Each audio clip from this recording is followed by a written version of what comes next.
The men outside the cage were running around restlessly, saying there wasn't much time left. The girl in shackles was sitting alone on the stone floor among other children. Then the door creaked open, and a man's hand reached out to the girl and roughly told her to get out. Grabbing her by the shoulder, he turned to the baby, calling her a brat and ordering her to be obedient and stop crying, otherwise she could blame herself. And then the man reminded the children who tried to escape last time. She got goosebumps, whatever it was. It seemed like they had died and gone to hell. Standing on the stage, the presenter asked if the audience remembered the villain, which made everyone tremble with fear. He said that the next product was the daughter of that very Duke of Hungary, and this was a great opportunity. Her father, the Duke of Hungary, had power in the Jur Empire. However, 7 years ago, due to certain events, his family fell into decline. At that time, the Duchess died. It was rumored that the Duke also died while imprisoned, and the rest of the family scattered in different directions. But as soon as the baby was born, she was handed over to Count Stanley, who was a subordinate of her father. At first, he paid attention to her, but as soon as the news of the Duke's death reached him, everything changed immediately. And unable to bear all the humiliation, she fled, but was caught and beaten unconscious. And only when she woke up did she discover she was imprisoned by slave traders. This is how she came to this auction. Loud bids kept sounding, her hands were shaking, and she clutched the hem of her dress, when suddenly a man from the back rose wearing a mask, and a robe placed a bid of 1 million, and immediately raised it to 5. A deathly silence fell over the hall.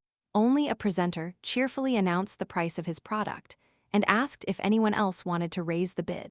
The pink-haired girl's eyebrows furrowed, and her teeth clenched. She didn't understand what that man was doing. Why was he making such a large bid for a 7-year-old child? There were no more bids, so after the auction, the presenter met with the buyer and, after handing over the merchandise, he left. A dark-haired man in a robe, without any emotion, asked what the girl's name was. The amber-eyed girl brought her chained hands to her chest and stammered that she didn't know, that she didn't have a name. The amber-eyed man looked sadly at the girl, his eyebrows furrowed. But the next moment, he knelt on one knee in front of the pink-haired girl and removed the shackles from her arms. After that, he told her not to move, otherwise she might hurt herself, and use magic. The girl's eyes widened. A slight shiver ran through her little hands, and the guy said that Count Stanley would take care of the 4th son of Hungary. At the same time, his county would receive the Duke's support, and he would also name his 4th son with all love. At that moment, agonizing groans and heartbreaking screams were heard outside the door. Voices begged for help, and the guy took off his hood. And standing up, he said that the 3rd condition was to ensure the Duke's daughter was safe. It was this agreement that he and Count Henry Stanley concluded when he handed her over. The little girl looked at the man in front of her in surprise, raising her eyebrows, and heard that this agreement was already over. He said he would conduct an investigation and bring everyone who forced her to be here to justice. The door behind him opened, illuminating the room with light.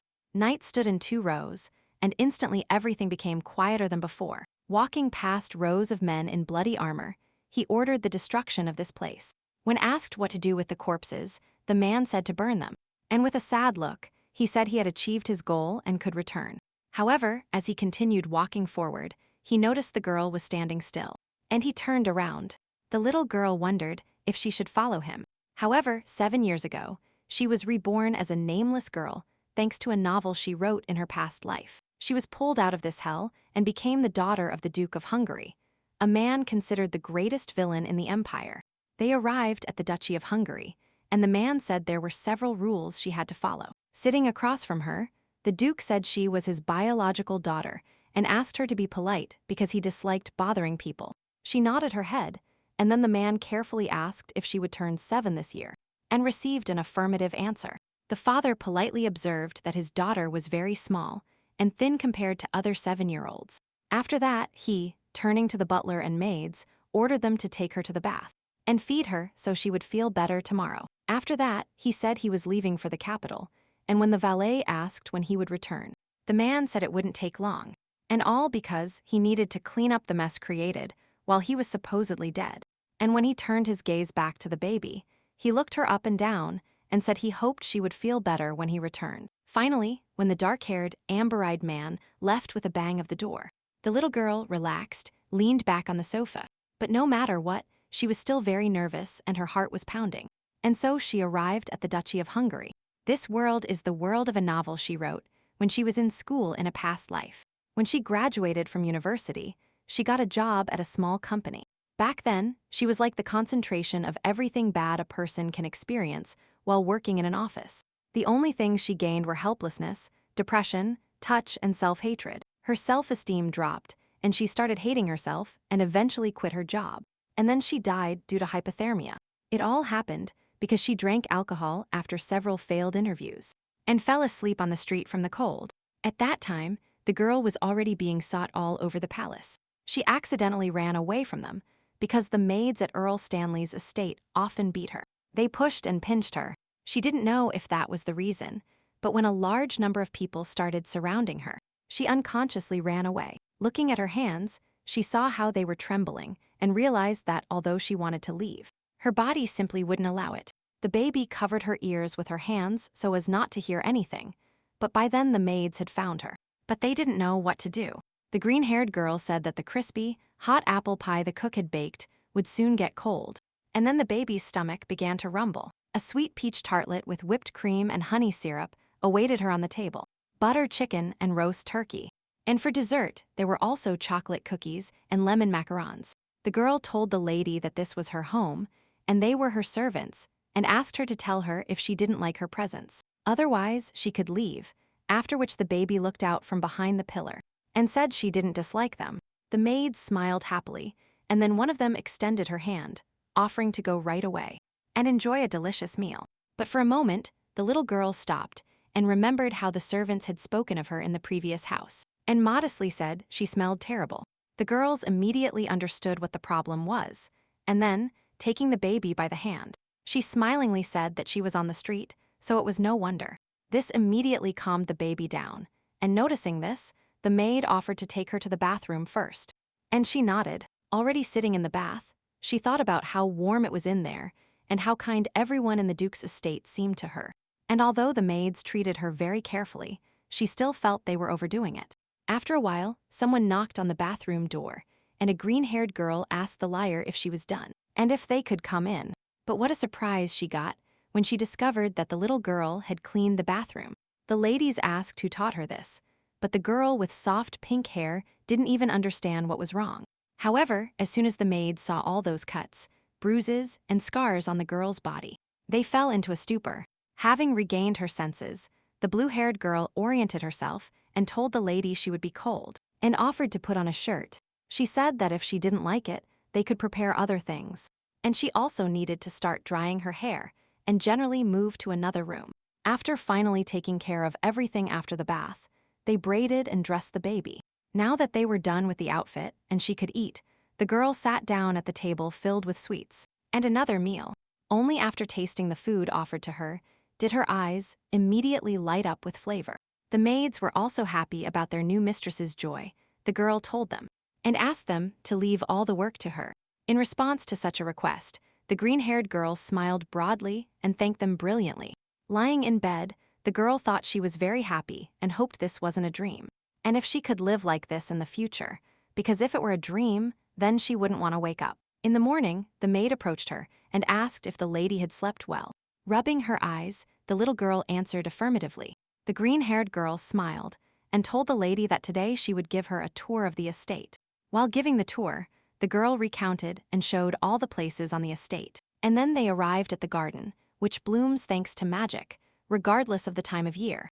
That bright building is a glass greenhouse, and the entire interior is decorated with crystal and gemstones, said the maid. And this is an exhibition hall, said the girl. When they entered the next room, the little girl gasped. She looked at the portrait of a family with 3 children. She also had a family in the real world, but instead of love, she received cruelty and insults from them. The baby looked sadly at the floor, thinking about the past, and instantly felt sad. Calling her lady, the maid asked what she was thinking about, because she looked very sad, and told her she could tell everything. Looking at the portrait again, the little girl asked if the children in the portrait were the owners, and if they were her brothers. That was right. The eldest knight went on a campaign to destroy the stigmas. The middle one is studying at the Imperial Academy, and the youngest received a blessing and is studying management in the tower. The girl thought of something like a world where all gods cease to exist, A blessing, a power granted by seers in a world where gods disappeared. And the ritual of receiving a blessing is called the awakening ceremony. Stigmas are monsters in this world, generated by the curse of the last god. And their leader is known as the Stigma King, and is like the final boss after Henriette. The little girl asked if she knew what blessing her father, this final boss, had, and received an affirmative answer. The maid said that her master received a blessing from a silver-eyed woman with a staff. She heard that he acquired all magical knowledge and powerful abilities. All this is wonderful, and she herself received a blessing from the guardian star, not to freeze or get sick. It was good, the girl thought then, but she wondered what kind of blessing she herself would receive. Then the maid leaned towards the baby and asked the lady how she felt today. She replied that she felt very well, hearing how worried they were about her. The girl looked down and shyly thanked her for showing her so many beautiful things. The sweet girl wanted to address her lady, but was interrupted by the butler, who rushed into the hallway. The man told the girl that the night had returned and looked a little uncomfortable. And now the girl was already sitting in her room, legs dangling out of boredom, when suddenly she became thoughtful and looked towards the door. However, she remembered that the girl told her she would return soon and asked her to please wait a little. And still, the little girl decided to leave her room and check what was happening there. And she overheard several people arguing. They talked about the rumors that had spread earlier about the Duke's death, and about the traitor who would soon be revealed. The servants argued among themselves that this time his life was under threat of assassination, so it was necessary to reinforce the security of the property. The girl thought they knew a lot, and it turned out that he deliberately spread rumors about his death to identify the traitor.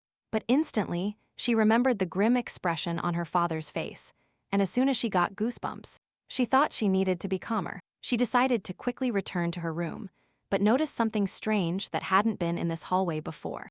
She didn't understand where she was now, because she didn't seem to have gone far when she opened the door. She found a laboratory. She saw things like this for the first time, when suddenly, looking around, she heard voices calling her, and she saw ghosts flying around her. The ghosts asked her if she could hear them. They said they were servants of this estate. The little girl took a step back, but the next moment she fled in fright, and closing the door in horror, she held her breath with difficulty. But suddenly, turning around, she was horrified to discover that she was in a completely different place. She didn't understand what kind of place it was. She had just opened the door. But after looking around, she realized she was in a glass greenhouse. Moving away from the garden, she saw a lake and some kind of glow in it, and decided to approach. Approaching, she knelt on the iceberg and stared deeply at the glow, trying to understand what it was. Suddenly, her eyes widened as a swarm of white hands attacked her from the lake and dragged her into the water. Creepy voices called out for some Henriette with intermittent sighs, as their hands pulled the baby straight to the bottom. She couldn't breathe, it was painful. The girl mentally called for help, but suddenly the voices stirred. And the next moment, something grabbed the baby by the shoulder and dragged her towards the shore. But she clutched her chest in pain. She sat on the grass with the feeling that thousands of eyes were watching her, but she couldn't figure out what the devil it was. Before she had time to recover, suddenly someone's hand reached out to her again and gently placed his wrist on her shoulder. When she turned around, she saw a handsome young man with black hair and eyes of the same color who asked if she was okay. The boy asked if she had been told she couldn't come here, but the little girl couldn't think clearly anymore, and tears welled up in her eyes. And as a result, the girl burst into tears, but it was truly terrifying.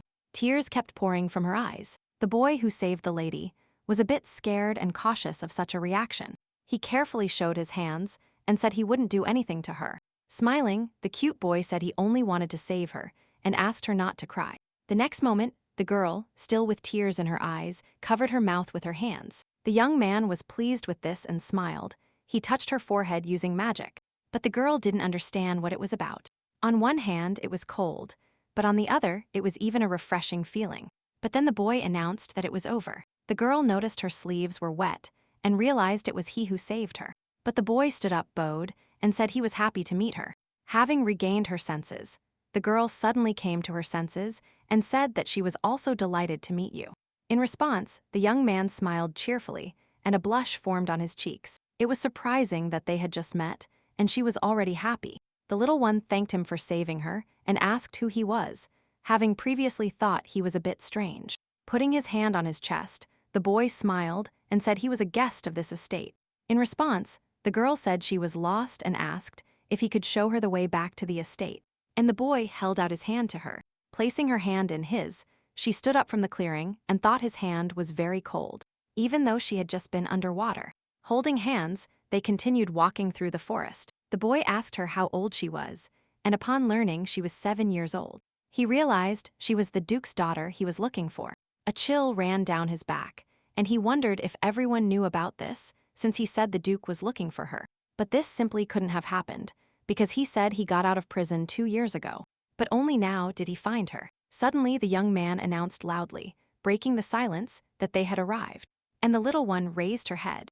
Instantly, she discovered they were in the palace, but looking around she still couldn't accept how it happened. She also realized that immediately upon arriving at the estate, both her clothes and hair were dry, as if she had never fallen into the lake. The boy, noticing his new friend realized what had happened, narrowed his eyes, and ordered her to enter the room. Looking cautiously at the door, the girl opened the door and said the door was exactly like this. But when she entered the room, she looked around and discovered that this was not her room, but rather what kind of place she was thinking of, when suddenly she heard a grim and severe voice, saying that he knew she was here, and now bothering him even over trifles. Instantly, the little one turned around sharply, horrified, because the voice she heard was her father's voice. The girl thought he had disappeared and wondered what she should do, because that was the Duke's room. Her body froze in horror, and she didn't move. She was so overwhelmed by panic that she couldn't even breathe. The sound of iron being drawn from its sheath was heard. At that moment, she found the strength to say it was her mistake. Falling to the floor, she thought she had relaxed too much and completely forgotten that the Duke was a villain who felt no pity, not for himself nor for others. She definitely needed to be more careful, but while sitting breathless, tears appeared in her eyes, and her father also approached with a sword in his hand. He looked at her terribly, frowning, and asked in an irritated voice why she was there. The little one fearfully looked up, looking pitifully at the Duke, and thought she didn't want to die. She clutched the hem of her dress and, bowing her head, stammered an apology, and said it was by mistake that she came here, and that it was her fault. A deathly silence fell over the room, while at the same time a tear ran down the baby's cheek, and the father kept looking at her questioningly. But after exhaling, he admitted that he thought an assassin had sneaked in here, and it turned out to be a small baby whose limbs he was about to cut off. By the way, he suddenly asked his daughter if Count Stanley had taught her to apologize like this when she was guilty of something. The girl looked at Henrietta in surprise, not understanding what he was talking about or what he didn't like. Seeing the confusion on his daughter's face, he first ordered her to sit on a chair and asked her what she had learned while living with Earl Stanley. Thinking, she remembered that in the novel, the people of the Hungarian county were very capable. Still with tears in her eyes, she said she hadn't learned anything difficult except to read and write. Seeing the dissatisfaction on the Duke's face, she said she could still keep a simple count. And then the Duke asked if that was all. At that moment, the heroine realized that her mood had worsened even more, and she assured herself that she was still his own daughter, but perhaps that's why he cared. The girl thought the main problem would be her sale at a slave auction, but now not even one of his 3 sons was home. She wanted to stay here, and then said she had a good memory, and remembered almost everyone who had been at Earl Stanley's county. Although she had knowledge of what was happening and could use it, she didn't know how everything worked here, and she always lived in despair. She still said something quietly. Her father thought for a moment and asked her if she had read about the land. The girl, embarrassed, lowered her head and stammered that she hadn't read it, but had heard about it. The man placed his hand on the book and asked about the harpsichord without implying it was a musical instrument, and the girl replied that she was not yet familiar with that book, but if it existed, then she could read it. The man exhaled, deeply realizing that the Count had taught his daughter absolutely nothing, and, looking at her again, he crossed his arms over his chest. For a while he just looked at the baby, thoughtfully tapping her shoulder. The girl started getting sleepy. As she fell asleep, she began to fall off the chair right in front of her, but suddenly, feeling a push, she opened her eyes. The man managed to grab the baby, holding her by the neck while still thinking about something. He frowned and exhaled. After that, he went to the bed, and dropping the girl like a kitten onto the bed, told her to sleep first. The girl looked surprised at the grim Duke. Sweat appeared on her face from anxiety. How could she sleep here if this was the Duke's bed? She thought she needed to tell him she would return to her room, but her eyes were already closing. It was hard for her to be here, so soft and warm. Thus, this sweet girl fell asleep. The man removed the hairpin from her hair and sat down next to her. He placed his hand on the bed, and the girl's hand grabbed his finger. The Duke looked at her intently, accompanying her into a peaceful sleep. She had a terrible dream. Hands reached out to her again, someone's blood spilled, and she opened her eyes wide when she woke up. Jumping abruptly off the pillow, the disheveled girl looked around and asked where she was. But the next moment, upon seeing the Duke, she shuddered, screamed mentally, and remembered what happened yesterday. As the Duke approached her, she thought about how scared she was, but she managed to fall asleep because he asked her what he could do. Approaching, Henry looked at his daughter and emotionlessly ordered her to give him her hand. The girl was surprised and looked at the head of the estate and asked what he meant. Then the man told her to give him her hand. The baby extended her small hand towards her father, and he immediately used some kind of magic. Light and brilliance emanated from him for a while, and the girl looked inquisitively, realizing it was in his hand. The man explained that the estate is enchanted, so strangers who do not have a mark wander around here, unable to find the right way or exit. Now everything worked out well for the heroine, which is why, wherever she went, she ended up in all sorts of strange places. The Duke said this was his room, and that hers was on the opposite side of the third floor, to the right of the hallway. The pink-haired girl thought in surprise that this meant she wasn't the one who made a mistake, and said she understood.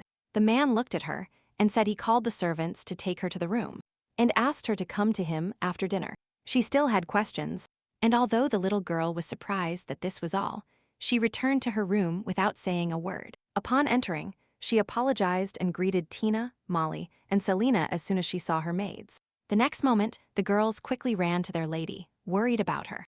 Molly sadly said she was worried when she suddenly disappeared, and she apologized for not immediately speaking about witchcraft. The girl said she should be the one apologizing for leaving without saying anything, and thinking it would be fine if she went out for a while. But the next moment, enthusiastically, she held her hand forward and said that now she had received the mark, and that everything was fine.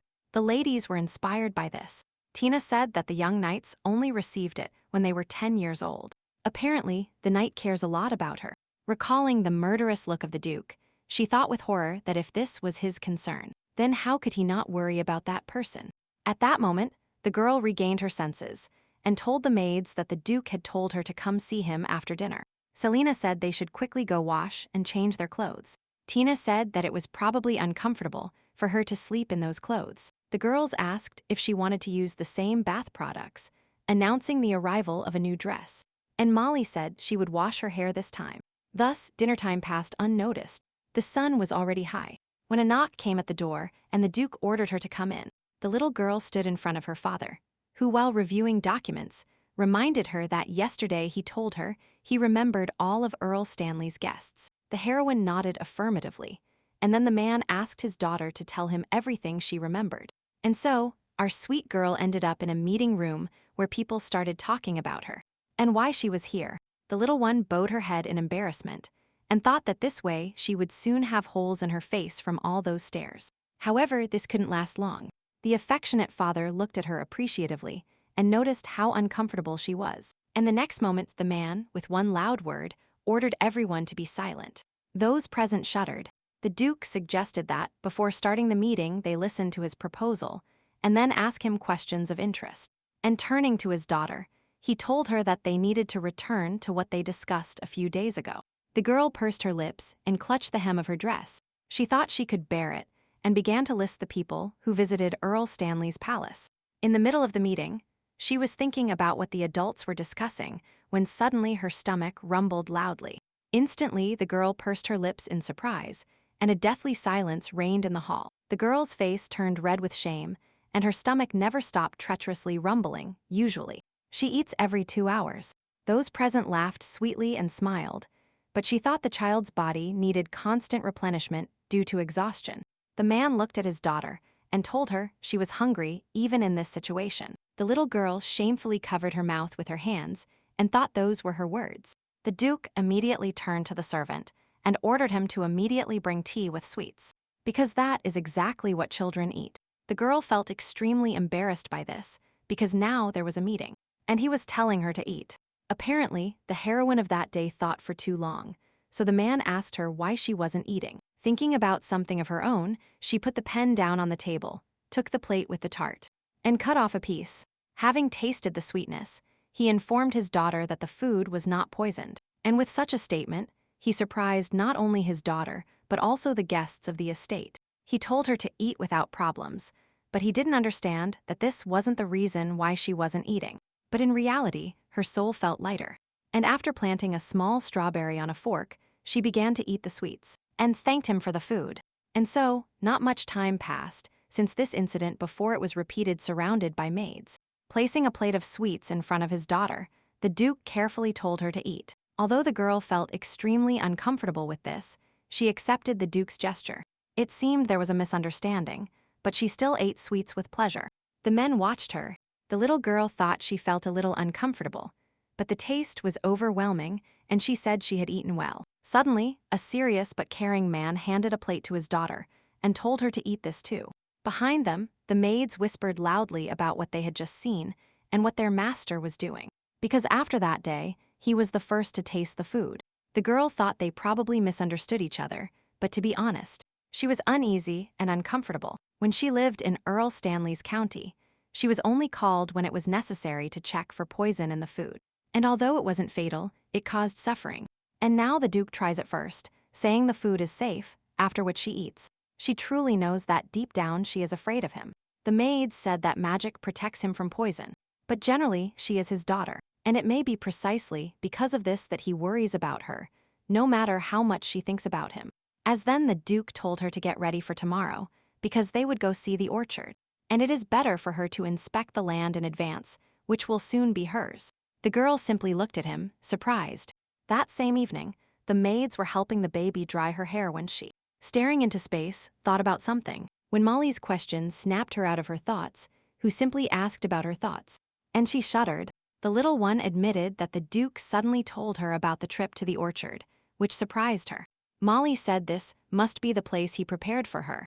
She heard the lady talk enthusiastically about that garden at the meeting. Recalling what actually happened, she realized that unknowingly she had let the Duke know that this was one of her happy memories. Recently, when she started appreciating life a little more, she realized that, unlike memories, a child's instincts take precedence over the body and the mind. She should have been more careful, but for now she was already completely ready to go to bed, so she could leave those thoughts for later. Lying in bed, she thought this wasn't an errand, but just a walk, but her heart was beating wildly with excitement. The maids outside the door tried to make sure the lady was sleeping, but Molly said the baby was very worried, but if she didn't fall asleep, it would be hard to wake her up. Selena said she was still glad her lady didn't say she was afraid to go for a walk. Molly agreed. They were glad the knight was taking good care of her, and Molly admitted she was very afraid to inform him that the lady was hurt. But their dialogue didn't last long. It was interrupted by Henry asking what they were doing. Tina said they were already saying goodbye. However, the knight stopped them and told the girls to follow him, as he had business for them. The night passed unnoticed, and now the Duke and his daughter were already traveling in a carriage. Gazing at the sights from the carriage window, Molly told the lady that soon there would be a magic door, and as soon as she passed through it, she would immediately be in her place. A little more time passed, what passed unnoticed by the baby, and now she was already in the garden, looking at the flowers with admiration. The gardener ran to the Duke to greet him, and he himself told his daughter that he had business here, so that she and the servants could look around. The amber-eyed girl, who was already happy, smiled sweetly at her father, and happily said she understood. After that, she and Molly continued walking, and Henry looked after her for a while, thinking about something. The girl happily spent time with the maid, ate large apples, and watched butterflies. This garden is located north of his domain, and they say the weather here is regulated by magic. On the way here, Henriette told her that his sons had already divided the estate lands among themselves. Property rights were also transferred to them, and the Duke would personally grant the rights of administration when they were older. Both in the past and in the life she lived until now, she had nothing she could own. But the scale of the land still confused her. How then did a girl, while walking, come across a cute puppy and sit on her knees? The little one hugged the dog, which began to wag its tail cheerfully. After a while, the maid called the lady home, because it was time to eat. However, when she arrived at an organized picnic, she saw some very strange cookies. However, Molly quickly oriented herself and whispered to the lady that the knight had baked the cookies himself. Last night, he told the maids that the baby wouldn't eat food he didn't give her, so he asked them for help. Looking at Henrietta, the girl thought her thoughts were too radical. But seeing what she was looking at, the little one decided to try the cookies. But as soon as she tasted it, her eyes opened wide and her body trembled, and she lied, saying it was delicious. She thought that despite the taste, it was not appropriate to eat alone, and after presenting the donut, she invited the Duke to try it. Looking at the donut, the Duke remembered that Aaron avoided it. Nathan ran away, and Lucas immediately started crying. And then he, turning his gaze to his only daughter, smiled at her with approval, sincerely happy that she was not afraid of him. Upon returning to the estate, Henry asked the girl if she liked the orchard, and she replied affirmatively. She said the fruit was beautiful and tasty. It was very beautiful compared to the glass greenhouse. The man asked her if she had been to the glass greenhouse before, and then the girl realized she had said too much. Looking him in the eyes, she reminded him that before receiving the mark she was lost, and she asked if it was possible to go there. The Duke, taking his hand from his mouth, said it was impossible. That place was not for admiration, and asked not to go there alone. The baby asked what dangerous things her father was talking about, and Henriette replied that there were sealed stigmas inside the lake, and that only he could get there. The girl was very surprised by this, because she too was able to go there and even come out unharmed. She wondered what kind of child was there then, since no one can enter except him. The man banged the table and asked how he could calm down, because in just a few days half the factions had been attacked. He shouted that the most important places associated with Earl Stanley were attacked, and they didn't see the seriousness of the situation. There were shouts about how suspicious all this was, and how likely he was working behind their backs, transmitting information. A man told them to stop. They had already heard the opinion of the gentleman, so Earl Stanley had to prove his innocence. Upon returning to the estate, the Count cursed the Duke of Hungary upon learning of his death. He quickly changed sides. However, the truth reached him too late. He really suspected him from the beginning, but he also confided in his daughter. Now he realized that all the incidents were not a coincidence. At the same time, the girl was trying to draw a portrait of the Duke. The estate had a limit on the games a lady could play alone, so recently she had taken up drawing. Suddenly, the girl, looking at the drawing, remembered that she could go to the exhibition hall, because there were many paintings there. Moreover, with the mark she can walk quietly, and now she is standing in front of a family portrait. The girl thought about it. There were 3 sons in the Duke's family. The servants told her that they would soon return to the estate. In the novel written by her, all 3 have terrible characters and a villain aura. But living here, she realized that he was better than she thought. She hoped it would be the same with his sons. She also heard that the Duke was on bad terms with his sons. And when she thought that she needed to write everything down before forgetting it all, she heard a voice that made her skin crawl. The ghosts asked her where she was going. They realized she was surprised and said they wanted to help, but she didn't want to talk to them. Having recovered from her stupor, she rejected them and fled from the ghosts, and although she knew they were harmless, it was still scary. As the baby fled, the ghosts followed her and warned her of dangers. When suddenly, everything went silent. She wondered if she had heard everything correctly.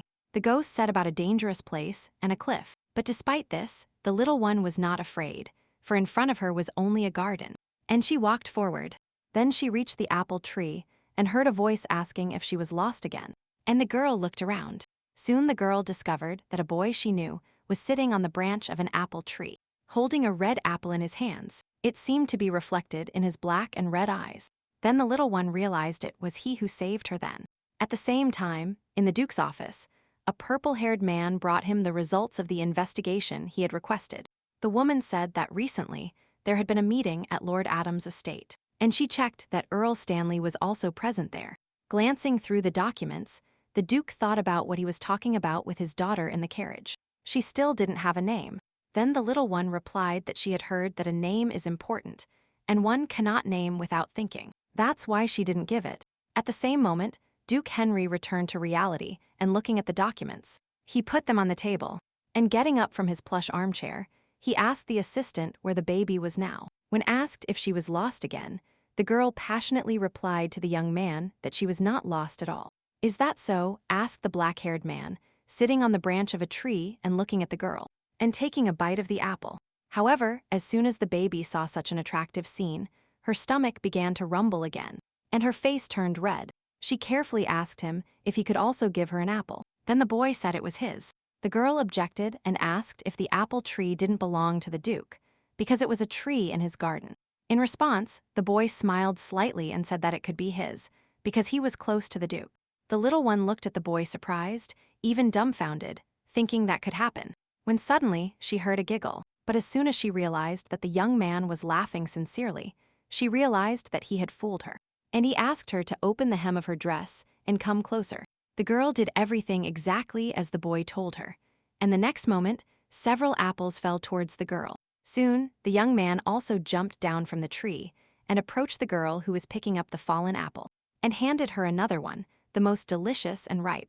As they spent time together, the young man said he forgot to ask her name, and asked her what her name was, but the baby said she didn't have a name yet. Thinking about the question, the girl turned to the boy and asked him what his name was. This question took him by surprise, but still he said his name was a bit difficult and long to pronounce.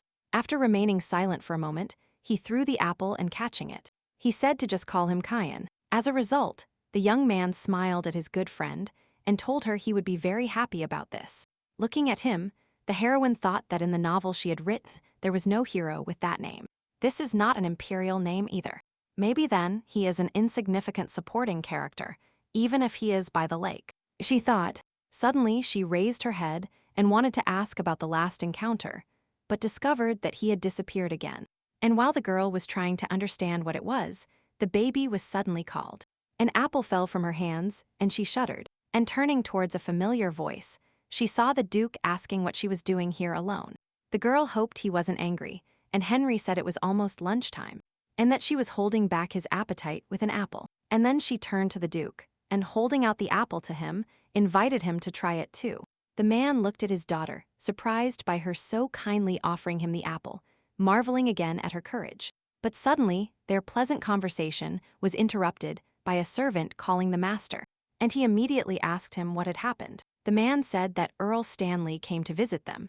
The girl froze and the apple instantly fell from her hands. Although she tells the Count all the information, she never thought she would run into him again. She thought that even if she met him again, the Count would no longer be able to treat her randomly. He hugged her. He said he was looking for her a lot and was worried because she suddenly disappeared. It was delirium. She was trembling and her body wouldn't move. Realizing how uncomfortable his daughter was, the Duke said the Count's behavior was reckless. Getting up, the Count apologized to His Excellency, citing the fact that he was simply glad to see them.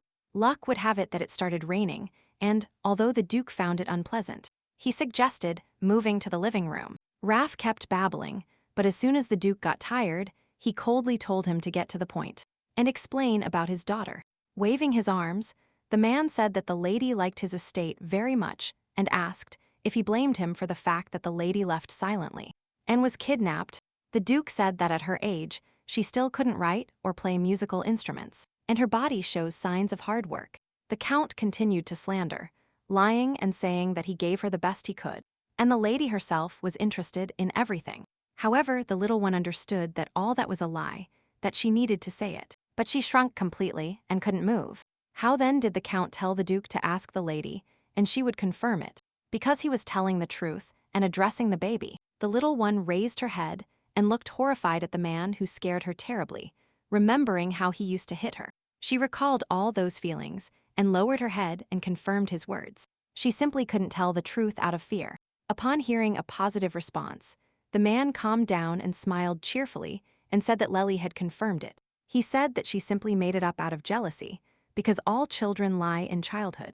And although the Duke kept listening to the Count's chatter, he also watched his daughter closely.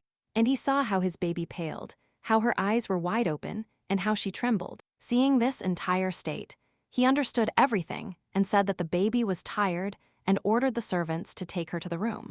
Molly bowed politely to her master and called the lady with her, and the Count asked her if she was really going to bed. She would have told the truth if it weren't for the Count's presence. She was wrong, but the fear she felt was much stronger. By the time the baby fell asleep, the meeting had already ended, and the Count was already saying goodbye to His Excellency. He cursed mentally, because if he had known this would happen, he would have killed this girl sooner. But he liked seeing her humiliate herself before him. He was going to leave her until the awakening ceremony, but the Duke let everyone know that he was alive before, and that there was no point in pretending anymore. However, this night did not turn out to be peaceful. The baby again heard the voices of ghosts calling her, but as soon as she opened her eyes, the ghosts exclaimed cheerfully and asked her if she could see them. They sincerely apologized for disturbing her sleep. However, they asked to be heard because she should know. She followed them, and they said they wanted to tell the master, but their movements were limited, and they could only tell her. The little one thought that during the day it was Count Stanley, and at night there were ghosts, but she wasn't as scared as before and asked what was wrong. The maid's ghost pointed towards the hallway, and the girl, looking around the corner, noticed a dark silhouette. No, there were two silhouettes. They were talking to each other about something regarding the coral recipe, but it was hard to hear. They said she needed to be calmer, and the girl wondered who that man was. It seemed like she had seen him somewhere, and as soon as she recognized Count Stanley in one of the men, she decided to hide in the corner. But the creak of the floor attracted the men. At first she shuddered, and then trembled completely from the unknown fear of being discovered and supervised. But suddenly the ghosts apologized to the lady, and having enclosed her in a bubble, they lifted her into the air. The Count was already running towards the spot, but he saw no one. Until the morning she didn't sleep. She kept thinking that she wouldn't know the Count if she stayed in the room. But before he left, she needed to talk to the Duke. She thought that the Count was definitely plotting something. At night, he talked about reproaches, and then she tried to remember what it was about. When I suddenly remembered that I wrote about this medicinal herb, which acts as a poison by blocking mana in the body. And if we talk about coral, then he is dangerous for the Duke. And then she remembered who that man was and abruptly waved her hands. It was the chef. If the Count bribed the cook to use coral, it will be too late. He will be in danger before the Count arrives. And although Henriette is a villain, she could easily offer to destroy everything around her. Soon a hero should appear who will compete with the antagonists. With all these thoughts, the little one ran straight to the Duke's room, breathing heavily, but without sparing effort. And when she opened the door to the room, she held her breath and looked at the Duke and told him she wanted to tell him something important. The Duke she met was very kind compared to how they described him, and he was her father. She wanted him to be safe.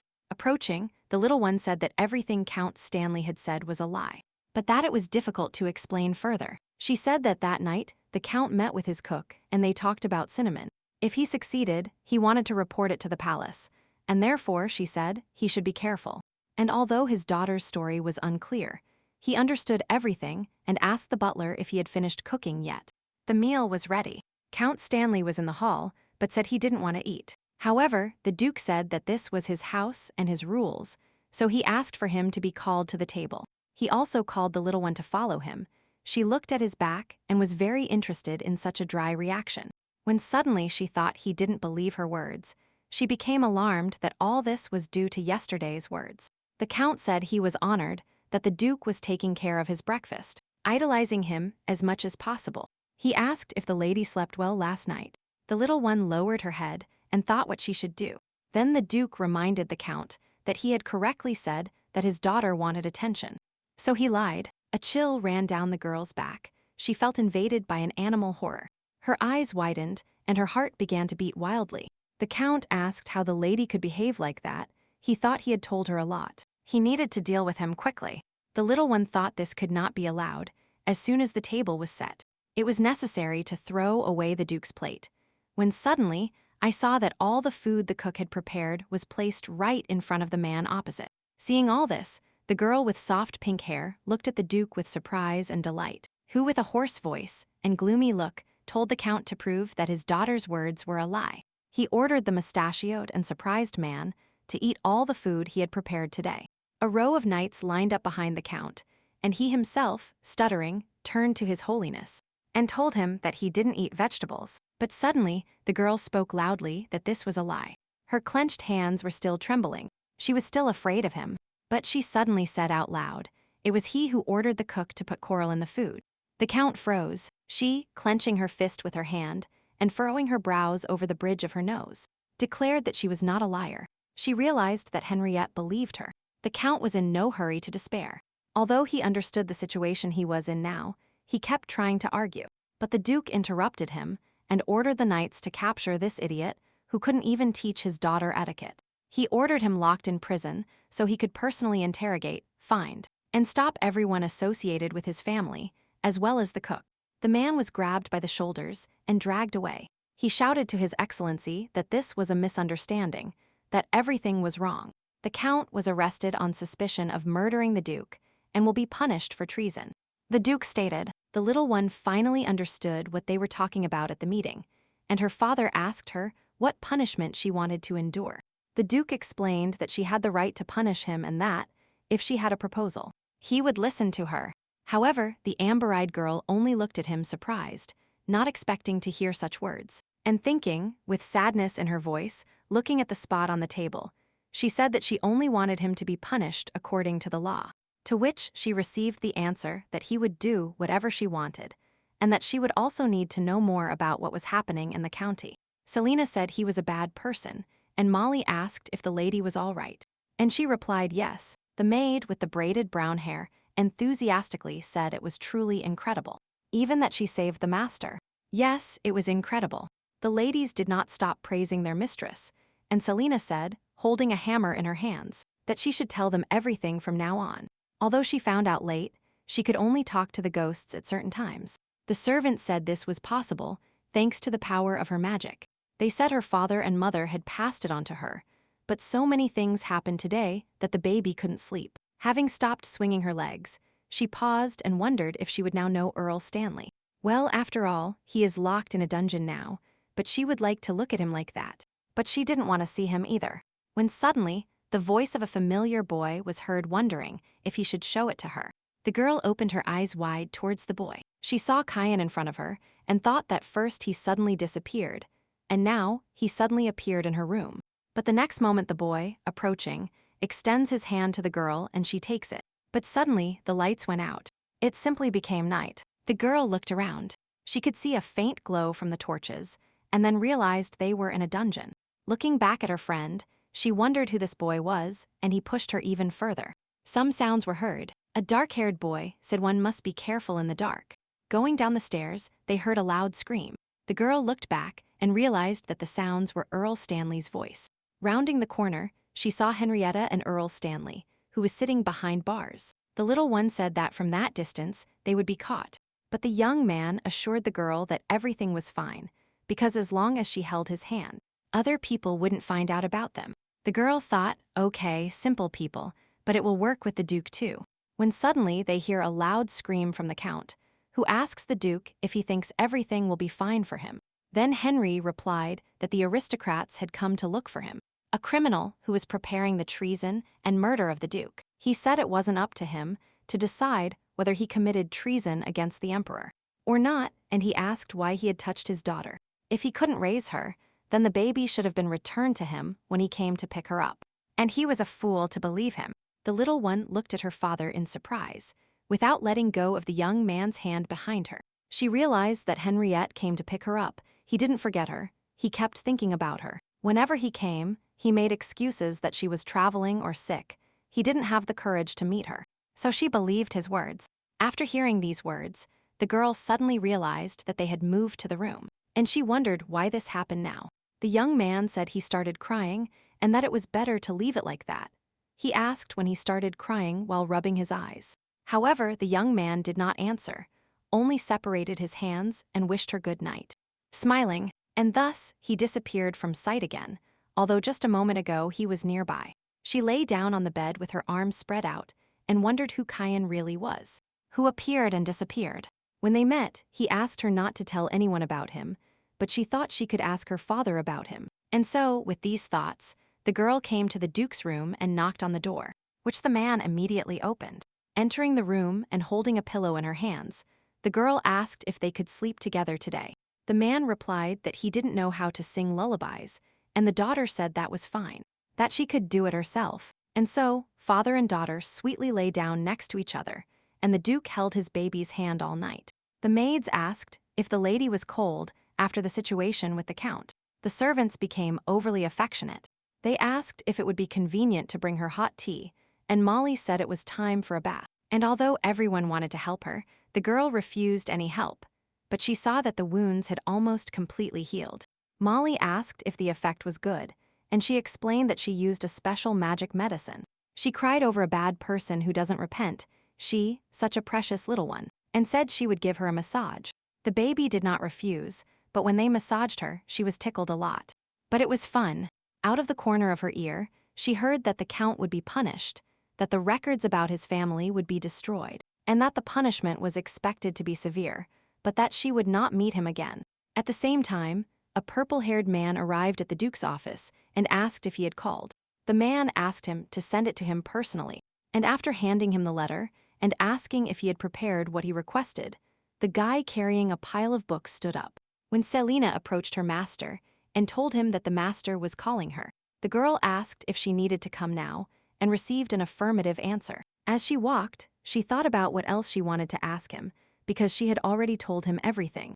The maid with 2 pigtails told the Duke that she had brought a lady, and he told them to come in.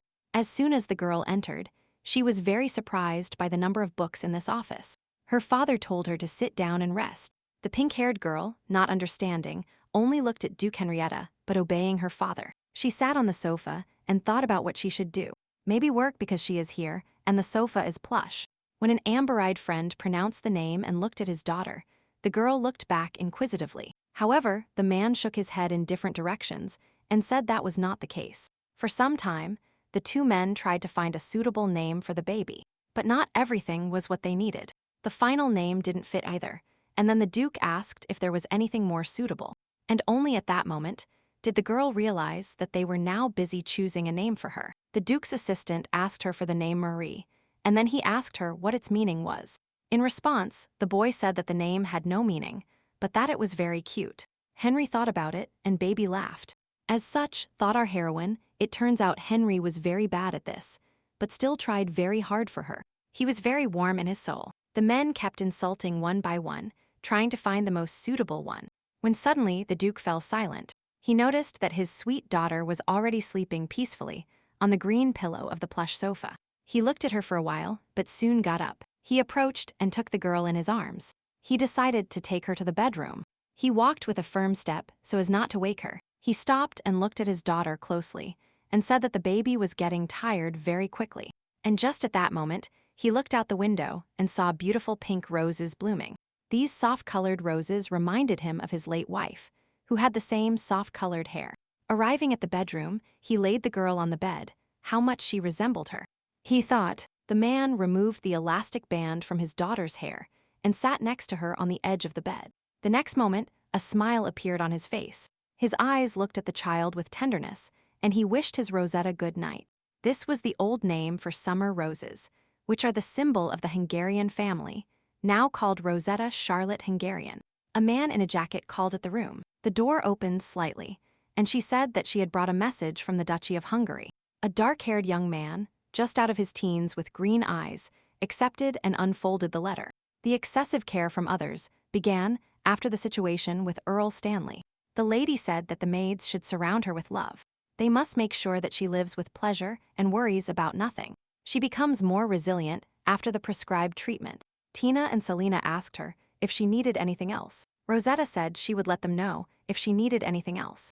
The new maids also volunteered to accompany the lady, but she replied that everything was fine, as then she herself asked if they could play in the garden, and everyone answered that of course they could. Then they went out to the garden and decided to play hide-and-seek. Rosetta was the leader, and the maids hid. However, as soon as they returned to the estate, they encountered a bitter Duke. He threateningly asked his daughter if she was saying that no one knew she had a fever. Henriette angrily asked the maids how they couldn't realize their daughter's condition. The baby stops her father and tells the Duke that it was all because of the game, and asks his forgiveness. The man falls silent. He said it was true, that the temperature in the duchy was low for children. The girl was glad they had escaped. However, it was too soon to rejoice. Suddenly, the Duke started using magic, which gave her a chill. The man said it would be better to regulate the temperature throughout the duchy. Such a statement surprised everyone, especially the assistant, who told His Excellency that it was too troublesome to change the climate across the entire territory so suddenly. Henry agreed. Using magic would take a long time to change everything, so send official letters to every district. Rosette said it was fine, and her father said the duchy should be a place where she could walk in peace. The man carefully said that he had originally planned to do this, and that nothing would stop it from starting soon. His assistant said that initially the plan was planned to be carried out gradually. The girl realized she needed to calm him down. When Molly called the lady and reminded her of what they talked about last time and suggested she try it now. Understanding what her maid was talking about, the girl quickly, but stuttering. She called the Duke, calling him Dad. Realizing what he had just heard, the man sharply turned to his daughter, who grabbed him by the cloak. Rosetta asked what if they only made her property warmer, since she only plays in the garden. He immediately calmed down. The man stopped using magic and said silently that they would do it. The Duke asked his daughter that if she wanted to go beyond the limits, she should tell him in advance.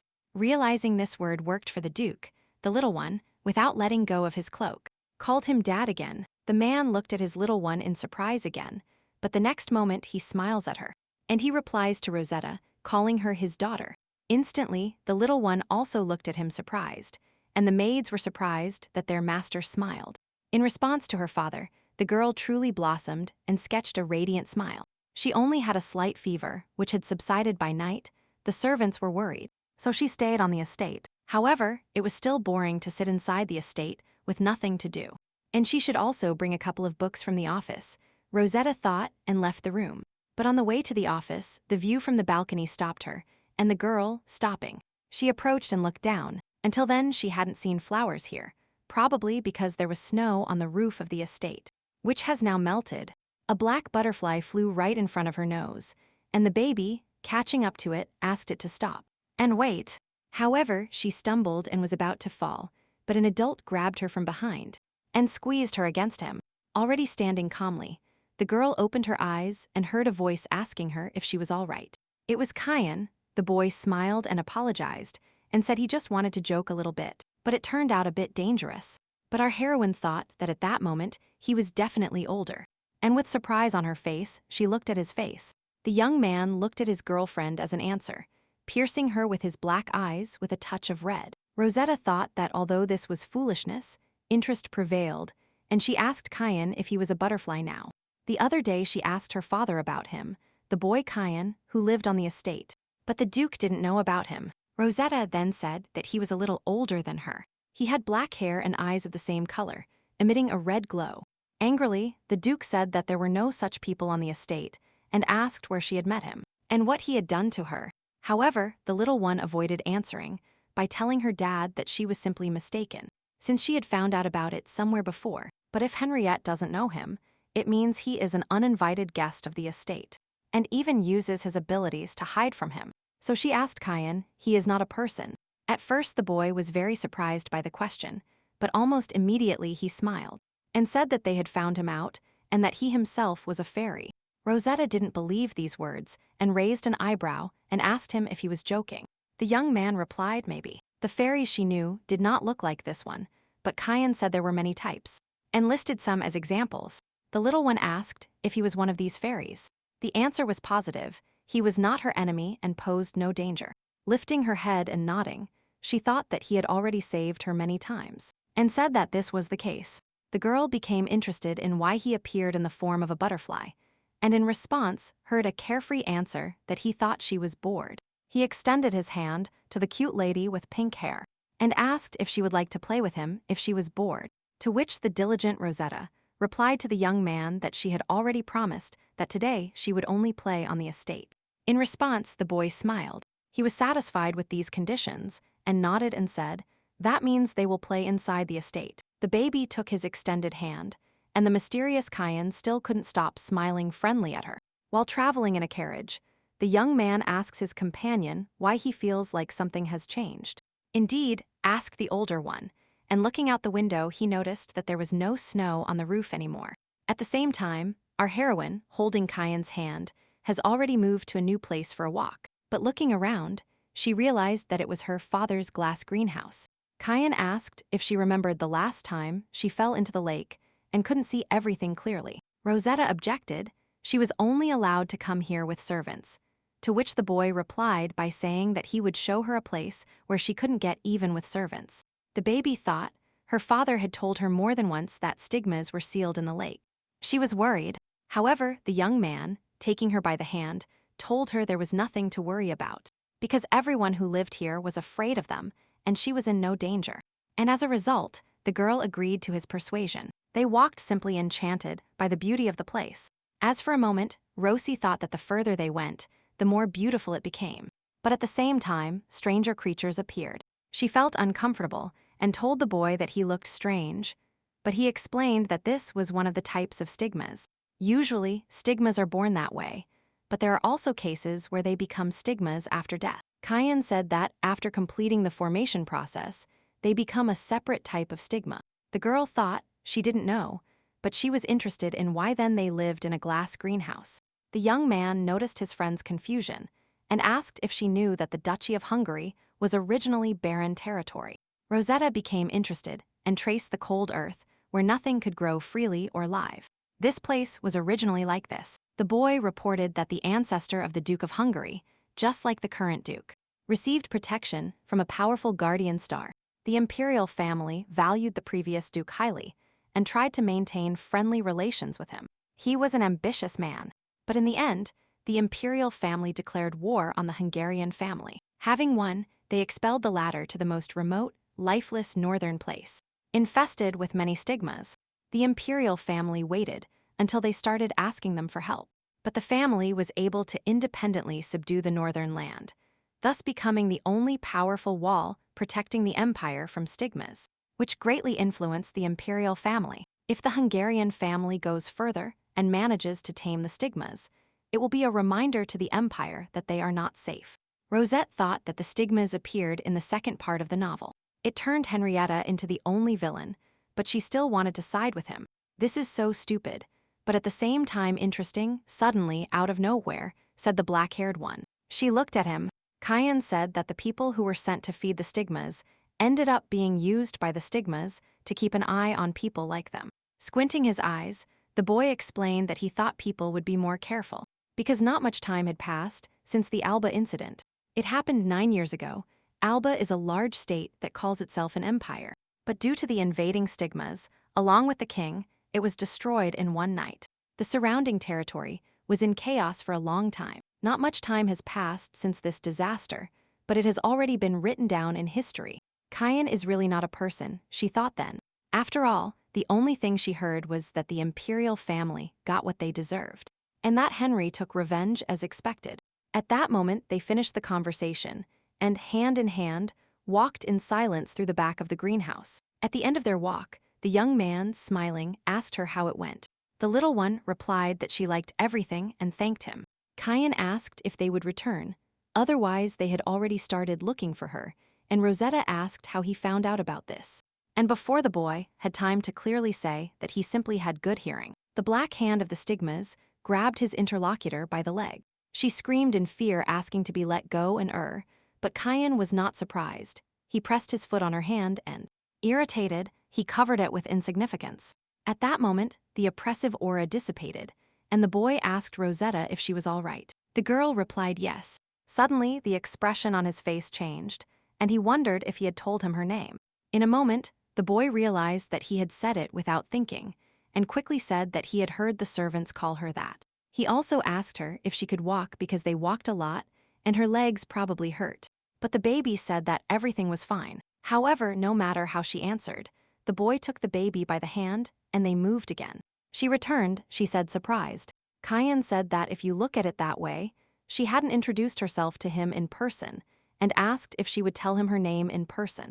The girl was surprised and thought that since the moment she was given a name, she had never formally introduced herself to anyone in that way. And although she didn't understand why her heart beat so wildly, she smiled widely, and she introduced herself as Rosetta, Charlotte, Hungary.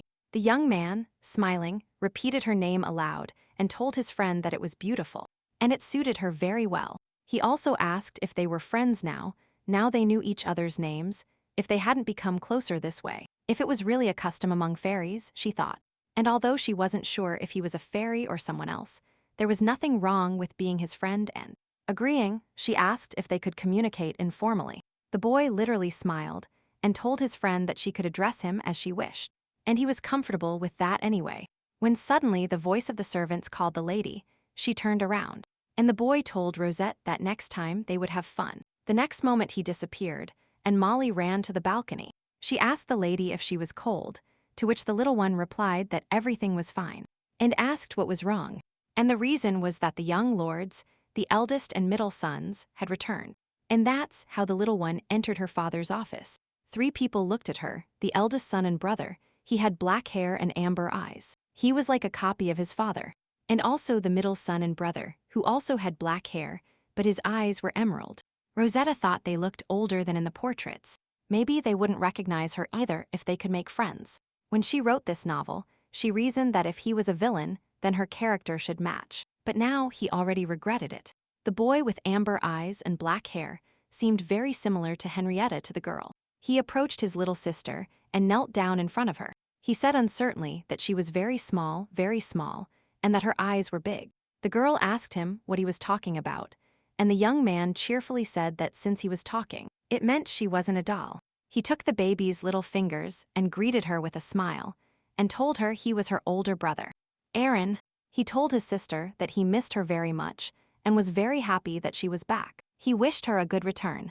As then the middle brother approached the older brother and the little sister, looking at the baby with interest. Rosette hesitantly greeted the boy, when suddenly he picked her up in his arms above his head. The next moment, Nathan smiled cheerfully. His serious face changed to one radiating light and happiness. He spun the baby in the air as if she were a doll and rejoiced with his little sister.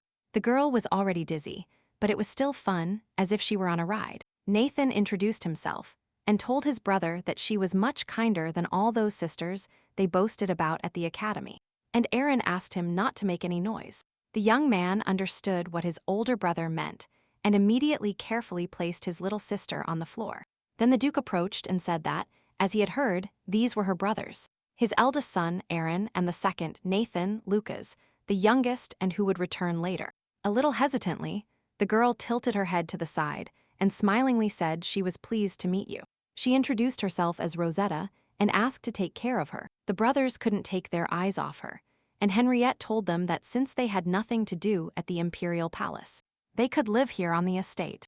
The heroine thought that, according to the novel's script, they should have appeared later, but it seemed their characters were different. The boys asked why the father was talking about this so suddenly, but then he said it was an order, and the boys humbly lowered their heads. Seeing all this, Rosetta was very surprised and wondered if the atmosphere was a little scary. Suddenly, Nathan turned to his father and, hesitantly, asked if they could take his little sister for a walk. With some sadness in his voice, he said this was their first meeting and that he would like to spend more time with her. The Duke became thoughtful upon hearing his son's request, and at the same time, Aaron approached his sister, which slightly disconcerted her. Henry told his son that he had always been considerate and told him not to be reckless and to behave carefully. He allowed it, but on the condition that he could look after her. The boy nodded happily and called Rosette. Before leaving the office, the little one turned to her dad. She smiled and told him they would return. In response, the Duke seemed to shyly look away. He smiled and said he would be waiting for them. The boys' eyes widened when they saw the scene. They were shocked by the address to Dad, his facial expression, and the words that he would wait. But then they went out to the courtyard, and Nathan said, with amazement, that everything here had turned green when he last came, that there was snow here. Rosetta said she intended to melt the snow throughout the entire duchy, but the assistant diligently managed to dissuade him from doing so. The boy noticed that this was difficult to do. He said that weather magic can only be used in a narrow range, even if you possess it perfectly. Leaning towards the baby's ear, he said his father seemed to have become crazy. In response, the girl just laughed nervously. She thought she almost agreed with him. Then turning her gaze towards Aaron, she noticed he was very different from Nathan, unlike the middle son. He was quite silent, and when it came to Henrietta, there was no reaction from him. Rosetta also noticed that he never said a word. Apparently, she thought, he truly despised the Duke.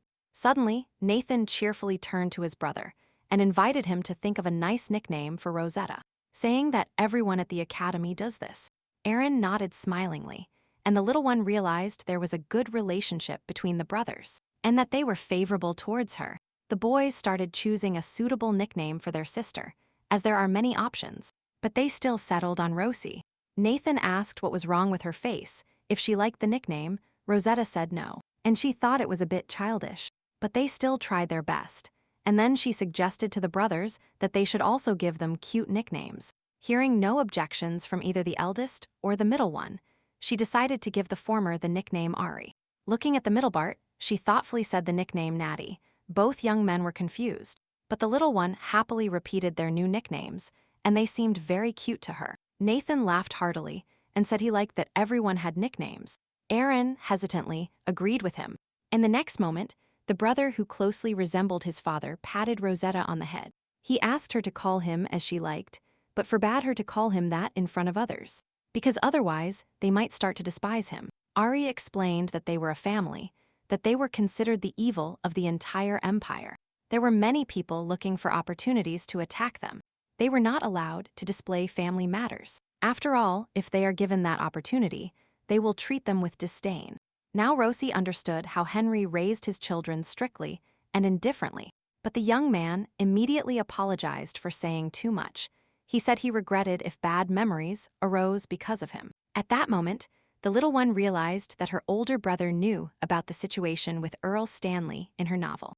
He was a cruel villain, on par with Henrietta, but he was different from the written version of himself.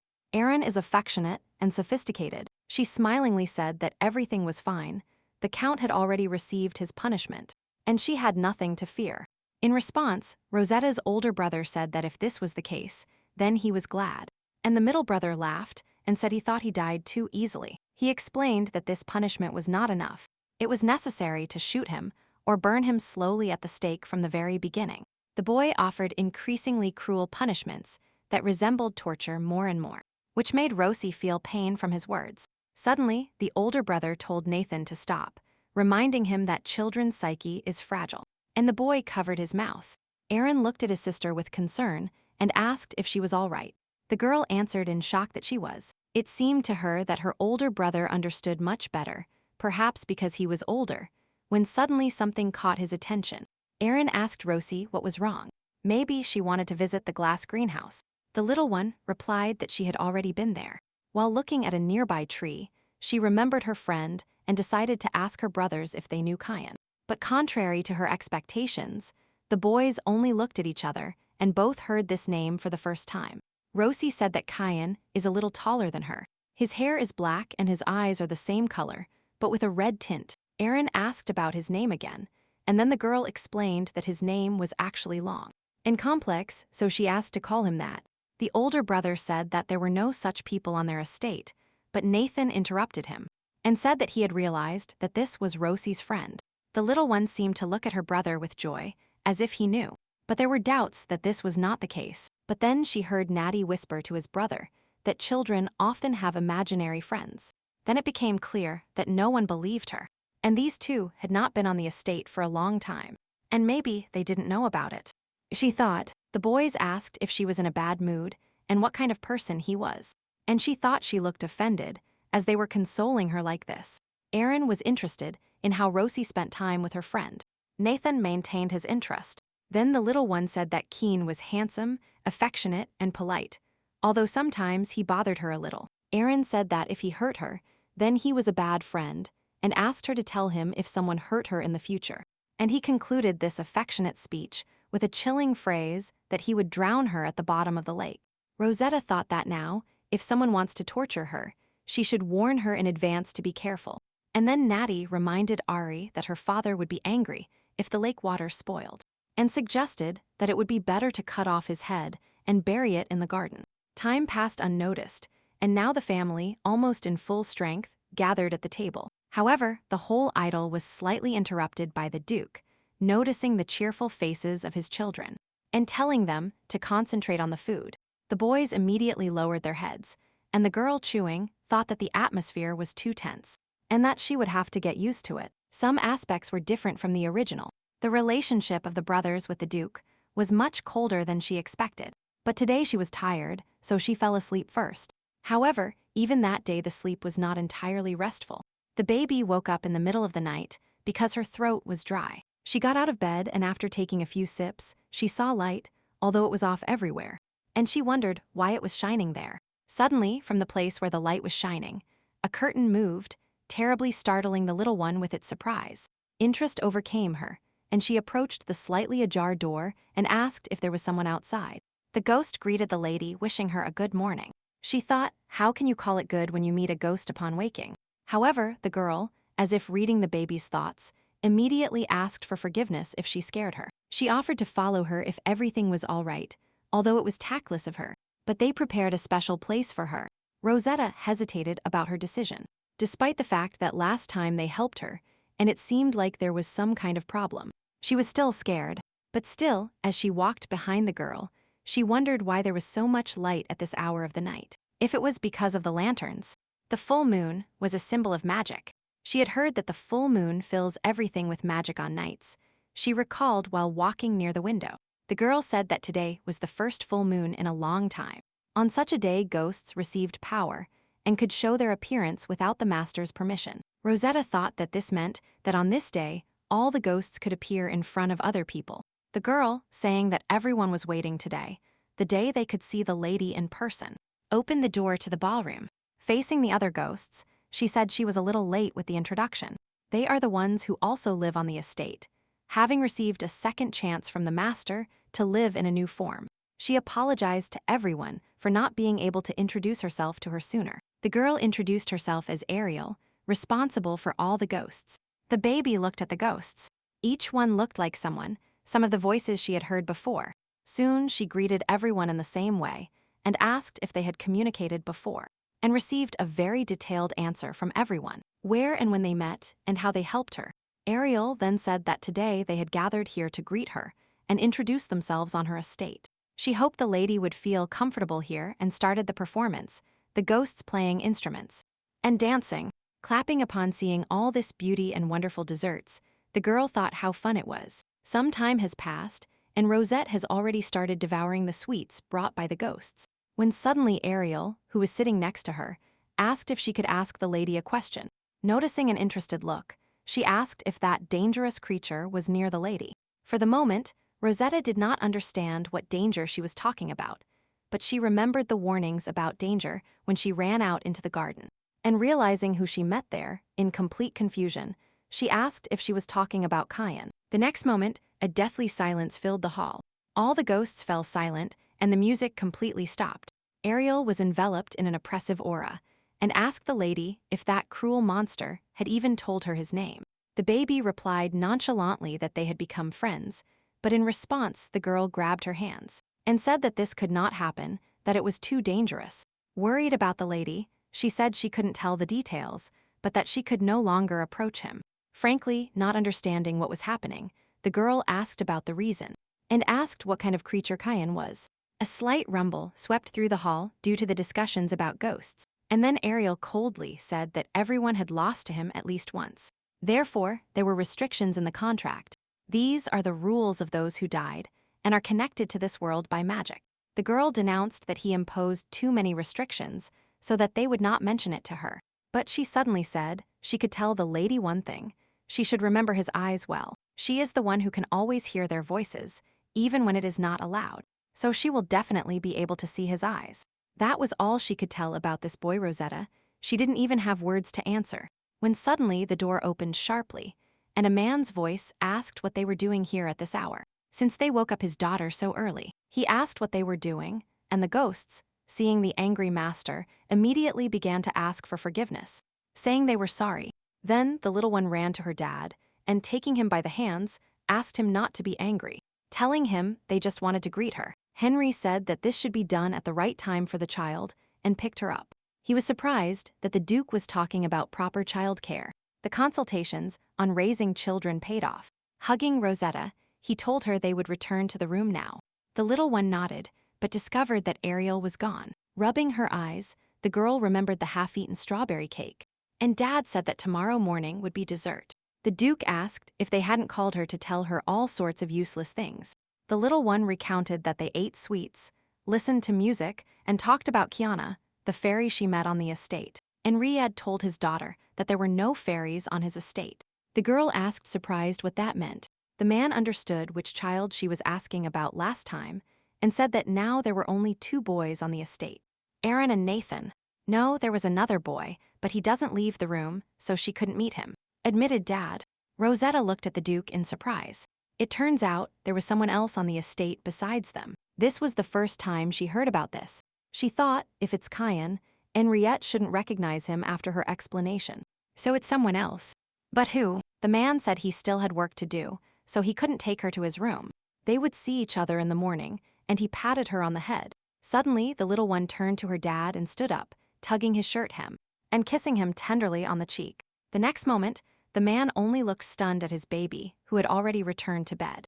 The girl hid under the blanket out of embarrassment and told him to hurry up and go to bed. Now she felt even more embarrassed, and the Duke was still trying to come to his senses, unable to say a word.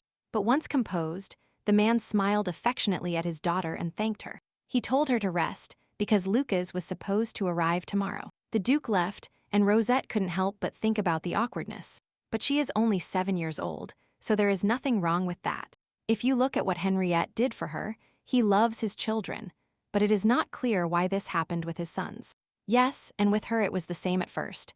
Lucas, who arrives tomorrow, is exactly that crazy Lucas from the novel. She wondered if everything would be fine, because many things had already changed, so she couldn't know what Lucas was like. But as this has already passed, it would be good if they got along, and with these thoughts she fell asleep. In the morning, after meeting with her brothers, the girl told about the nocturnal encounter with the ghosts, and she talked about today's dessert. Nathan asked Rosie to promise him that she would share that sweetness with him, and they held hands. It was announced that the master had arrived, and the little one noticed that as soon as Henriette arrived, everything became very quiet. Everyone started eating, and the girl, looking around, noticed that no one said a word until the meal was over.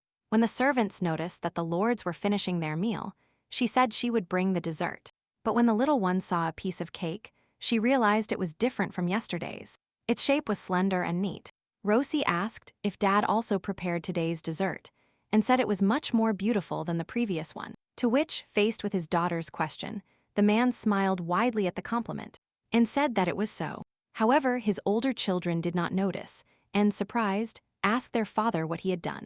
Then, the Duke explained to her that the food might have been poisoned. Rosette felt uncomfortable when eating, so lately she had been preparing desserts. In any case, Rosie thought, this food from Dad might help the children get closer to their father, even if he is not a great cook. Suddenly, interrupting the family idyll, the butler announced that young Master Lucas had arrived.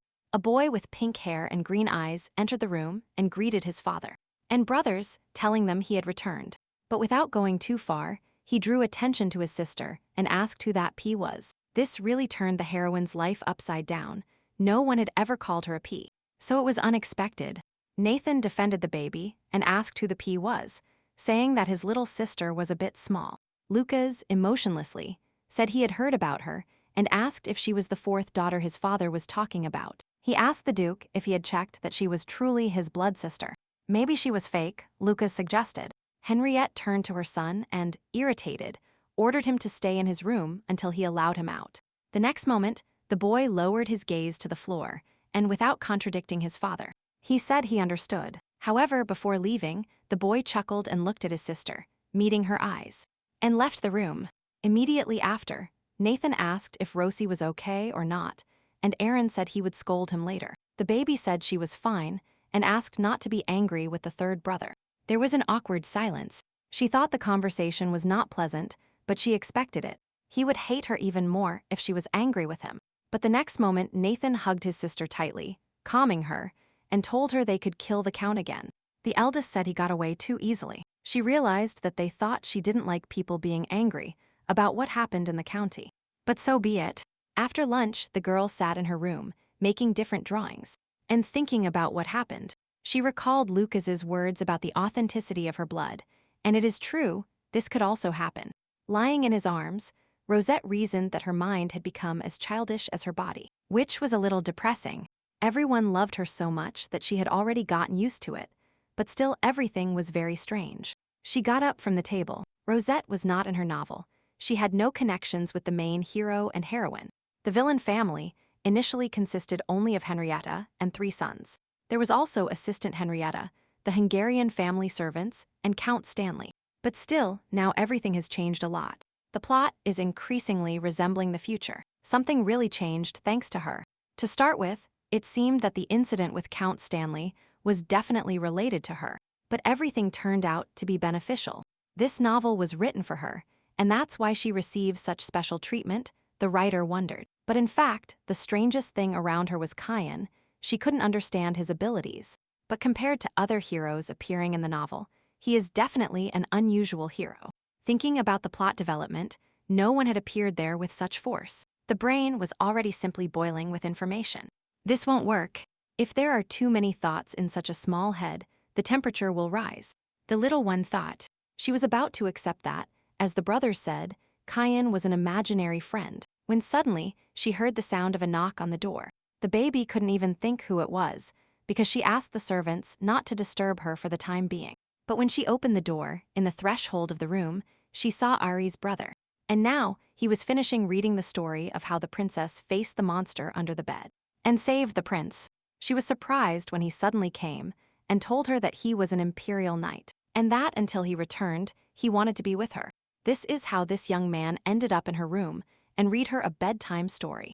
A horror story. He told it in a much more realistic way than she could have imagined, that on Earth. Here, there was only one story about monsters under the bed. Seeing his sister's consideration, he asked Rosie what was wrong, if she was worried about the monster under the bed, and told her that if something happened, to keep it quiet. Having chosen the appropriate option, the boy said he would cut his neck and bury him in the ground, and then he would plant her favorite flowers in that spot.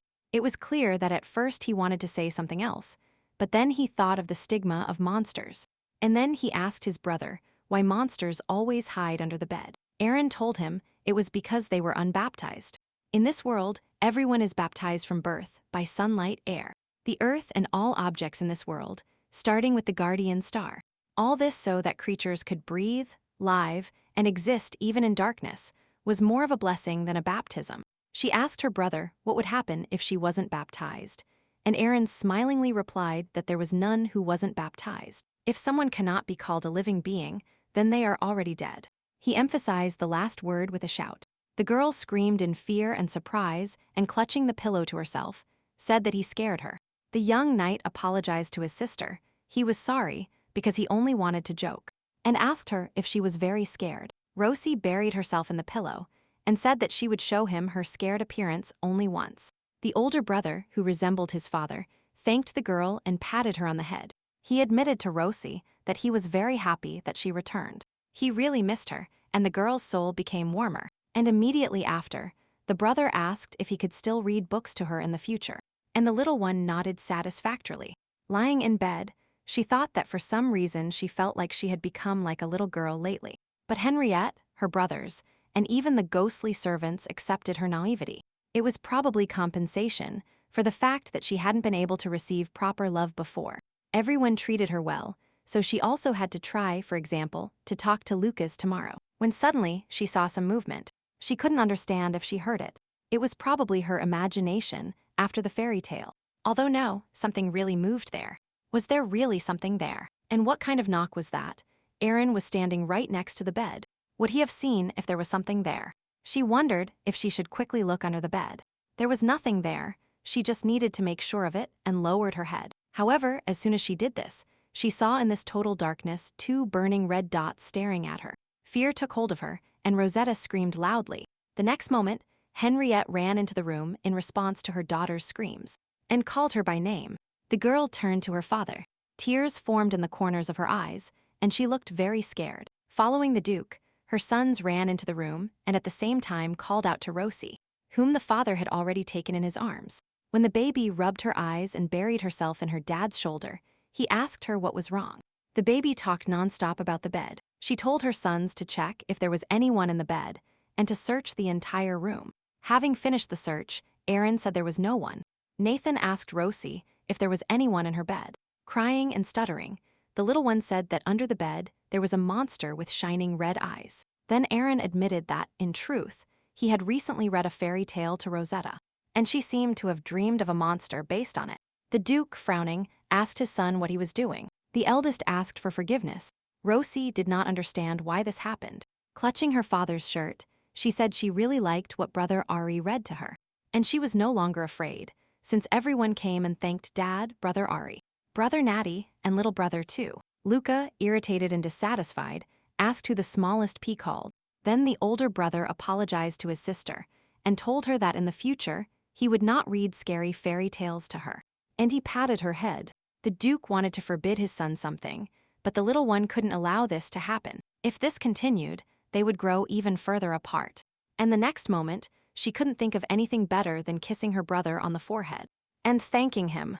All Aaron could do was stare at his little sister with wide eyes. And dumbfounded, Rosetta told Dad that it was not her older brother's fault that the monster appeared. And if he is angry with Ari's brother, then she will no longer kiss him. This almost broke the Duke's heart, and after being silent for a while, he told Aaron that next time he should spend more time choosing a book. It worked. The middle brother, Nathan, also asked his sister to kiss him, and the baby told Natty that she would do it next time. Without despairing, he smiled and suggested that instead of a kiss, today they sleep together. The older brother also didn't step aside, and with a feeling of guilt said that if she was scared, she could lie down with him. But noticing his father's gaze and the way he held her tight, she understood everything. But Henriette was very predictable. Therefore, with a gentle smile, she replied to brothers Natty and Ari that today she would sleep with Dad. With him, she had nothing to fear.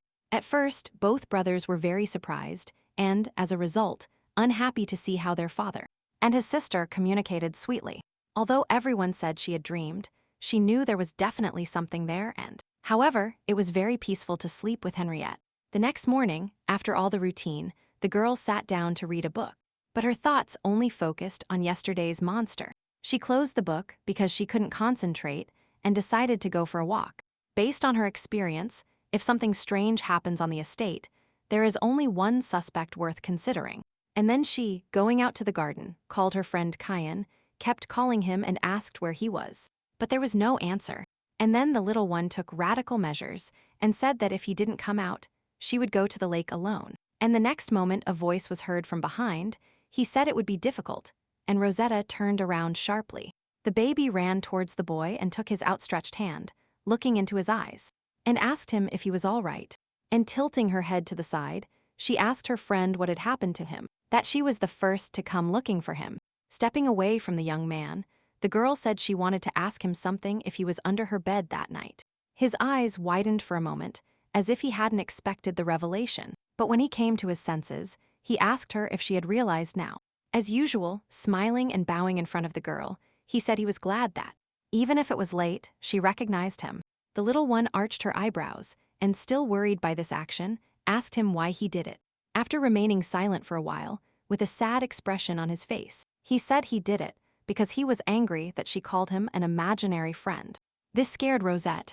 How could he have found out about this? Because she was talking to herself in the room, a shiver ran down her spine. She asked him if it was too much to refer to a real creature, as if it were fictional, because he was standing right in front of her. His hands were cold. It created a strange sensation when she brought them to her cheek and looked at her with his red eyes. He said he regretted making her cry. Because he didn't want this, the baby was very scared by what was happening. Stepping away, she said she accepted his apologies, but asked him to honestly tell her who he was. She frowned and said she couldn't be friends with someone she didn't know. The young man's face changed. He became sadder than usual, and the smile disappeared from his face. He already wanted to say who he was. Suddenly, Lucas called them loudly and asked Kyan who allowed him into the glass greenhouse. The boys were arguing about something, and Rosetta was surprised they knew each other. But everyone said they didn't know, so how does Lucas know? The boy frowned and said he had told him to know his place and act accordingly. The Duke's youngest son sent all his words to the Crown Prince. Rosetta was stunned. She never expected to hear this and asked again. Her brother asked the P who else was standing in front of her. She spoke to Kyan in a low voice, as if asking him if her brother was telling the truth, to which the young man replied smilingly that she now knows who he is and asked if they would remain friends. This simply could not happen. Rosie still couldn't believe that her friend was not a fairy, but the son of an emperor. The boy, amused by her reaction, told Rosetta that she was very sweet and naive. He liked that very much about her. In response to such a compliment and flattering words, Rosetta's cheeks blushed. Even this reaction from his friend made the prince very happy, and he smiled gently at her. When suddenly their idyll was interrupted by Rosetta's third brother. He shouted loudly at Keanu to stop chatting and leave quickly. Extending his elbow, the smiling boy said that nothing could be done about it, and asked her if he should accompany her to the estate. The little one grabbed his elbow and thought it was strange. There were many things he wasn't explaining to her. Then she asked her friend, who was the crown prince, how it had happened. And he smiled and said he didn't know. The cruel Duke of Hungary took the crown prince hostage under the pretext of teaching him magic. This was one of the ways to shake imperial power, he said, and he asked if she was interested.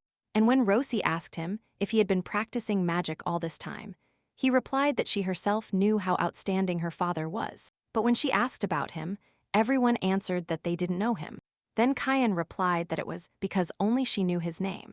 He also asked Rosetta that, no matter what, she should think of the good. If she can have at least a little less fear, then he will be happy. Goosebumps ran over the baby's skin again. The more she thought, the less she understood what the ghost's words meant. They met in front of the estate entrance, and then the brothers realized that the imaginary friend she told them about was the crown prince. The next moment, the middle brother, Nathan, snatched his sister from the prince's arms and, disgusted, he thanked him for seeing her off. Rosie turned around, if you think about it. So it was Kyan who told her about the relationship between the Hungarian family and the imperial family. And the imperial family is now supported by the Hungarian family and the current emperor. And the crown prince act as puppets, so Rosetta thought she should simply hate her family when she suddenly saw Dad. The man greeted the crown prince and asked if his day was going well. Kyan replied that it was only thanks to him. The next moment, the father looked at his daughter, and their gazes met. Henriette said it was time for the prince to return. Aaron would return to the palace tomorrow, so he would accompany him. The young man, with a hint of sadness in his voice, but with a smile, asked if it was already time to say goodbye. He regretted having to leave this estate so soon, because he had made friends with Rosetta with such difficulty that they looked into each other's eyes. Silence fell between them, and then the Duke told Aaron to get ready for tomorrow. And he told Nathan that he had invited a tutor for him. He told his daughter it was time for tea and asked her to follow him, and although a snack was a great idea, the atmosphere made her tense. Suddenly the little one came up with a brilliant plan and exclaimed cheerfully, offering everyone a snack together. After all, if she leaves Aaron and Nathan like this, he will worry, and now they are at the table. In the same atmosphere, there were many, but it was also very calm, and Lucas had been unhappy since she called him. Even so, the relationship between father and sons did not change in the slightest, and Kyan was a spectator of all this. Rosetta thought this wouldn't work, and asked the maid to cut the cake herself. After cutting it into equal pieces, she put them on plates and took the first one to Dad. She took the second and third to brothers Ari and Natty, and the boys thanked her movingly. And she gave the next piece to the prince, and only gave the last piece to her little brother, who was angry about this nickname. Then Rosie asked him if she should feed him with a spoon, since he didn't take the plate. The boy snorted and still accepted the cake. Once this dialogue was completed, the Duke told his daughter not to walk too much, and to sit down. She listened to her dad. The older brother sitting next to her wiped the crumbs from her lips when the baby finished her piece. Everyone was very affectionate. Rosetta couldn't be happier that there was now at least some kind of dialogue. It would be nice if it continued like this, she thought. After tea, Kyan asked her if she was sure he wasn't an imaginary friend. The little one admitted that she still thinks he is not a person, but a fairy. Then the prince asked if there was anything that distinguished him from other people, because in the world there are many mysteries associated with guardian stars. When Kyan said this, Rosette remembered what Ariel told her and asked him if his eyes were like that for protection. The boy shuddered and asked her what she was talking about, and Rosie replied that his eyes had a red glow, as if they were precious stones. Then Kyan, with a creepy look, asked Rosetta if her eyes really looked like that. She made a mistake without realizing it. She just said something exactly wrong. It was hard for her to justify herself, but she still said that his eyes were brilliantly beautiful. The baby sweated nervously, and Kyan looked at her in disbelief, puckering his lips, and said that she probably just saw it wrong. After thinking about it, she didn't even have time to tell him, and so she thanked Rosetta for becoming his friend. He approached the baby and brought his hand close to her, looking directly into her eyes. Rosie looked at the boy in disbelief, but still she put her hand in his, and then the young man suggested they remain friends. His novel had no title and was carelessly written in her notebook. She couldn't even dream of publishing it online. And the readers were only friends, but it was never completed. Still, Rosie thought she had thought everything through to the end, and as she recalled, the content came to her mind on its own. In any case, in the original, the prince is not the most important person. Not only his name, but also his image as well as his life and death, remained uncertain. It focused on the empire, and the story was supposed to be about a protagonist from the aristocracy. And then they arrived at the palace. Cayenne, who met them, asked her for her impressions. Rosetta replied, amazed, that it was huge and handsome. It was true that it was to the imperial palace that she first arrived. One would wonder how this happened. And everything happened like this before his departure. Cayenne asked Rosetta if she wanted to go to the palace with him. He said that he finally had a friend, so he would like to introduce her to His Majesty. And Rosie has never been to the palace, but this time the Duke of Hungary and Lord Aaron will go there. And then the girl asked her father for his opinion. So the whole family arrived at the palace. Nathan said that such a thing exists in the Duchy, and Lucas supported him. Among them, the only one not present was Aaron, who barely arrived at the palace. He immediately returned to the night order, and the rest of his family went to the palace. Moreover, the crown prince himself gave them a tour, and so they arrived at the audience hall, where they were received by the emperor, a middle-aged man with wheat-colored hair. And Riot greeted His Majesty the Emperor, the brilliant pride of the empire, on behalf of the whole family. While bowing, Rosetta happily thought that she did not regret taking basic etiquette lessons. What are the formalities in your relationship? The emperor asked, and saying that he had a conversation with the duke, he ordered the others to leave. The next moment, Cayenne approached the baby and, smiling, asked her not to be surprised. Whatever happens now. And so, the next moment, when the people left, the emperor jumped up from his seat and loudly called out to Henrietta. She ran to the duke and, taking his hands, almost crying, told him she missed him and complained about some mail. That mail urged him to definitely build a bronze statue of the former emperor. The duke asked her to speak more calmly. The baby, looking at her brothers and friends, realized that everyone except her were used to this, and only then did His Majesty see that his son had returned.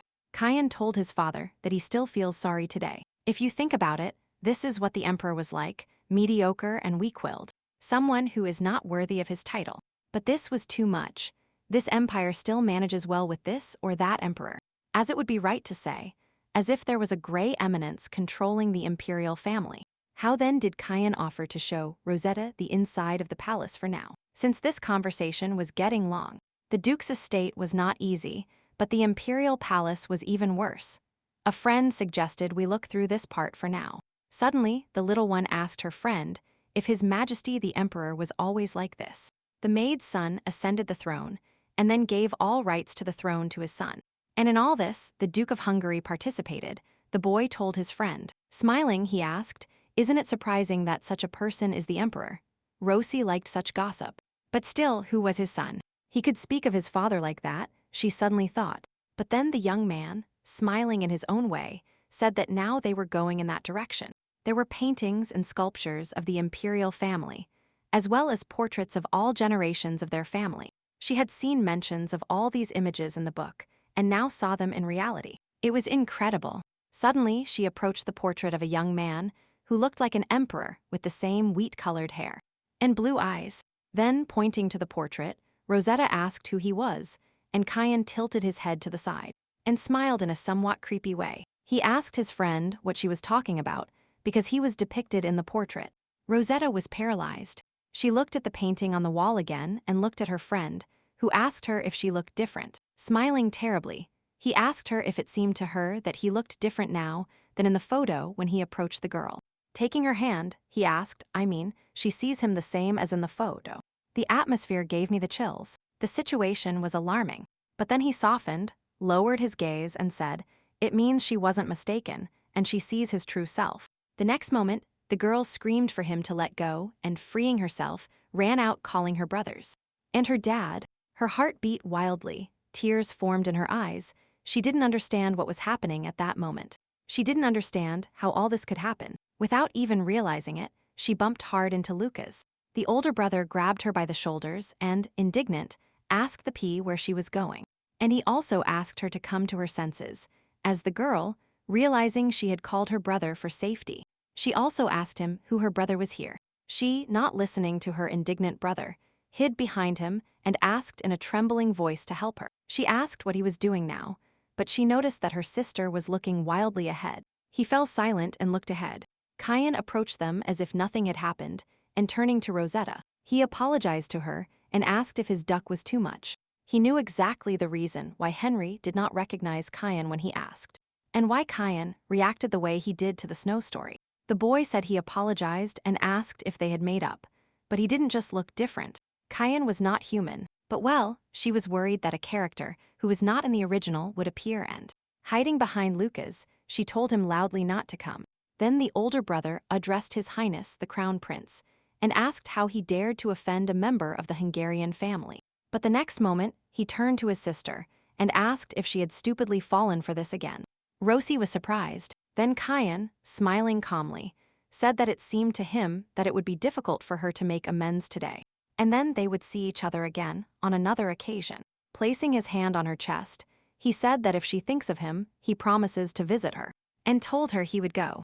The young man turned around, and the little one shouted after him that she didn't want to, that they weren't friends anymore, and that he didn't have to come. There was a mistake in the original, and he was not connected to her. Unlike Earl Stanley, there were no situations connecting Kian to her. It was said that the crown prince was him until she returned to the Hungarian castle. But why are the events different from the original? What was the reason? She could understand that there were beings that were not human whom she did not know. But the fact that the crown prince was not human was completely different from the original story. The next moment, she fell to her knees. Unable to restrain herself, she told her brother that her legs could not stand. He offered her his hand, but Rosetta apologized and said she couldn't get up and that it would be better to call someone. This statement from the P insulted the honor of the little man, who frowned and puckered his lips. The next moment, he sat with his back to her and ordered her to climb onto his back. But if she didn't want to, she didn't have to. But the sister quickly composed herself and told Lucas that, on the contrary, she really wanted to climb onto his back. And now the two were already on their way. Lucas cursed embarrassed and asked not to tell anyone that he was carrying her on his back. Rosie promised. Then she asked her brother to listen to her and asked the crown prince what his real name was. He said that Kian was not his real name, so he first needed to know it. But Lucas didn't know him. After hearing the answer, she thought Lucas had such a personality that he didn't pay much attention to others, so that others would know. Approaching the hallway where they stopped, they met Nathan, who asked Rosie why Lucas was carrying her on his back. The young man wanted to tell, but jumping off the baby's back, he said that his legs simply hurt, and he asked his brother to carry her.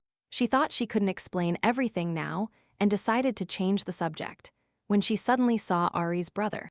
The boy told his sister that the meeting of the royal knights had been slightly delayed, so she could stay longer at the estate. He picked up his sister and smiling invited her to spend more time together. Natty also asked his brother to hug Rosie. Rosetta smiled. There were many people around her, and that's why her mood improved a bit. Kaka suddenly felt stronger hands grab her from behind, and her brother's hands let go. It was her dad. He said he was done with all matters at the palace and suggested moving home. The Duke carried the baby in his arms, and then she told her dad she could go herself. Then the man carefully asked what was wrong with her, that her legs were shaking so much. Rosetta couldn't answer her dad, and saying nothing had happened, she pressed against his chest, thinking that although this embarrassed her, she calmed down. And then she asked Dad what His Highness the Crown Prince was called, and when the Duke asked her why she was asking, she said she had made friends with him. Even though they had shouted earlier that they were no longer friends, it was necessary to find out. But Henry told his daughter that he didn't know his name. It turned out that one must not casually ask for the names of members of the imperial family, because no one should call rulers by name. All this was strange. He said he couldn't find out, but he didn't know. But she herself saw Henrietta's relationship with the emperor. How could this be? It was definitely strange. But the strangest thing is not that no one knows the crown prince's name, but that everyone thinks they don't know his name. When they returned from the palace, she asked Aaron and Nathan, but they didn't seem to have any interest in it. Nor did she find anything in the book records, and the etiquette teacher she accidentally asked also said she didn't know. And even the people involved in raising and educating the crown prince didn't know his name. They only spoke of his beautiful blue eyes, a symbol of the imperial family. Kian, whom she knew, looked different, but for now she thought that her own hands had drawn so many portraits. Suddenly, looking out the window, she realized how quickly time had passed, but the time when the servants announced bedtime had also passed. She rang the bell to call the maid, but after a while no one appeared. So the little one decided to look outside the room. There was no one around, and the hallway was completely dark. She walked down the hallway calling the servants. It was strange that it was so quiet. The servants accompanied her at all times, so she didn't know where the lanterns were. Suddenly, passing by the window, the little one noticed that something was thrown on the floor. And this person was saying something, and she ran closer. The man lying on the floor was covered in blood. A pool had also formed near his body. He barely managed to tell the lady to run. The little one froze in horror at this terrible sight. Rosetta couldn't believe they had been attacked, because the Hungarian estate is protected by a barrier, and Henrietta's magic. Suddenly, she heard the voices of ghosts that were not like the previous ones. They said they no longer had the strength to prevent magic. The voices spoke of the assassins who tried to defend themselves, but the bodies were immobilized. They said to run away with the master. And while thinking about what happened here, she looked ahead and saw many corpses and blood. But the next moment, the little one remembered that her brother Lucas's room was on the other side. The next moment, the girl rushed down the hallway, where all the people were slaughtered. The Hungarian estate was under the protection of a silver-eyed woman. She is a guardian star with an incredible protective field. To destroy it, you must have the power to destroy all magic and witchcraft, and this is probably just an obvious abyss of greed. Horrified, she ran to her third brother's room and, out of breath, thought about making sure everything was all right for him. The doors and carpets were stained with blood, but then she opened the door and shouted loudly for Lucas, whose throat was being squeezed by a man who was ready to stab him with a dagger. At first, she was confused, but she reacted instantly, and the vase was already flying towards the man's head and crashing loudly. Due to the pain, the assassin finally let go of the boy's throat, giving him a chance to breathe calmly. As soon as he had a chance to break free, he got up and shouted loudly to the P to run and call his father. But this moment did not last forever, and a large gloved hand grabbed the boy's throat again. And he screamed, shouted loudly for his brother, but instantly turned around and only heard a loud thud. Approaching the baby, he told her it was useless to call the Duke, because others had already left for her soul. At the same moment, as if nothing had happened, Lucas got up and shouted that she had nothing to do with them, trying to protect his sister. The assassin said that if she wanted to blame someone, she should blame her father, and she must have wanted to live a long life. The mercenary was already standing right above the baby, raising his hand with the dagger upwards. Lucas, with the last of his strength, shouted at him to stop. At the moment of impact, he asked if a cornered mouse could bite a cat. Rosetta closed her eyes, but suddenly strange shadows appeared in the space. They tied the man so tightly that he couldn't move, he only groaned. The next moment, he screamed heartbreakingly in pain. At that moment, Rosie opened her eyes to understand what was happening. Among the black and reds who were so alone, she saw something inarticulate, and blood splashed on her cheek. The next moment, only a bloodstain resulting from the struggle remained in the room, while Lucas was trembling with horror, knowing the blow and the consequences that her brother's deranged state could have. She ran to him. She covered his eyes with the palm of her hand, pressed his head against her chest, and told him not to look at her. She herself almost had a hysterical fit, when suddenly, a voice said that he had lost consciousness. Children would faint even from a slight shock. There were still tears in the little one's eyes. The voice asked. He helped them, but she didn't even thank him. She had wide eyes, her heart beat wildly, and a familiar voice said that now she could look back. After a second, the smell of blood disappeared. Then he said that now she, however, could turn around and look.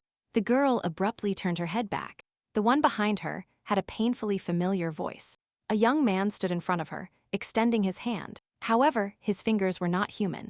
They were black and with sharp claws. Fear was visible through his eyes. Realizing something was wrong, Kyan looked at his hand and realized that he had not fully transformed, and immediately took on his normal appearance. Showing his usual hand, he said that now everything is in order.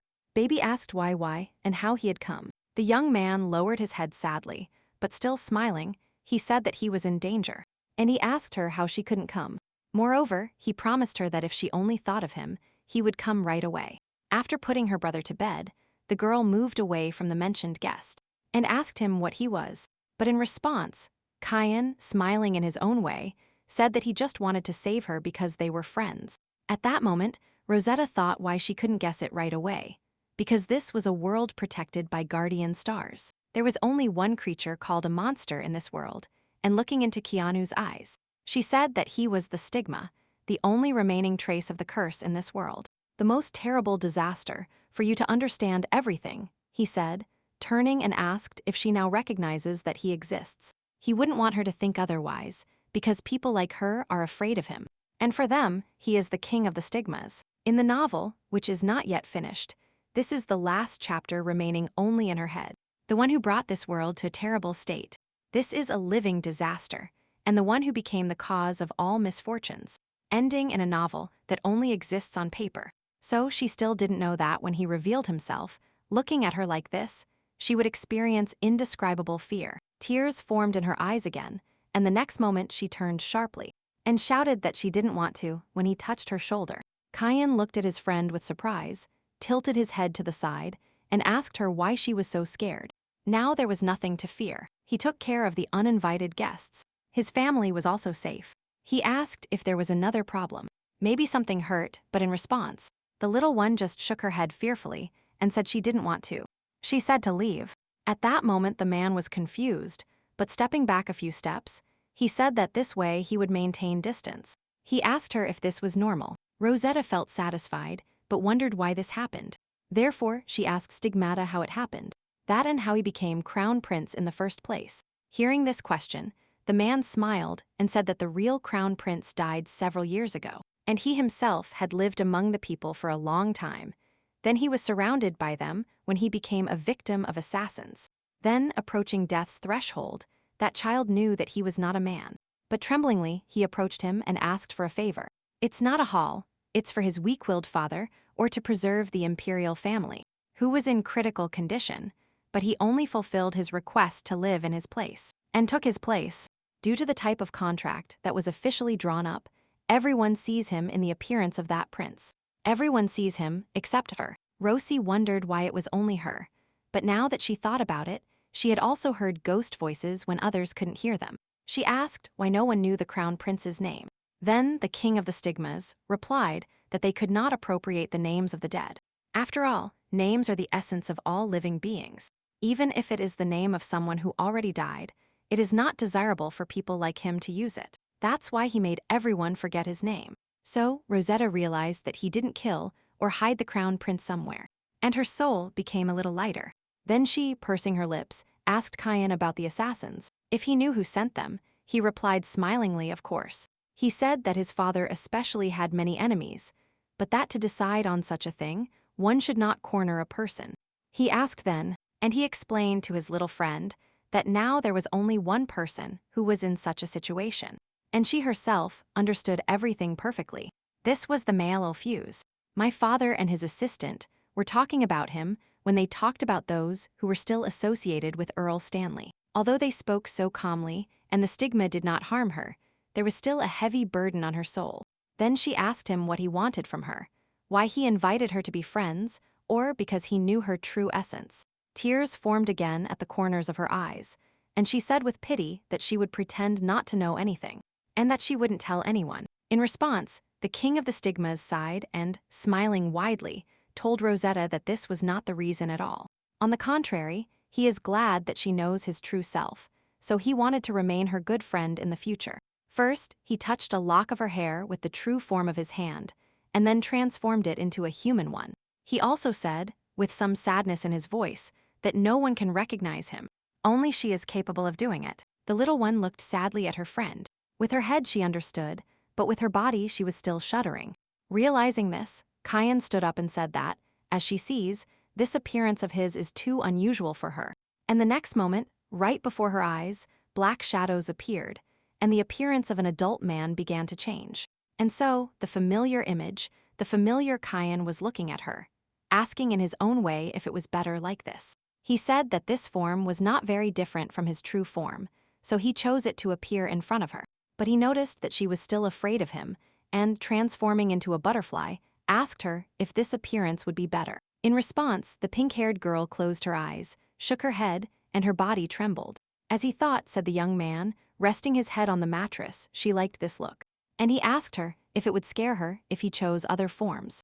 He said he would do whatever she wanted and asked her to look at him, and Rosetta opened her eyes. And then he smiled widely. She knew that he had no intention of harming her.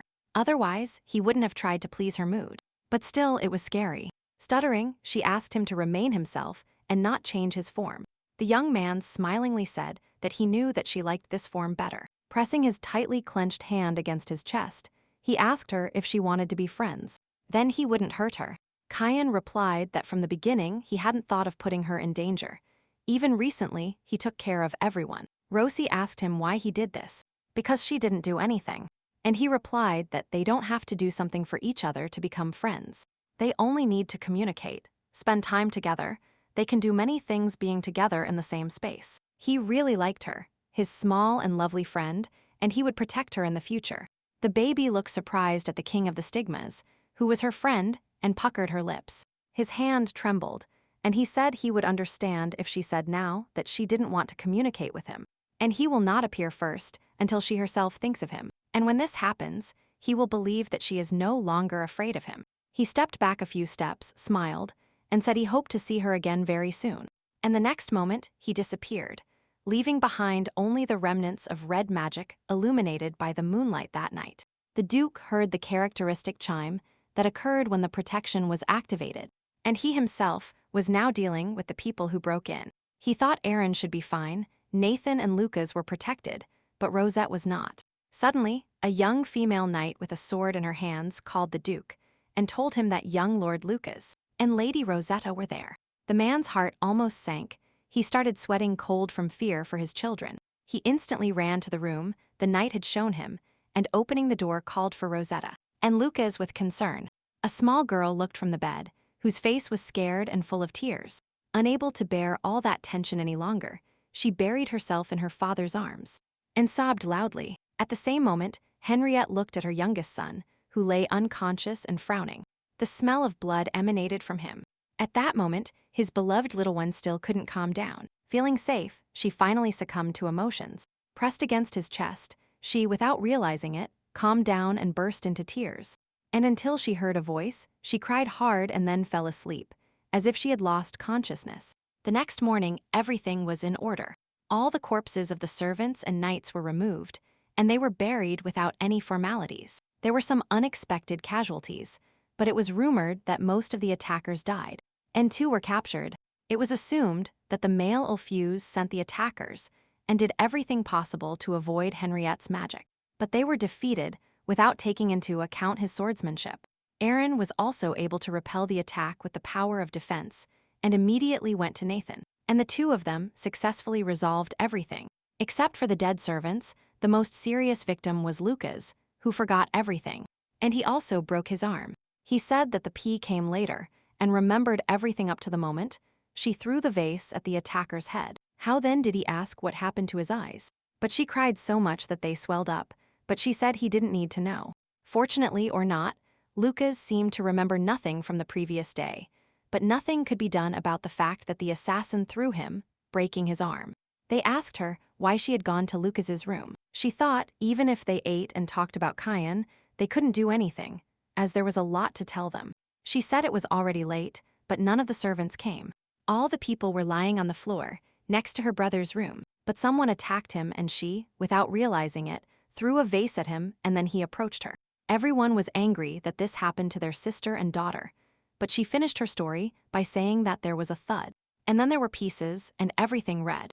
At that moment, the father had already approached the horrified little one and hugged her. He had difficulty remembering the events of the previous night, so the father told his daughter that she had already explained everything to him, so she should no longer remember the terrible events of yesterday. He carefully stroked her crown, and the girl said sadly that she understood. The next moment, he approached his youngest son and stroked his head in the same way. Lucas was confused, but pleasantly surprised. Next, he ordered the assistant, as soon as there was order on the estate, to gather all the servants to take revenge on the male Alpheus. He told his children to go get treatment and rest, and explained that he would have a lot of work to do.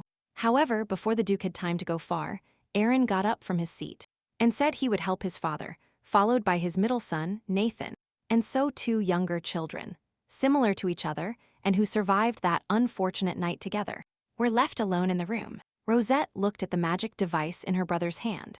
She was glad that such things existed for treatment. She was also glad that they didn't ask her about the details, because they contained the king of the stigmas. Yesterday, faced with all this, she was in a hurry, so she couldn't seriously think whether the king really had no intention of harming her. However, if he wanted to, he could have done it many times, so maybe he really wanted to become her friend. But maybe he is lonely. Ordinary stigmas are monsters without self-esteem. They cannot exist on par with the king of the stigmas. Wait, friend, she stopped. Wasn't the content of the novel too confusing? Because the king of the stigmas was a character from the last chapters. Originally, the most important villain who appeared first was Aaron, but he still needs 3 years to turn 18 when he appears. After him, the important villains were Nathan and Lucas, and the most recent was the main boss, Henriette. It was he who summoned the king of the stigmas, because of whom the sad end came when the whole world perished. Recalling Kyan's words yesterday, she suddenly tried to stop thinking about him. She just remembered the order and didn't count. Suddenly, Lucas called his little sister and asked her why she wasn't scared last night. Rosetta took her hands off her head in thought. She said she remembered everything before she threw the vase. So she, with her hands crossed in her lap, told her brother that it was because he was in danger. Lucas asked her why she did this, because she was in danger too. She didn't have protection yet and was acting very recklessly. At that moment, she had to call her father. Rosie lowered her head and said that she hadn't helped in any way, although she wanted to. Putting aside fear helped. She saw that her sister was upset. He told her she had protection, so everything would be fine, and he asked why he would save her. The next moment, the little one answered Lucas abruptly and loudly that it was because they were a family. But he might not believe it, but the young man's eyes widened. No one had ever told him such things. His heart beat fast and his soul calmed down. He quickly replied that she was really annoying, so he didn't like her much. And originally, there were many in his house who wanted to take advantage of him by deceiving him. At that moment, Rosetta realized that when they met, he drew that line between them. And he was strict with her. The little one immediately cheered up and asked her brother if he didn't hate her. Then that meant he liked her. The little one continued to torture her brother with the right words, but this embarrassed him. But he couldn't find the words to answer.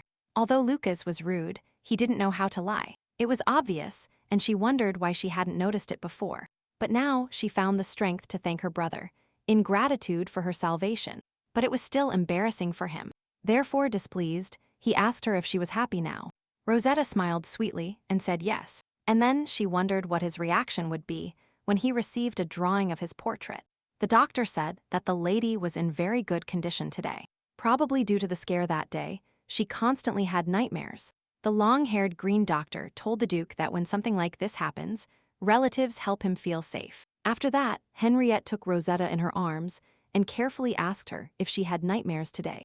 Looking down, the little one said that today she also dreamed of them. She hasn't stopped dreaming about them since that very day. In her dreams, she relives the events of that night several times, sometimes where Lucas. Or she dies. At some point, strangers to that day appear and condemn her. Many threw stones at her. Due to continuous nightmares, she has recently been sleeping with Henriette. And once, she even suggested that Lucas sleep together, but he, embarrassed and irritated, declared that he was not a child. And now, lying in bed after another day, Rosetta asked Dad if it would be uncomfortable for him to sleep with her. Then the Duke asked what inconvenience such a small girl could have in such a big bed.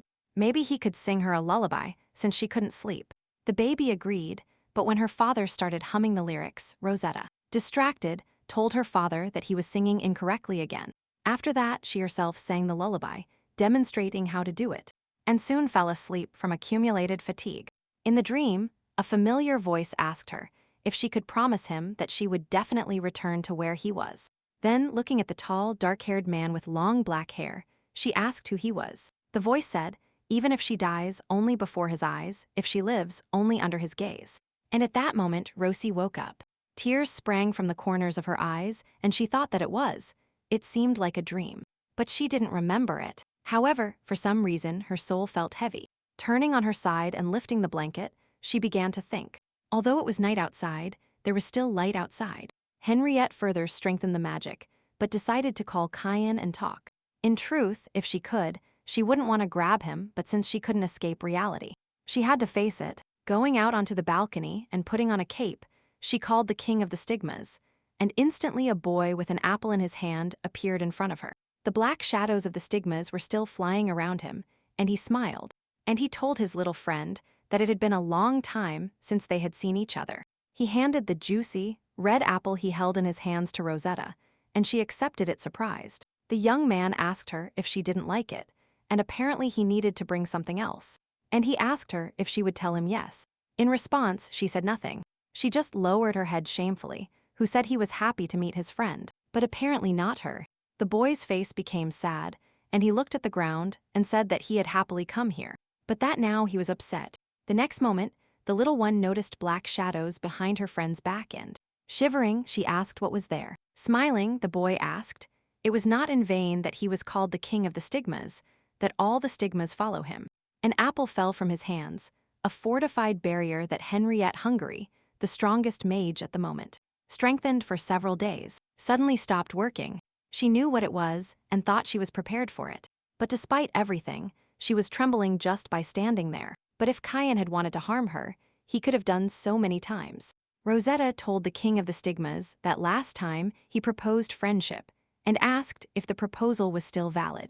Many things have already changed compared to what she knew about the novel, so maybe this is possible. If so, she said when she heard a positive answer and offered to make a deal. She informed the king of the stigmas in the form of a child that friends value each other. That's why she asked him to promise her that if he became him, he wouldn't harm anyone and perhaps there would be a reason why she couldn't call him. Having become his friend, he will not harm the people around her, ghosts, knights, servants, and family members. And only in this case will they become friends. Kyan agreed to these conditions and said he would do whatever she wished. Therefore, he asked Rosetta, kissing her wrist, not to be afraid of him. If she calls him, he will go anywhere, listen, and take care. She wondered if it was really possible to be a true friend of Kyan, and he only asked her not to get tired of him, and that he would be attentive.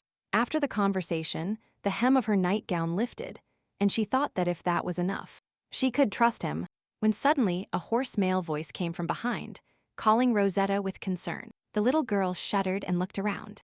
Duke Henriette came out of his room and asked her what she was doing here alone. But realizing, the crown prince asked her why she was there. The little one was about to start making excuses to her dad, when suddenly there was a finger snap, and the next moment, the world around them turned gray and seemed to stop in time. The little girl shuddered.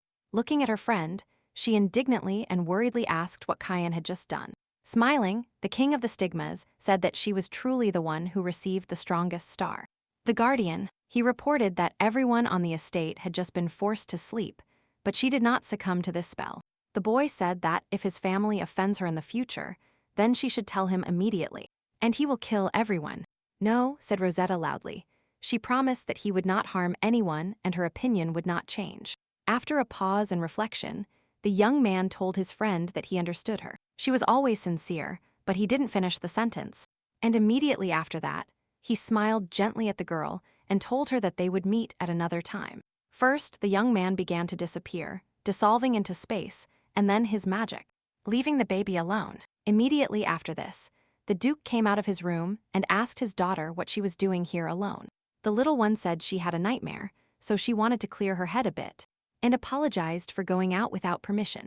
Extending his hands for the girl to hold, Henriette said that on this estate she could walk wherever she wanted.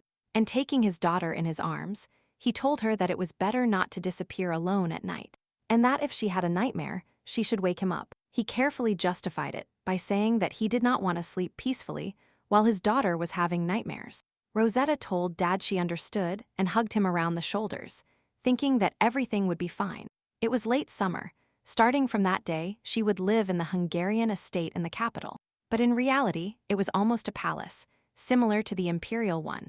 They said that within a few days, there would be a celebration of the emperor's birthday. But her brother Lucas said the birthday was just an excuse and asked her if she really didn't know, or if she was pretending. Then, in response, the girl asked surprised what he was talking about and that she didn't know. Then the older brother, Aaron, equally concerned, asked her if she really didn't know. The whole family was surprised and disheartened. Only a small one wondered if she was the only one who didn't know something, seeing her family's reaction. Her closest maids laughed with the same sweetness, and then Molly whispered that they were saying her birthday would be soon. Her birthday? Lady Rosetta asked surprised, as if she didn't believe what she was hearing. She had completely forgotten about it. Until now, she had never paid attention to it and didn't care much. Until the family came into her life, but they remembered her birthday. Natty said the birthday banquet will be held at the imperial palace, along with the awakening ceremony. That's why she needs to participate in this. Rosie was even more surprised when she learned all this. Aaron said that his family hadn't held banquets for a long time. Lucas agreed with him, and Rose was surprised how quickly they accepted everything. But if we consider the emperor's past reaction and his relationship with the Duke of Hungary, then it can be said that they are like close neighbors. Well, if they go to the imperial palace, she will meet Kayan there. Seeing the thoughtful expression on his daughter's face, the Duke approached her and stroked her head. And then, smiling, he told the little one not to worry, but to think about the gift she would like to receive. Following his father's words, her older brother Aaron supported them and asked Rosie if there was anything she wanted. After him, the middle brother spoke up and cheerfully said that even if this doesn't exist, she can say whatever she wants. And after them, Lucas said that if she says something, he will think about it. Seeing all the support from her family, Rosetta said this was very unexpected, so she would think about it and tell them. And the next moment, cheerful brother Nathan invited them all to go and explore the area. Since arriving in the capital, there was something worth seeing or buying here. Lucas said it was a good idea. So Rosetta looked at Dad with burning eyes and asked if it was possible. The Duke said that since she was here for the first time, they would go together. When suddenly his assistant announced that he had received a message. Henriette asked if this required her personal hearing. And then the boy replied that it was Duke Elgidor.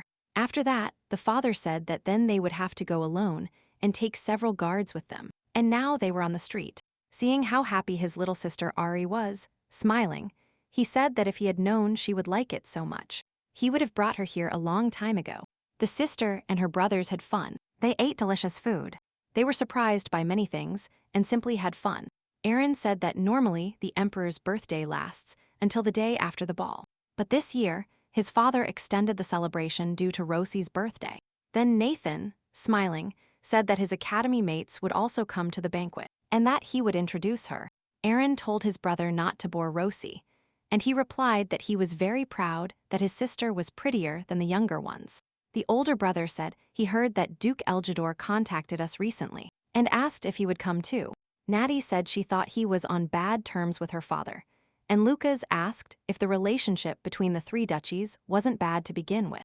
Is that so? Aaron asked, saying that in childhood they saw each other often until the Duke had a son, who should be the same age as Rosette. The little one walked hand in hand with her brother and thought, if this is young Master Elgidor, then he is the main character, and surely he was the only son compared to his siblings, and was definitely her age. The north of Hungary, the west of Baskal, and the south of Elgidor, three duchies that existed since the very founding of the empire. They are the main families in the novel. The main character is the Vaskal heiress, and the main character is the Elgidor heir. And the one who was the villain and interfered with these two was the Duchy of Hungary. She wondered who the main character was in real life. So she asked her older brother what kind of person young Master Elgidor was. And Ari asked her if she was interested in knowing. Rosie said it was because if they were the same age, they could become friends. And even if things had changed a lot, for the sake of the future, it was better to get close to him. That's all, Aaron sighed, and asked if it was really necessary since she already had them. The little one asked, surprised, what he meant, and Lucas supported him by asking if she really needed friends. The middle brother also agreed with the others, and asked if the brothers were something more than friends deep down. Rosie wondered if they wanted to share her with someone. Nathan picked up his sister and asked Rosie if she was bored of them, and told her that they would show her something more fun. After that, the whole family moved to a deserted yard, and Rosetta asked the brothers what to do in this wasteland. She coughed twice with a demonstrative gesture, and Aaron asked Rosie to watch him. After this, the older brother approached a huge stone not far from them, and pointed it out to his sister. As she could see, it was huge and strong, and the next moment Aaron, clenching his fist, he hit this rock hard. Rosetta shuddered at the unexpected performance her brother gave her, while watching with interest. It was a blessing she received from her guardian star, and when the stone broke into many more, Rosie said that Eva was incredible. The blessing Aaron receives is physical strength 10s of times stronger than normal, and a strong body that cannot be damaged by poison or metal. In the novel, a few years later, he single-handedly destroyed many territories with the help of strength. Rosie recalled with admiration. Ari said there was nothing so incredible about this, that she would soon have an induction ceremony. But he just wanted to talk about his abilities. The middle brother, Nathan, also got involved and asked his brother if he had just said that he would show his too. And Lucas asked if his blessing wasn't difficult to use. He replied that he couldn't do it alone, but this was not a very remote place, so someone would serve. And the next moment, Nathan saw a man nearby and asked if he could come here for a while. The man asked what was wrong, but the middle brother, smiling sweetly at the traveler, said it was nothing special. When he approached, the boy applied his blessing. His eyes turned like crystals, and his opponent's eyes too. After contact was made, Nathan ordered the man to stay there, raise his hands, and jump. He obeyed. He told him to take 3 steps forward and 2 steps back, and the man, like a puppet, complied with all his whims without question. Nathan's blessing is the eyes of Mill. This is the power with which he can force the enemy to do anything if he looks into his eyes. Rosetta watched with interest what was happening, and what surprised her most was the freedom with which he used it. Upon finishing the performance, the boy proudly asked his sister if she liked it, if he was also incredible, and what else to show her. In response, the little one turned out to be smiling, saying that even this was enough, and said that he was simply incredible. A few years later, Nathan used his blessing and destroyed the enemy forces, separating the main characters. This is an enormous force, but fortunately, there was a limitation. He had to make eye contact with the object. But the power did not work on people who received protection, nor on superior beings.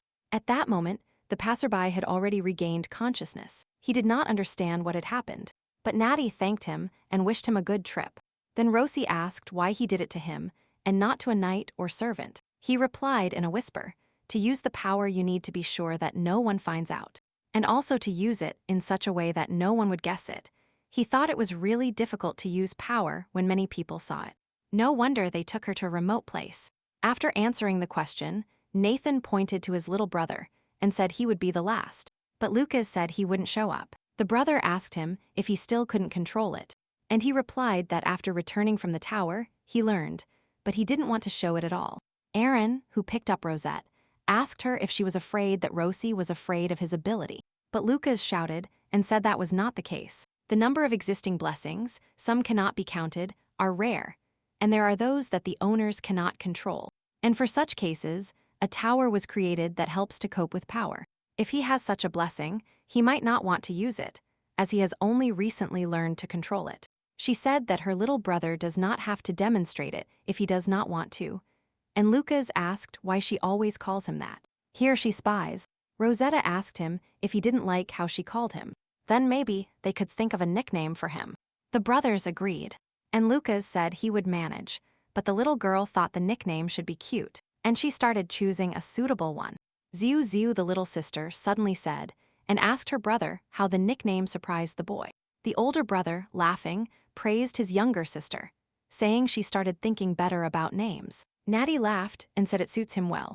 Shushu asked the brothers not to laugh when a guard approached them, and told the young knights and ladies that the sun would set soon, inviting them to return. Then Aaron suggested that tomorrow they go to the children's toy store and buy some gifts. Nathan said it was a good idea. Aaron warned his sister that the cow should go to the banquet and not play with strange guys, but stay close to them. And so, the next day they returned to the city and, as promised, came to the store with children's toys. The younger brothers, offering her toys, asked Rosetta if she liked them, and if the other was better. Nathan said that the delivery is better, because it takes a long time to get close to Rosie. And Lucas said it's better when you look at the thing with your eyes. The baby just laughed nervously upon hearing the conversation of the Selena brothers. She asked the lady if she was tired, and received an affirmative answer. Rosie asked where she could sit, and the maid replied that she saw a place inside that looked like a bathroom. Cecilia said, "Stop, accompany her outside," and Molly said she would report to the young knights and bring them something to drink. The little one told the maid that her brothers bought her everything she talked about. She said they wanted to find something she liked, when suddenly the little one heard footsteps behind her and stopped, shivering. At that moment they pressed a rag to her mouth, and she began to mumble, trying to scream. At the same time, the dukes were talking through a magical connection, and the stench spoke most of it. It seemed to him that, this time, he would not be able to attend the banquet for His Majesty's birthday, and he regretted not being able to meet. Duke Henriette simply snorted in displeasure and said that this was some kind of useless conversation in which wasting magic was always so cold. And he himself began to think when, 7 years ago, he was looking for a place where he would place the newborn Rosetta. He thought about the Duchy of Eljedor and Baskal, but at that time, Duke Eljedor spent more time on the battlefield than at home, and Duchess Baskal locked herself in her house doing business. Although they had known each other for a long time, at that moment he could not contact them. Therefore, he thought it would be better to hand her over to Count Stanley, who at the same time had a daughter, and took advantage of his power. So, Eljedor said, they were talking about how he had found his lost daughter, and congratulated him on it. The smiling Duke, with golden stripes, said that his son would turn 6 this year, and asked how old his daughter would be. They seemed to be the same age. But Henriette interrupted him, and, cutting the connection, said that if there was nothing important then she would disconnect. The Duke continued trying to continue the conversation. Having finished the negotiations, Henriette held her head, which was sick, and thought that they still did not agree at all in character. The moment the Duke was thinking about his own affairs, a knock was heard in his office, and he looked towards the door. The next moment, an assistant ran into the room and, shouting, told the Duke that a problem had occurred, followed by his worried children. He, remaining calm, asked what had happened, and then Nathan shouted that Rosetta had disappeared. The man seemed to have been pierced by a sharp spear, and his face instantly expressed horror. At the same time, the missing girl had already regained consciousness, and, looking around, she wondered where she and Cecilia were. She heard the voices of adult men next to her. She tried to get up, but found her body tied. The men discussed the fact that she was probably of noble origin, and that after a while, she wouldn't even be able to remember her home. These were the ideal conditions for selling her, when suddenly one of the men noticed that the girl had regained consciousness. The little one raised her head horrified. She looked at her kidnappers and wondered what she should do, because judging by the conversation they didn't know her. They just stole children from her. Pursing her lips, she thought that if that was the case, then maybe they would let her go once they found out who she was. The situation should not get worse, but if she makes a mistake, these will be her last minutes of life. The man smiled and said that he hates people making noise.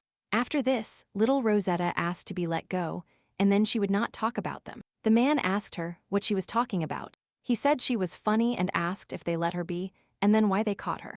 No, said Rosetta proudly, it would be better if they let her go now, explaining that she is the daughter of the Duke of Hungary. At the same time, her brothers told their father how and under what conditions their sister disappeared, and what they discovered when interviewing the area.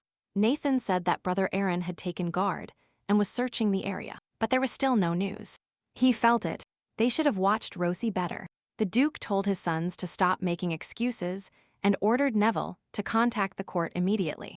This was done so that they would mobilize the imperial army, and he would personally command it. He said that if someone finds the criminal before him, they must bring him alive, or he might barely be alive. He didn't care. The assistant said he understood the order and thought, whoever the kidnapper was, it would be better if he died quickly and without pain. The sons followed him. At the same time, the kidnappers were roaring with laughter. After hearing what the girl was saying, Rosie looked at them bewildered. Their leader asked them if they were trying to trick them, and told the girl that they were sorry. He asked her if she believed they would believe her, since they knew very well that the Duke of Hungary only had 3 sons. Wow, thought Rosetta. Apparently nobody knows about her except the aristocrats of the capital. She understood. The next moment, her dictionary seemed to let loose and rudely told the girl not to chatter and to sit quietly. Rosetta was very scared, and the men decided to go please the boss with the fact that they had 2 wonderful assets. Upon leaving through the door, the most talkative one said, if she really is the daughter of an aristocrat, this could be dangerous, so it will be necessary to silence her and kill her. Rosie thought that if the truth came out, it could become even more dangerous, and she didn't want to use this method, but she had no other choice. And the last time worked, after ordering her thoughts, the girl quietly called Kyan. Little Kyan's body came out from the shadows on the floor and cheerfully said. Finally, she called him. At first, Rosetta was surprised that he could do that and asked him if he could help her. Not a second had passed when he returned to his usual state and offering his hand. He said, of course, my friend, that he was delighted to be able to help her. Smiling in his usual style, the king of Stigmata asked her how she wished him to help her. At the same time, all sorts of rumors ran through the streets about what they had seen, about all the guards and knights participating in the search. At that moment, the kidnappers had already been captured, and one man shouted excitedly that it wasn't him, that he really didn't know anything. Nathan looked at him, taking advantage of his blessing, and with a creepy look asked him if he was sure about this, and then he would check it now. At that moment, the other kidnappers returned to the house, shouting that a problem had occurred. And the girl's words were true. They wanted to return her, but they found no one in the room. The same moment the baby took the hand of the king of Stigmata, they moved to a safer place. It was the imperial garden, and the young man, untying her hands, asked Rosetta if she was hurt.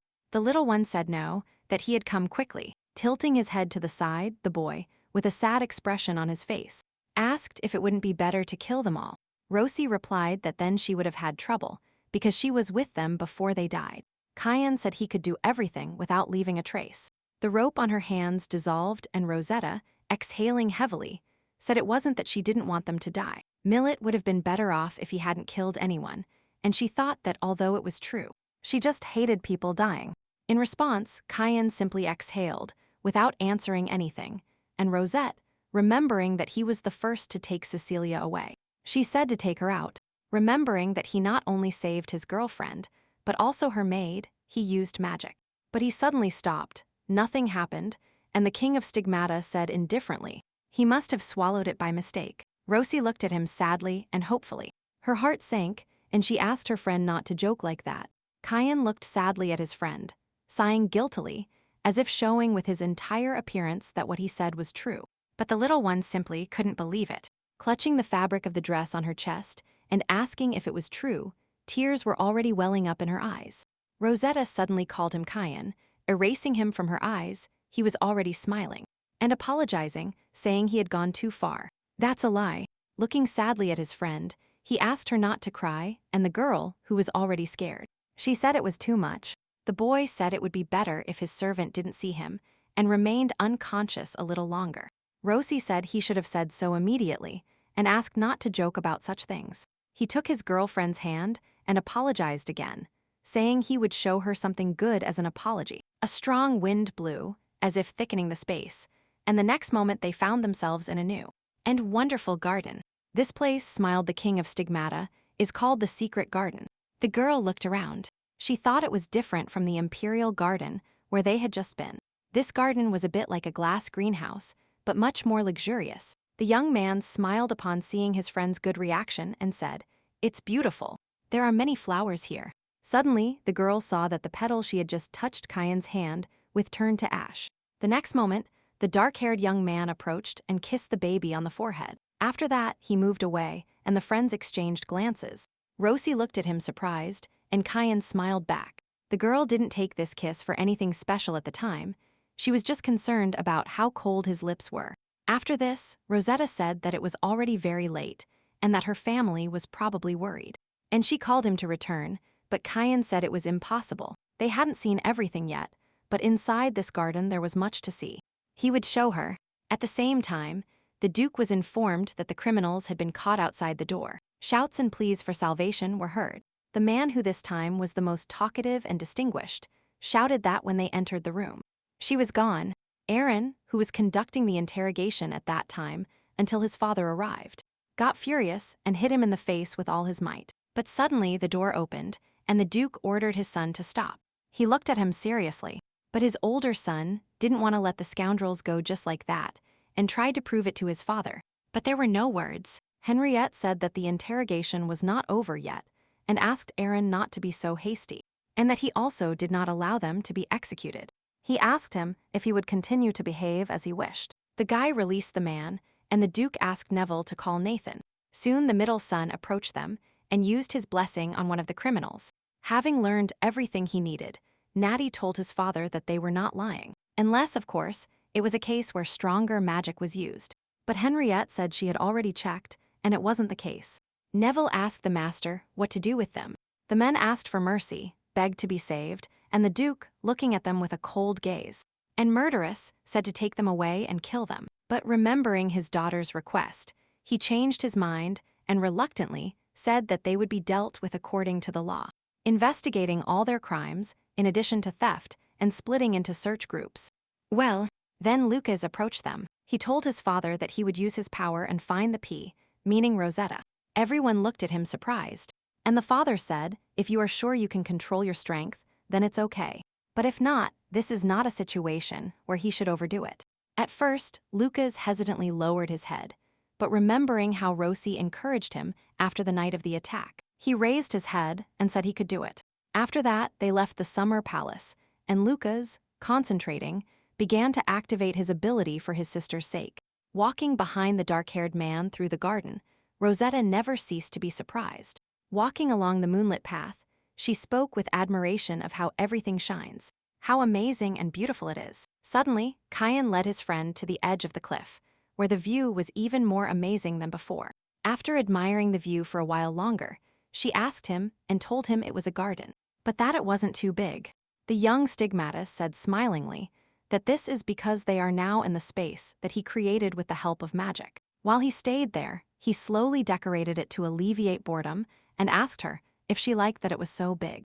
"No," replied Rosie, and asked if he was too handsome, and thought that if he did this out of boredom, then it was a good hobby. "Right," asked Kyan. It was a special place where only those he allowed could enter. But now Rosie understood why the garden was secret. She thanked the boy for bringing her here. Thanks to him, she could see such a beautiful place. She thanked him for saving her and asked if it would be better to return. Her family would worry about her. The young man did not argue with his friend and took her hand, and instantly brought her back. Rosetta looked around and asked if that was the imperial garden, and Kyan replied that there were people there looking for her.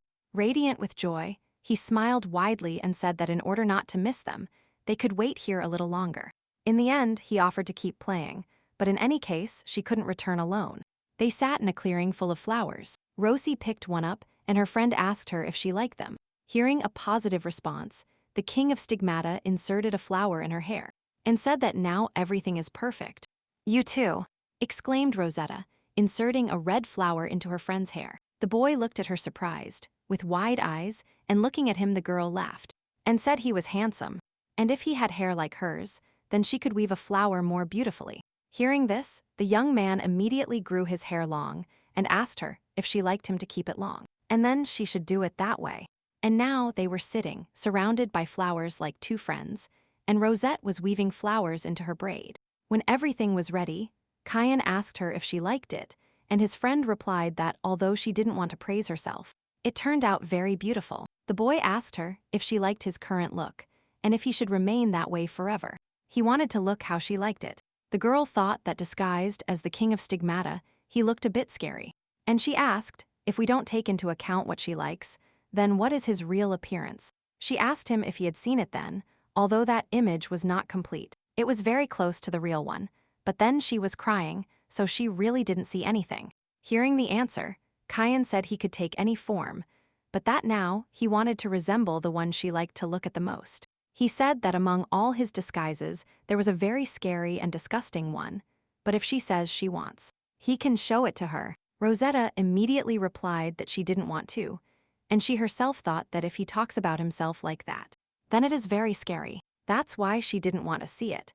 But since he said that among the forms, she became interested in how many of them he had in total. When suddenly the boy, as if reading her thoughts, asked her if he should show her his other forms. Rosie, of course, was interested. For example, he said, and clapping and stepping out of the muddy shadows, he asked her how she felt like this. His father's image appeared before her, no, his exact copy from head to toe. But through his eyes, it was noticeable that he was not the Duke. However, whatever the case, seeing your father in front of you in a distorted image was very creepy. A moment later, the king of stigmata changed appearance again, this time turning into her older brother, Aaron. When she first met him, he had Kyan's form, and she only thought of him as Kyan. But now, she knew for sure that he could take any form and speak in their voices. A strange feeling made her skin crawl. After the performance, Kyan asked her if she liked it. Rosetta replied that it was strange when he spoke politely, unlike Dad. This changed his appearance again to that of the Duke, and he said, "It would be better if he could become your protector from the start." When Rosie, displeased, asked him if he remembered that he had promised not to harm his father or other family members, he said she was smart and returned to being himself. This attracted him. Although he thought about it, he obeyed her. And then he asked her, which image of him did she like the most? She said that no matter how you look at it, everyone is scary. But she reacted quickly and said that the normal one is the best. But Kyan had already heard everything, and he was upset that he still scared her. Distressed, he turned into a small black puddle and some cute stigmata on the surface, saying that it would be like that since it scared her. Rosetta thought that it wasn't that scary, of course, but it looked too fragile. And a little sweet. Reaching her hand towards the lump of black mucus, she asked her friend if she could touch it now. The boy realized that his girlfriend liked small things and asked her how she liked this look. But this already delighted the little one. Kyan turned into a very cute black fox and asked her if he could remain like this. And he replied that it was uncomfortable for him to take the form of an animal, but since she liked it, she would keep it for a while. Suddenly, a loud howl was heard, and Rosie asked him if he was crying too loudly. But Kyan replied that it wasn't him. I found him. Suddenly, a voice seemed to be heard in the girl's head, and she turned sharply. Behind him, right at the stone door, there was a huge horned creature. Scared, she asked if it was stigmas, but Kyan hurried to calm her and told her that it was the people who had come looking for her.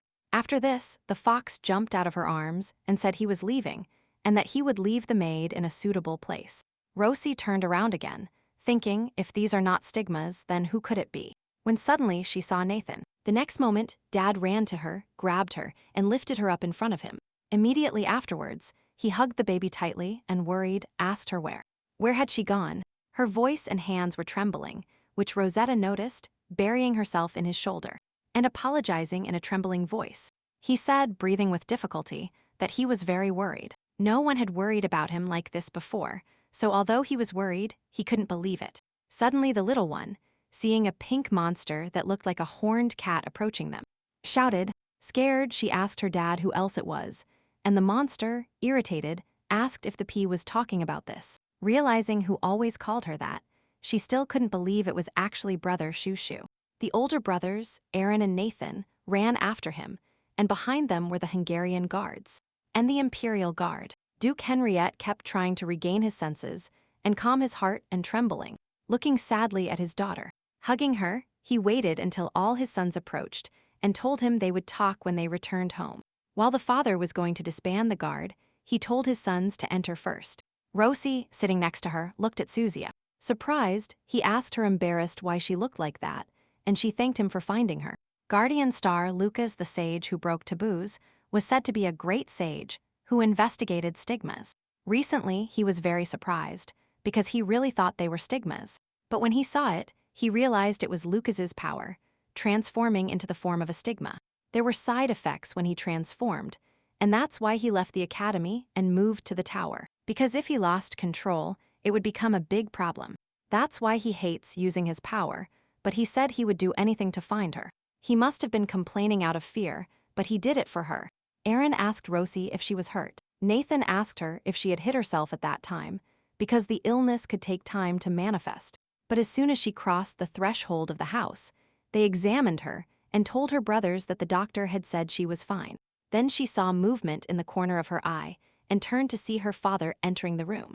At the same time, as the Duke walked in, there was total silence in the room, and Rosie looked at Dad. Henriette sat on the sofa and told her daughter that they had recently found her maid unconscious near the palace. The baby was happy to hear this and then asked what had happened. Rosetta thought that if she kept silent about everything related to Kyan, then there would be nothing to tell. She could only lie. And then she said that after they were kidnapped and regained consciousness, Selena took her out of there. And then she remembered nothing after that. At that moment, Rosetta felt very embarrassed in front of her father, but he said he was glad she was safe. The Duke told the girl that if he couldn't find her, he would definitely destroy the entire capital. And a shiver ran down Rosie's spine. He said that while in the capital, she was forbidden to leave unless he accompanied her. And when she left the residence, at least 2 people would accompany her. Addressing Aaron, Nathan, and Lucas in turn, Henriette said that Rosetta is a girl who did not receive the blessing, so they must protect her without closing their eyes. The brothers took turns apologizing, and then the Duke told them he forbade them from wandering the capital streets without her escort. The boys looked at their father in surprise, as if they couldn't believe what they were hearing. This was all a punishment. Rosette rarely saw Henrietta angry, and thought she was in big trouble. But he just scolded her. She thought the kidnapping was a big deal, but now it seemed they were like a common family. And ordinary, and they even liked it. As a result, her family was not present at the emperor's birthday, but they congratulated the baby very actively. The entire mountain of boxes she saw in front of her was what the aristocrats sent from the capital, and gifts from them. The young butler said that the mistress left her gift in her room, and Rosetta was astonished. Then the older brothers came, wondering whether to give their gifts right now, and Lucas said that besides the gifts left in the room, she also had a carriage and a pony. Rosie thanked him. The maids did their best to cheer up the lady and told her to trust them, because they already had everything prepared. And in the evening, they arrived at the palace. The girl asked her father what she should do at the banquet. The Duke replied that at the banquet and elsewhere, she could do whatever she wanted. Today was her first day. The daughter of the Hungarian family could always do what she wanted. As soon as her family crossed the threshold of the palace, it was loudly announced that the Duke of Hungary and members of his family had arrived. The people, and particularly the noble ladies, began to discuss with interest about his daughter, his sons, and simply her arrival. Rosetta looked around with delight. Everything in the hall was shining, and there were many people. Almost immediately, acquaintances of her father came to greet them. They admired how his sons had grown, and they were interested in her. The noble lady told his lordship that he hadn't changed at all, but trying to get closer, she almost knocked Rosie over. Seeing this, the Duke asked rudely and coldly what everyone was doing, and pulling his daughter closer, he told everyone to step away. He ordered the people around him not to scare his daughter. The little one was pleased with this care. The attendees commented on the rumor that he really cares about his daughter and is not pretending, and I realized that it was so. They immediately paid attention to this little one, starting to praise her. She thought they were saying all this to appease Henrietta. Everyone was trying too hard. As the Duke said here that everyone is saying things that are too obvious. Anyone with eyes understands that. The ladies and the noble knights were pleasantly surprised by such nobility. The calm lasted for a short time, and the crowd began to shower her with praise with renewed vigor, to the point that Rosetta felt embarrassed, as if she were there. The older brother closed her in and thanked her, and told her that his little sister was still small, that it was her first time in such a place, and asked to make her feel comfortable. Aaron said that everyone was looking at her and telling the truth, but she, apparently, was uncomfortable. The little one thanked him, and while she thought she should endure it and accept all the praise, Nathan found them and called Rosie. Nathan bowed and said that he had already told her he would introduce her to his academy mates. The two boys had different reactions. They applauded and said she was as sweet as they had heard. But from this situation, Rosette was haunted by the feeling that she was being used to use her skills in such a situation. Like here, Lucas approached them with disgust and told them that everyone was acting like fools. He said that one count decided to give her a yacht and another that would protect her. Rosie was surprised to remember all this. Solemn music began to play, and it was announced that His Majesty, the Emperor, and the Crown Prince were entering. Rosetta immediately felt drawn to Keen. After all, he was her friend, and Lucas, as always, looked disgusted by everything. As here, upon noticing his friend in the crowd of people, Kyan seemed to shine. Smiling at her, the baby was surprised and wondered if he was happy to see her. Just by looking at him, it became obvious. As the Emperor said here, he expresses his gratitude to everyone present at the banquet today. After all, everyone gathered here because of the fact that he stayed with him for a long time, for the sake of the Duke of Hungary, and also his daughters. Suddenly, the Emperor directed everyone's attention to them, the young Lady Hungary. He also sincerely congratulated the young Lady Hungary on her 7th birthday. Everyone started clapping and smilingly congratulating Rosetta on her birthday. But she felt a special attention and a special warmth for the congratulations when Dad congratulated her with a smile. So many people congratulated her, thought the girl, and she became much happier than she would have imagined. I thought it would always be like this. When suddenly she became interested in knowing if they, the main characters of the novel, had arrived by chance. For their life to remain peaceful, they must be happy, she decided. Looking from behind the door, she saw that there was practically no one her age and, however, they did not come. When suddenly 2 older brothers approached her from behind and asked her what she was doing there. Rosie shuddered.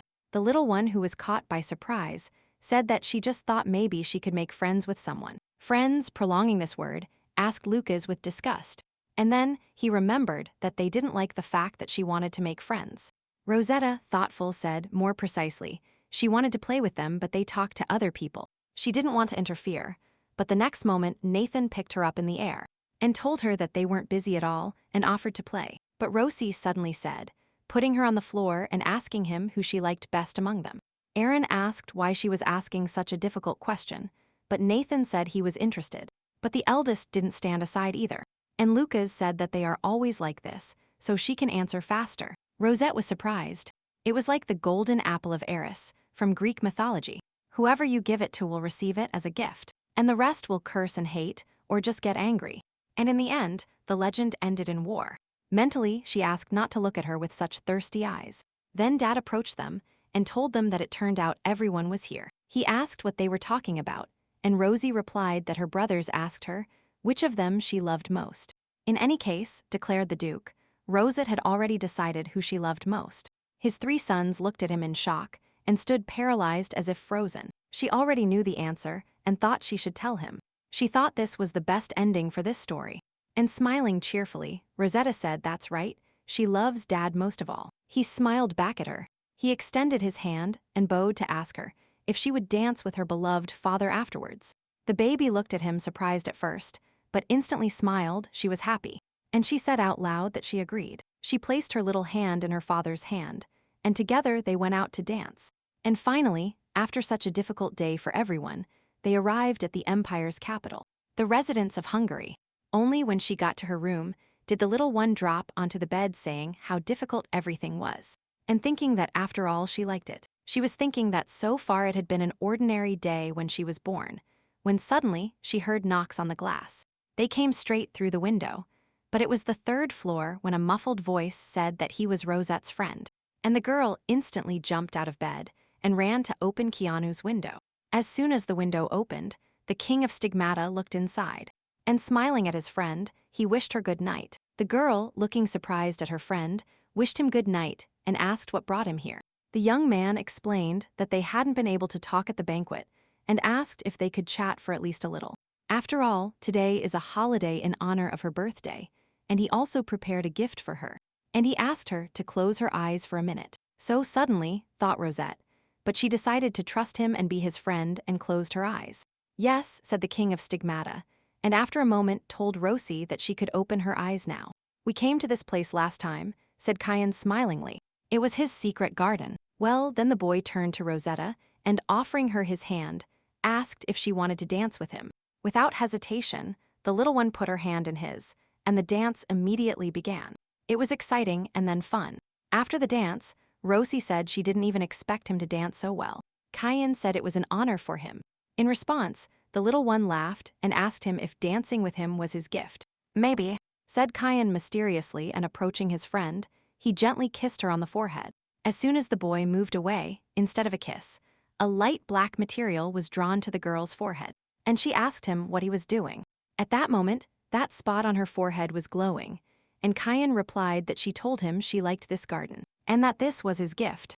It was really the garden as a gift, but it was like this. If she wanted to come here, she could do it at any time. Kyan gave her everything, moonlight and sunlight, starlight and time in this place, and everything that is here. After that, he took her hand, and the 2 of them returned to the room. Then the boy, smiling, asked her if she liked it.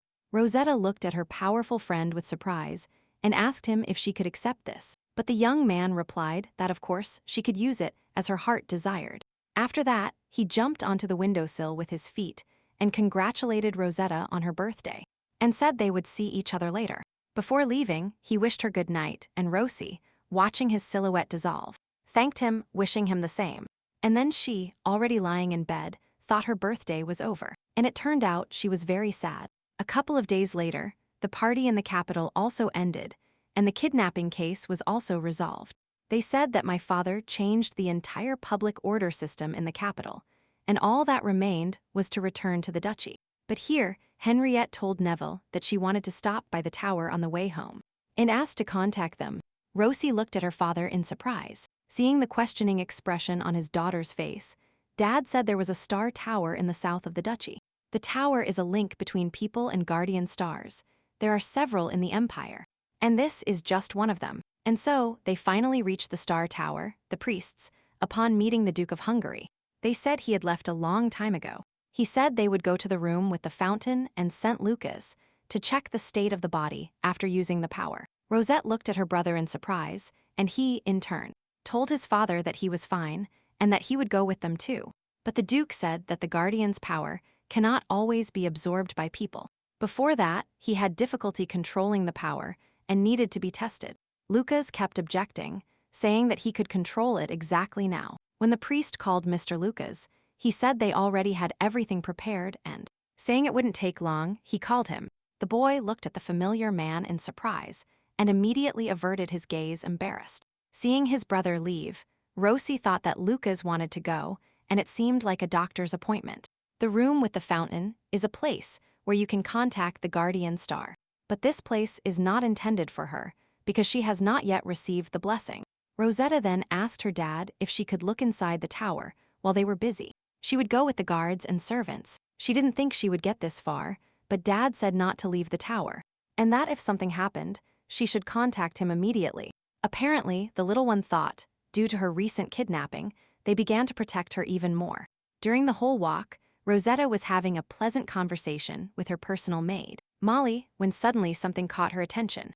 The tower was connected to all the guardian stars, but they also had a leader, the Sun King, who is the guardian star of the novel's main character. She then asked Molly to bring her the flowers she received for her birthday, and leaving them on the ground, she prayed to the statue.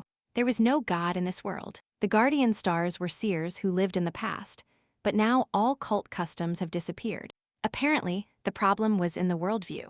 Rosie asked the star that all members of her family would be healthy and happy.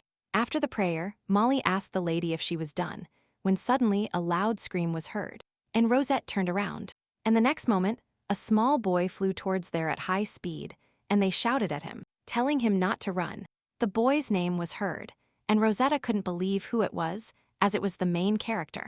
The adults were already following the young man when he instantly jumped off the ground.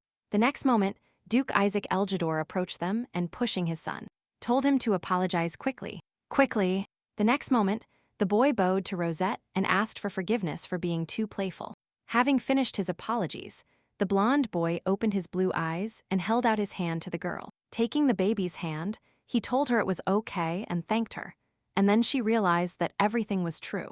Until now, she had only met villains and the one who was the king of stigmata, as she had seen enough of them. So now, when she met the main character of her novel, she felt something strange. At the same moment, the Duke of Hungary with his older sons and Lucas, along with the priests, entered the hall. All of them, and especially his old acquaintance, were greeted joyfully by Duke Elgidor. Rosetta's father, hearing their joyful exclamations, shuddered at the unwillingness to communicate with him. The girl who was watching her father saw that expression on his face for the first time. After a few more silences, Henriette said that their business was finished, and suggested returning, completely ignoring him. However, the golden-haired Duke did not want to stop, as they had not seen each other in person for a long time. But realizing that his acquaintance was not reacting in any way, but rather fleeing, he addressed his older son and told him he had grown up. Watching all this madness, Rosie simply covered her ears from how loud and talkative the Duke was.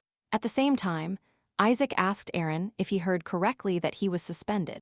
Saying he understood, Rosetta looked at her older brother in surprise and thought confusedly that Ari had rested and not suspended. Suddenly, a boy distracted her from her thoughts. Waving at her new acquaintance, he introduced himself as Logan and told her he was 6 years old. Putting his hand on his chest, the heroine introduced herself in the same way, but more moderately, and said she was 7 years old. Laughing, Logan took Rosetta's hand and told her she was older than him, and continued laughing. However, the happiness did not last long. Lucas took his hand away from Rosie's and asked her what she was doing. Logan immediately lowered his head. His downcast eyes and pursed lips showed that he was upset. Rosetta looked at him in surprise and thought about how strange everything was. After all, the hero she created had a different character, Logan, in the novel. He is insensitive, quiet, and cold-blooded. When he became the new head of the Royal Knights, they split into two camps. Some supported Logan, and others supported Aaron. Of course, they were talking about the future, so his character might be different, thought the writer. How then did she look closer at his eyes and wonder if she had written that his pupils were golden? Meanwhile, Isaac told Henrietta not to be like that, asking if that was the fate of their meetings. And he said he was talking nonsense. However, since he didn't even want to listen to his old acquaintance's claims, the man smilingly told the Duke to invite him for a visit. Henriette gave him a confused look, as if wondering what kind of nonsense she had heard. And so they arrived, two families, at the Duchy of Hungary. During this whole time, the Duke did not stop chatting. While traveling in the carriage, Rosie thought her head would split from the three dukes. He had the most energetic character. It seemed she described him like this in the novel, but he was much more than energetic.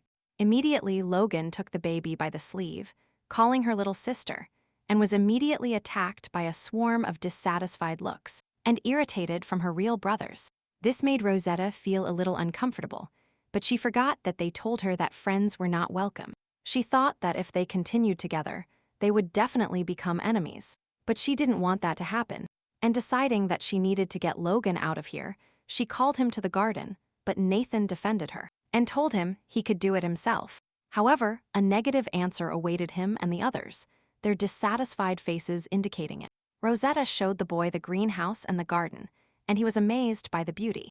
When he saw the pink roses, he said with admiration that they were very similar to the color of her hair. He said that they also have them at home, besides red, white, and yellow, a little bit of everything. Indeed, the son was like a copy of his father. As soon as they were given the opportunity, he started talking incessantly.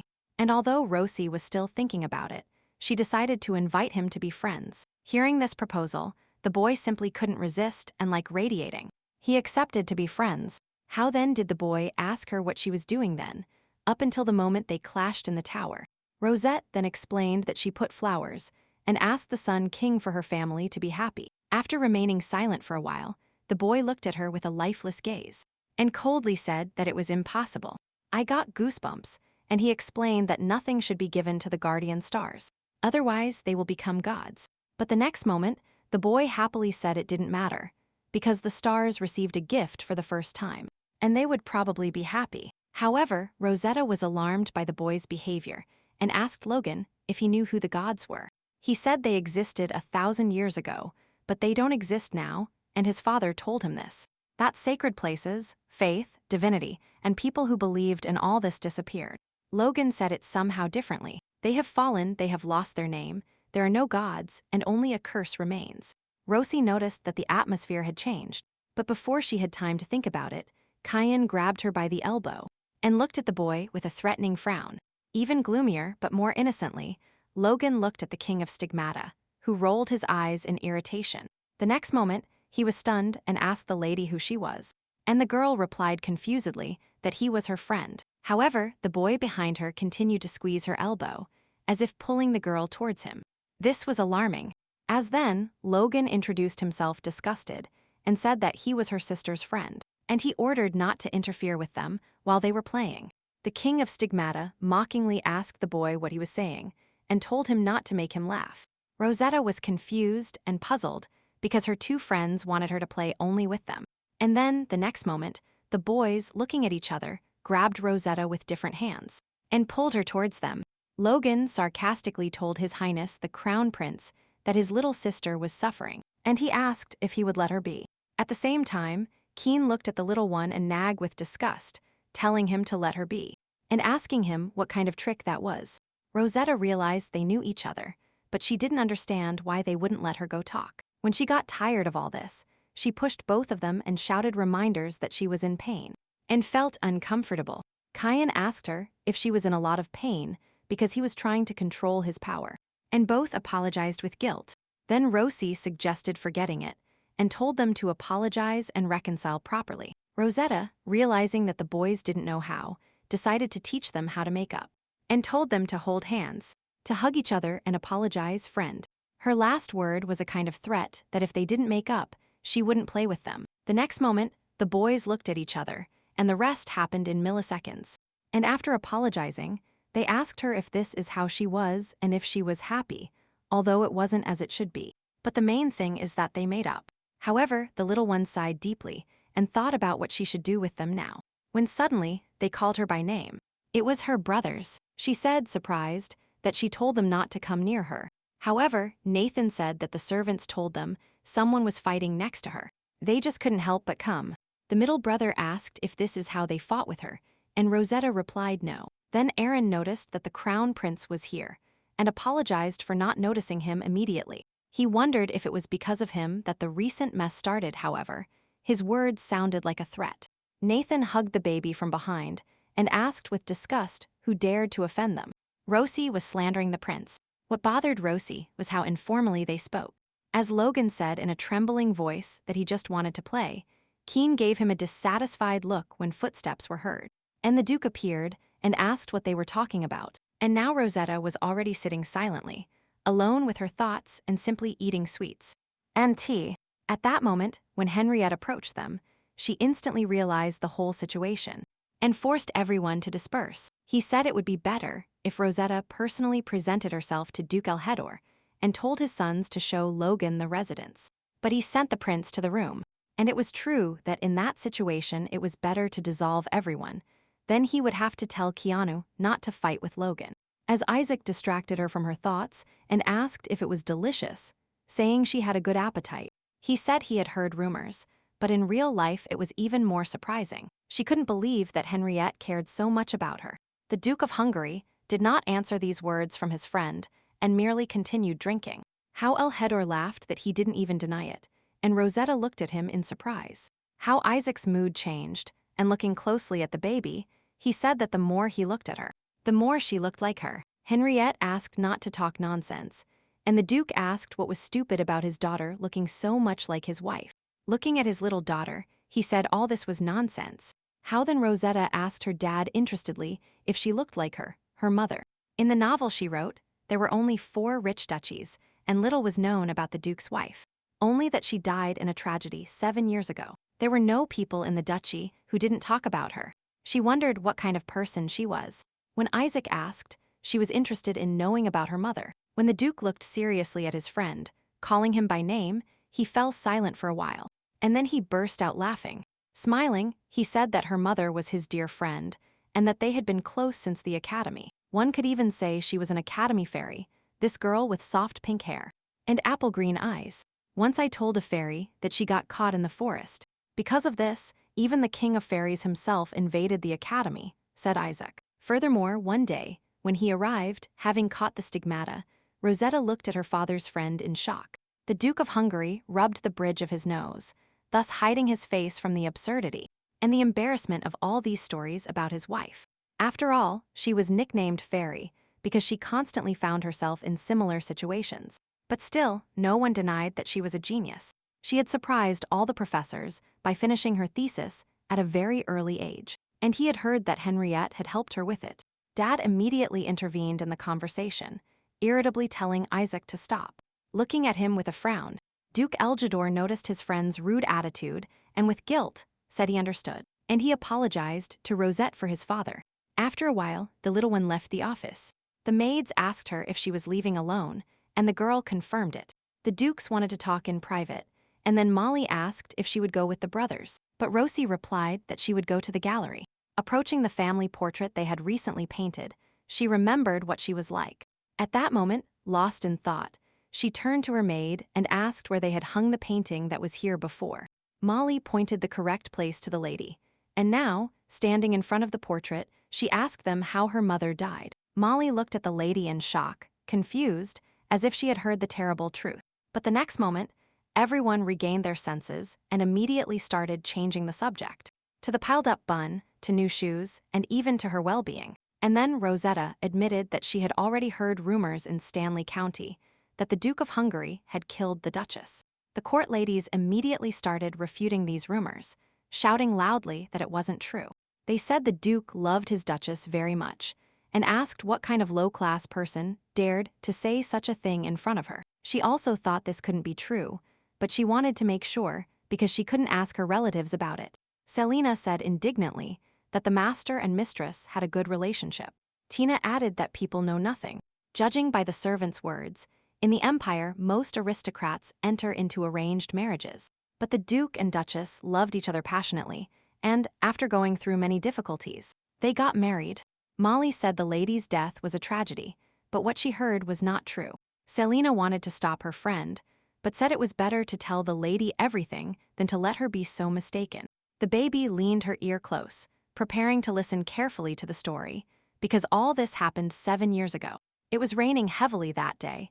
Most servants were busy cleaning up the rain. There were no signs of trouble, but the stigmata suddenly broke into the property. Molly lowered her head, and Rosie's eyes widened. The maid continued saying that, according to eyewitnesses, it was a stigma in human form that possessed great intelligence and strength. The place where the stigmata appeared was the master's and her room. The master was in a hurry, but had no time. The lady was already dead. Rosette remembered having a dream where Henrietta fell asleep in the room. Dark clouds and a rainy night, and the black stigmata attacking her from behind, and the silver sword piercing the stigmata. This was a memory. Rosette waited in silence for a while, and then asked if it turned out that the rumors about the arrest were also lies. But at that moment, the master was seriously wounded by the stigmata, and also too shocked by the death of his beloved.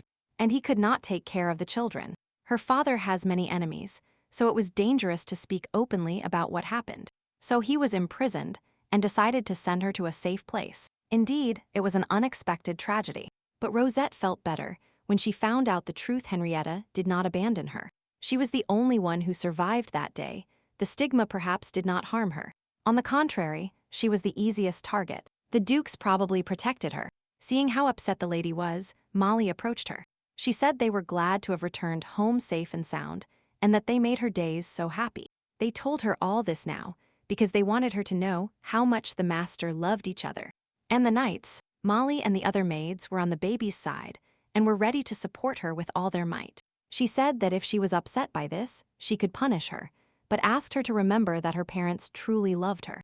Rosette looked sadly at the maid, and thanked Molly for telling her everything.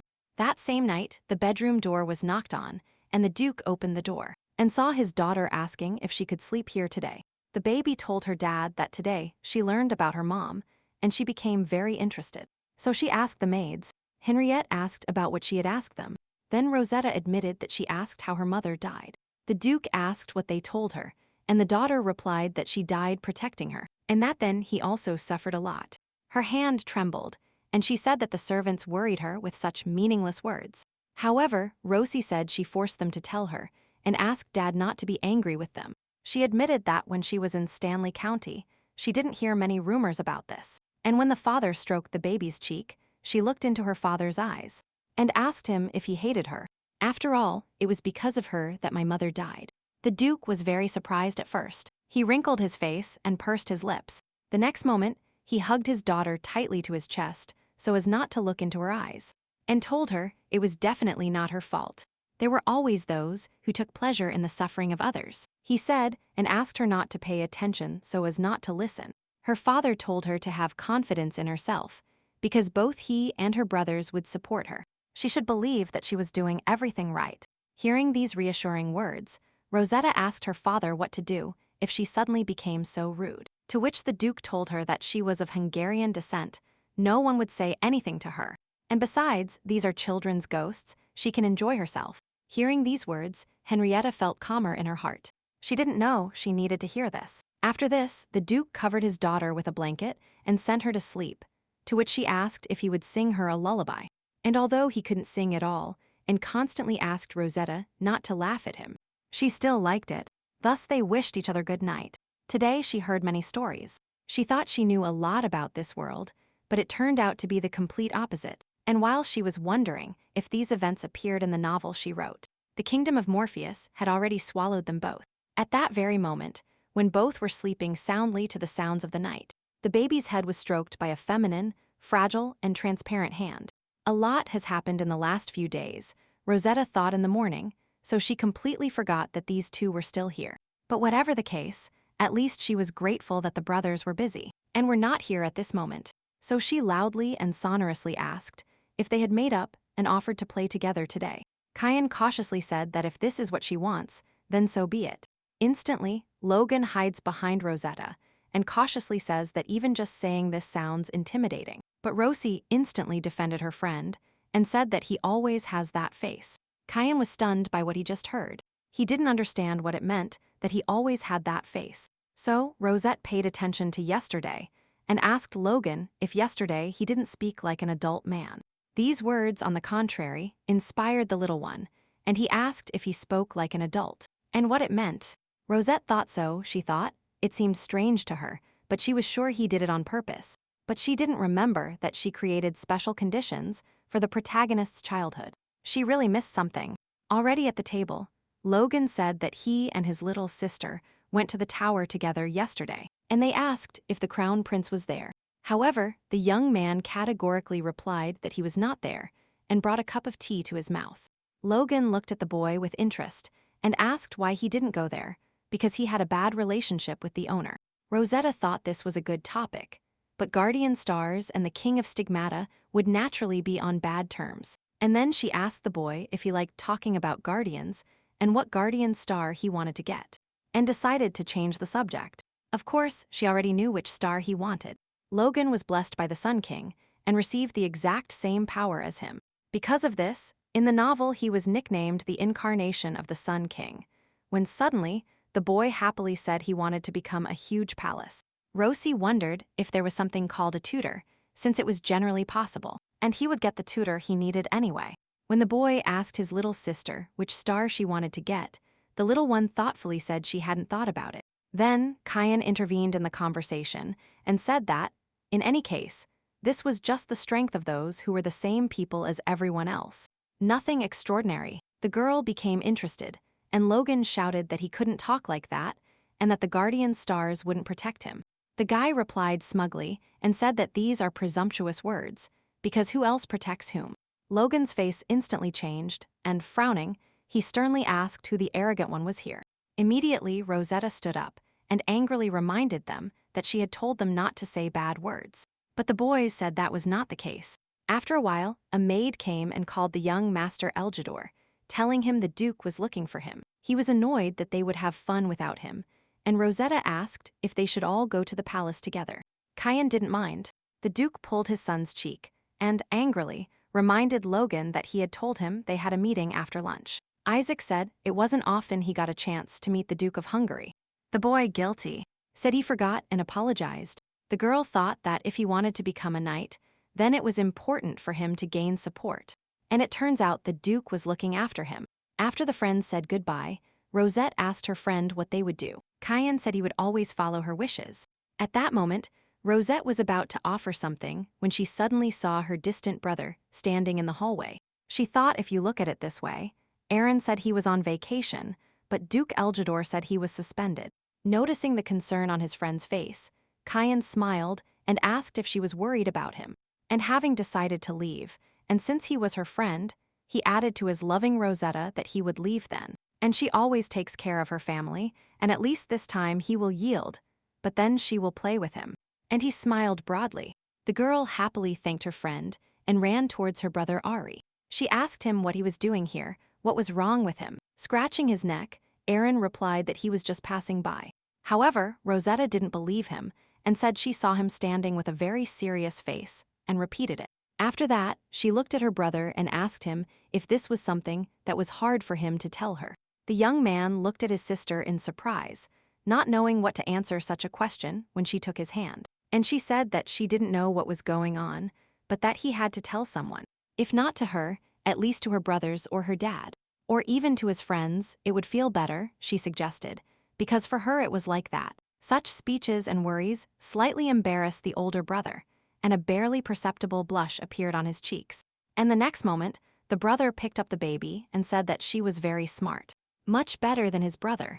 Looking out the window with his sister in his arms, he said he heard that Duke Eljador, his commander, had already left. He said he lied by saying he was on vacation, and admitted that he had a fight with a friend, which is why he is currently under house arrest. Rosetta was very surprised by this information. She asked him if he had fought, and grabbed him by the shoulders and asked if he had won. She said she doesn't know why they fought, but that she will always be on his side, so it matters to her whether he wins or not. At this statement, the boy laughed and said it was true. He had always been on her side, and was embarrassed that she was too. She asked Aaron if he wanted to return to the Order of Knights, and Ari asked if it was that noticeable. But she came to these conclusions by looking at her brother's face.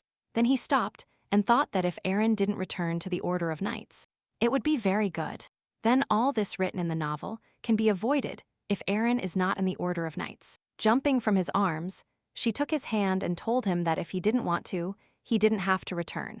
After all, he is her brother, and since she is of Hungarian descent, he can do whatever he wants. As they told her, and asked why he should do what he doesn't want.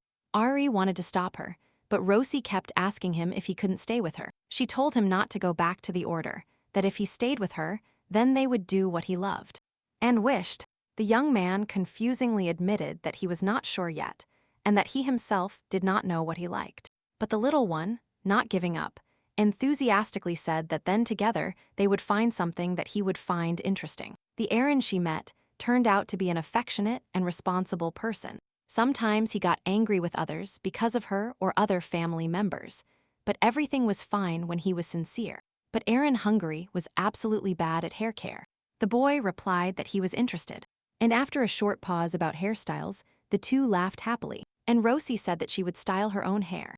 After that, he came to Rosie's room. He sat down at the table and started drawing. The boy praised his sister for her good skills. After that, they did much more when they reached the library, and Aaron started reading a book to his sister. And then the young man, smiling, admitted that he himself didn't know that it seemed like what interested him most was playing with her. And the brother continued reading how the caliph grabbed his neck, and corrected this sentence, saying that he had angered the other one a lot. Rosie wondered where to put the part about how they grab each other's necks and bite. And every time she heard it, she felt uncomfortable. That's why she was simplifying the story, but Aaron seemed much more relaxed than usual. She thought, when suddenly the middle brother, Nathan, peeked from around the corner, looking for his brother and frowning, calling him shameless man when he saw him alone with Rosie. He said they found documents and peasant taxes, as well as his return to the Order of Knighthood. But the next moment, Rosetta shouted loudly. After all, she had tried so hard so that Aaron wouldn't think about that. Oa herself didn't understand how it happened, felt embarrassed, and meanwhile, Ari smiled at his sister's reaction. After that, he knelt down and thanked Rosie for spending time with him today. Smiling widely, he admitted that thanks to her he had a lot of fun and now had strength to fulfill his duties. He also pointed out to her that her brother Nathan was probably scared and hinted that he needed to apologize. Mentally, he asked her not to put on a tired face, as if she couldn't do anything, because she was only 15 years old. Thanks to his guardian star, he is very strong, tall and strong, but that doesn't mean he has to bear everything and do what he doesn't want. So she simply said no. She understood that her older brother was very responsible and naive. Therefore, he just needs to be a little more persistent. So, having oriented herself, she said that this is not brother Nathan. She realized that he needed to live up to his age. And pointing to her middle brother, she said that man was the elf lord. He is a book elf who came to fix a broken book. She asked if that was true. The boy looked at his sister in surprise, not understanding why she was looking at him with such pity.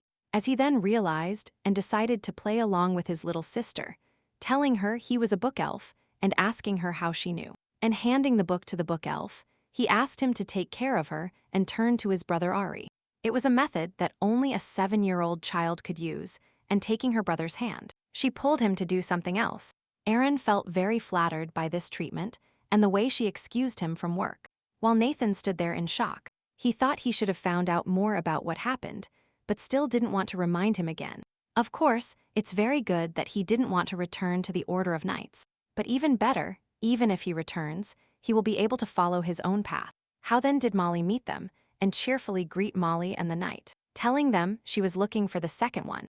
Without being surprised, Rosetta loudly said that she was a cute fairy and asked if she had come. Since something had broken, she thought if Aaron and Henriette met now, all of today's efforts would go down the drain. With her little eyes, she begged Molly to play along, giving signs of desperation, and the maid couldn't resist. She decided to follow the young mistress's game and said that she was the hammer fairy, and that she had come to fix the window frame. Thus, encountering more and more servants on the way, Rosetta was already running out of repertoire. And then, the servants started assigning themselves to positions. She met many, but as expected, not everything went according to plan. But Aaron laughed. So be it, he thought, forcing a choked smile. It's enough that Aaron liked it. Laughing, he said he didn't know they had so many fairies at home. Rosie herself didn't think everything would turn out this way. Suddenly, the brother picked up Rosie and told her that she was his Sujata of happiness. And he smiled widely at her. Laughing in response, Rosetta turned to her brother Ari and asked if he was happy today. The boy smiled and told Rosie that he had been happy every day since she returned. He said he thought he could be even happier in this place when suddenly footsteps were heard, and Henriette appeared in front of them. Immediately after the encounter, there was an awkward silence between father and son. But Rosie didn't want to accept that atmosphere. So, drawing everyone's attention, she loudly said that Dad is a dessert fairy. She explained this by saying that she had recently made many desserts. That's why he became her. They were shocked, as she thought she shouldn't expect so much emotion from Henrietta, and mentally asked Aaron not to make that face. When suddenly Henriette, trying her best to play along with her daughter, she said he was the dessert fairy. What? Aaron and Rosetta were surprised by this. The latter thought she was happy, but confused. But since Henriette followed her joke, the awkward and intimidating atmosphere disappeared. They simply didn't understand anything. In an instant, Rosie thought she should first get rid of this strange atmosphere, and then ask everyone what they thought. Suddenly, the Duke handed Rosetta a bag, and she thought he had really prepared and brought the dessert. Or he said that lately he saw that she liked it and said so, and he is her dad. Unpacking the bag, the girl found strawberry jam cookies and smiled with joy. And then she turned to her eldest brother and, shuddering, told him that this was what he loved as a child, that he had asked for it many times before. After that, the Duke hesitantly handed the bag of cookies to Aaron. Maybe he was thinking wrong, Rosie thought. Running away is not a bad thing, but it is obvious that running away alone will not solve the matter. And now there was a good chance. She took her older brother and her dad by the hands and loudly said that the two of them needed to talk. And then the girl, looking at the elders, asked if this elf could listen to her story instead of her dad. Duke Henriette and her eldest son, Aaron, looked at the girl in surprise, not knowing what to expect next. But it wasn't long before part of the family moved to the room, but silence reigned between them. Looking at Aaron, who was examining the cookies, Rosetta thought his facial expression was too thoughtful. But she didn't despair. The atmosphere wasn't so bad after all. She had to try a little harder. Saying that the strawberry cookies were delicious, she asked the fairy to tell Dad that she was very grateful and that she loved him. After hearing the request, his daughter's words of love and praise, the Duke smiled and said that he would definitely pass it on. He also told the fairy about her brother. He could also give Dad what he had now. The young man raised his head hesitantly, and Rosie said that since the elf looked exactly like her father, she could even tell him bad things. Aaron shuddered in surprise, and the Duke was shocked. Then the girl promised it would be a secret. She asked the master of the elves if he would tell Dad about them. Still returning to reality from the shock, the Duke said he would not tell. The little one told her brother Ari that the elf said he wouldn't give them away, but she thought it was hard to be a gossip. If it doesn't work out this way, she thought, in the future it will become a problem she can no longer solve. Then everything seemed to freeze, and Aaron, lowering his head, said he did not want to return to the Order of Knights. The Duke never expected to hear this from his son, and finally, having finished being in shock, he asked why. He asked if it was because he had fought with someone, but the eldest son replied that he didn't care. With his gaze lowered, he confessed to his father that, from the beginning, he did not want to yield to this kind of organization. At first, he was afraid to fight the stigmata, but in an instant, he got used to killing, to the dismemberment of the body and the crushing of bones, and happiness replaced fear. He simply began to enjoy it. Having said that, the boy covered his face with his hands and admitted that he was very scared. Rosetta thought that Aaron in the novel was a cruel and cold-blooded villain, but now she saw that he hated himself and suffered alone because of it. But as Henriette said, she said she wanted to join, so he did what he wanted. After all, he was her father. At that moment, Rosie thought the serious atmosphere had broken, but she still pressed on. Hearing such a declaration from his father, Aaron said that it would then be better to be anywhere else than to stay here. This struck Henrietta to the core. Goosebumps rose all over his body, and his fingers clenched. Ari himself whispered this in a low voice, because during his stay here, he kept remembering his dead mother. Rosetta thought about what was happening. It turned out that Aaron recorded his mother's death on video that day. But of course, he was a very small child, scared. Aaron couldn't tell anyone, and kept fighting the stigmata alone. As Rosie told brother Ari not to return to the order, and that if he didn't like being at home, then they could go somewhere else. But the brother said everything was fine, and he only said what he wanted, as she said. It works, and he felt better. The Duke was silent for a while, and then, gathering strength in a fist, said he didn't need to force himself to do what he didn't want. Aaron lowered his head and said he had obligations, that he couldn't behave as he wished, leaving everything behind. Dad said there is no need to resign everything now. You can change your place of service after your vacation. The order must have an office. That's right. Rosie supported Dad. There are so many people in the Order of Knights without him, but they can stay together longer. Tears appeared in her eyes, and hugging his sister, Ari asked her not to cry, telling her that he wouldn't go and that they would stay together. And Rosie said that it's okay to cry when you are sad, because it was very difficult for him. But he said everything was fine. And in the end, the little one added that she was crying for him, burying her face in his chest. Aaron was very surprised by these words. His heart sank, but he thanked his sister. The sweet scene of his people's reunion was watched with sadness and joy by the Duke, who had many thoughts in his head.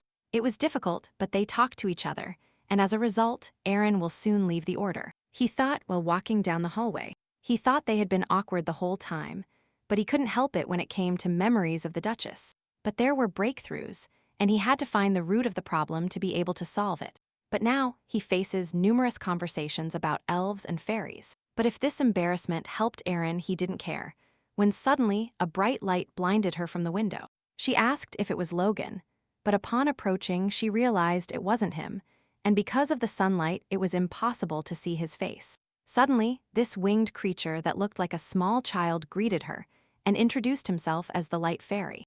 The fairy asked what it was, because he said that fairies appeared on the estate and became people living here. The girl looked dumbfounded at the boy, who looked like Logan, and thought he had said the first thing that came to mind. The boy asked Rosetta if she was happy today. The girl cautiously replied that she was, but she didn't understand what it was, if the fairy was right. But in this world, they very well might exist. When asked if it was true, the winged youth smiled and said he was glad about it. Rosette couldn't stop thinking about how much he resembled Logan, but acted like a completely different person. After that, the boy, flapping his wing, asked Rosetta what her wish was. If she had what she wanted, what she would like to happen, she could tell him, and maybe he could make it happen.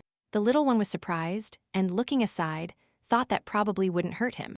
And she said she would like her family to be happy, but that he doesn't have to do anything for it. Then she asked the guardian star to be happy, but today, after talking to Henrietta and Aaron, she understood everything.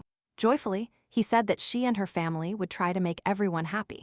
For a moment the young man was surprised, then smiled and told Rosetta she was a kind girl when a flash of light blinded her. The young man stood with his feet on the balcony railing, and shielding the sun, told her to remain as kind. Smiling widely, the golden-eyed angel with white pupils asked if she would promise him this. Wishing them the next meeting, he stepped back and fell backward, but immediately disappeared. After that, Rosie asked the servant where Logan was now, and she replied that the master was probably in the guest room now. The next moment, Rosette burst into the guest room and asked the boy if he had seen her like this a couple of minutes ago. The blue-eyed boy looked surprised and said he had been reading the book here the whole time. However, Rosetta couldn't figure out if he was lying to her now or telling her the truth. And once again, a mystery appeared before her. The content of the novel became vague. She became even more confused in the first place. The youngest daughter, Hungary, was not in the novel. Secondly, Stigma pretends to be the crown prince, and now Logan, who should only receive the blessing in 2 years. Although the fairy could just borrow Logan's image, because the Hungarian lands are close to the monster forest. If she only thought about it, the answer wouldn't come, but she wasn't sure if it was a real fairy. But why did he appear in front of her? Whether for fun or not, whatever it was, there was nothing she could do about it now. For the moment, the atmosphere in the house had improved, and she didn't want to create new problems. And for now, she could only watch. The next day, she bid farewell to Duke Elgidor, who spoke cheerfully of the time spent. The Duke of Hungary said he didn't need to return, and his little children said goodbye. Rosetta then thought that if she asked Logan again, he would definitely make a face, as if he were hearing about this for the first time. After bidding farewell to the Duke, Lucas asked why Aaron hadn't come out. Nathan assumed he was busy with work. However, the baby, defying his theory, told the brothers that Ari's brother was sleeping. Nathan couldn't believe it. After all, Nathan always woke up second, Lucas always woke up differently, and Rosetta would wake up right after Aaron trained with the sword. The middle brother asked what happened and if he should wake him up, but Dad, placing his hand on his shoulder, he told him to let his brother sleep. He said they also did a good job in the temple and receiving guests, so today they should rest well. Henriette also added that if they want to tell her something, they can talk anytime. The children said they understood. Seeing this cute and awkward scene, Rosie laughed and thought it was good that Ari slept, because this way he became freer. After all, it's hard to sleep if you're not comfortable, and she was glad yesterday's conversation paid off. She also remembered that Kyan showed up before her yesterday and decided to call him. The boy was very happy that she called him first, but Rosie said that he took care of her yesterday, that he was happy with everything related to her. When she looked at the pink book she held in her hands, with a wide smile, Rosetta said this was the book she wanted to read with him. Nothing special, they simply read a sweet and moving story together. When finished, Rosie asked him if he liked the story, and Keen replied that his storytelling voice was very beautiful. But the girl asked for an opinion on something else, and asked the boy to think about the content of the fairy tale. But he was interested in knowing if the hunter was still hungry. He explained that the fawn was rescued from the trap, but the man who said it stopped him, and probably earned money hunting. And smiling, he asked if the main character didn't harm one person out of sympathy for another creature. This is true and logical, Rosetta suddenly thought, after the explanation about the stigmata, but she couldn't say a word. And then Kyan asked his friend what she was thinking about when reading this fairy tale. The girl looked at the book, and thinking, she said she felt sorry for the fawn and was glad the main character saved it. A small and cute fawn fell into the trap, but if it were someone sick and strong, it would be a shame, she thought. So, beings like the Stigma King, even if they find themselves in such a ridiculous situation, no one will feel sorry for them. Suddenly, Kyan cheered up, and Rosie asked him why. And he replied that it was because now it seemed as if she felt sorry for him. Still, he realized, and then Rosetta asked if this didn't usually bother him. It was like that, normally, if you sympathize with people, they get angry, thinking you consider them pathetic.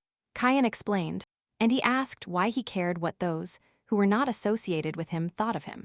He was happy that she took pity on him. He approached his sweet friend and told her that she was not the one who would deny people sympathy.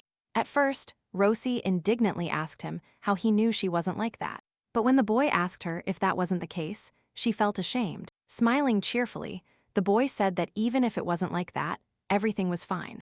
Everyone survives as best they can. The girl, confused in her thoughts, said that a person cannot survive alone, and that we must help each other. And when the girl suggested reading something else, who told Rosetta that he wanted to be sincere with her so she would tell him something.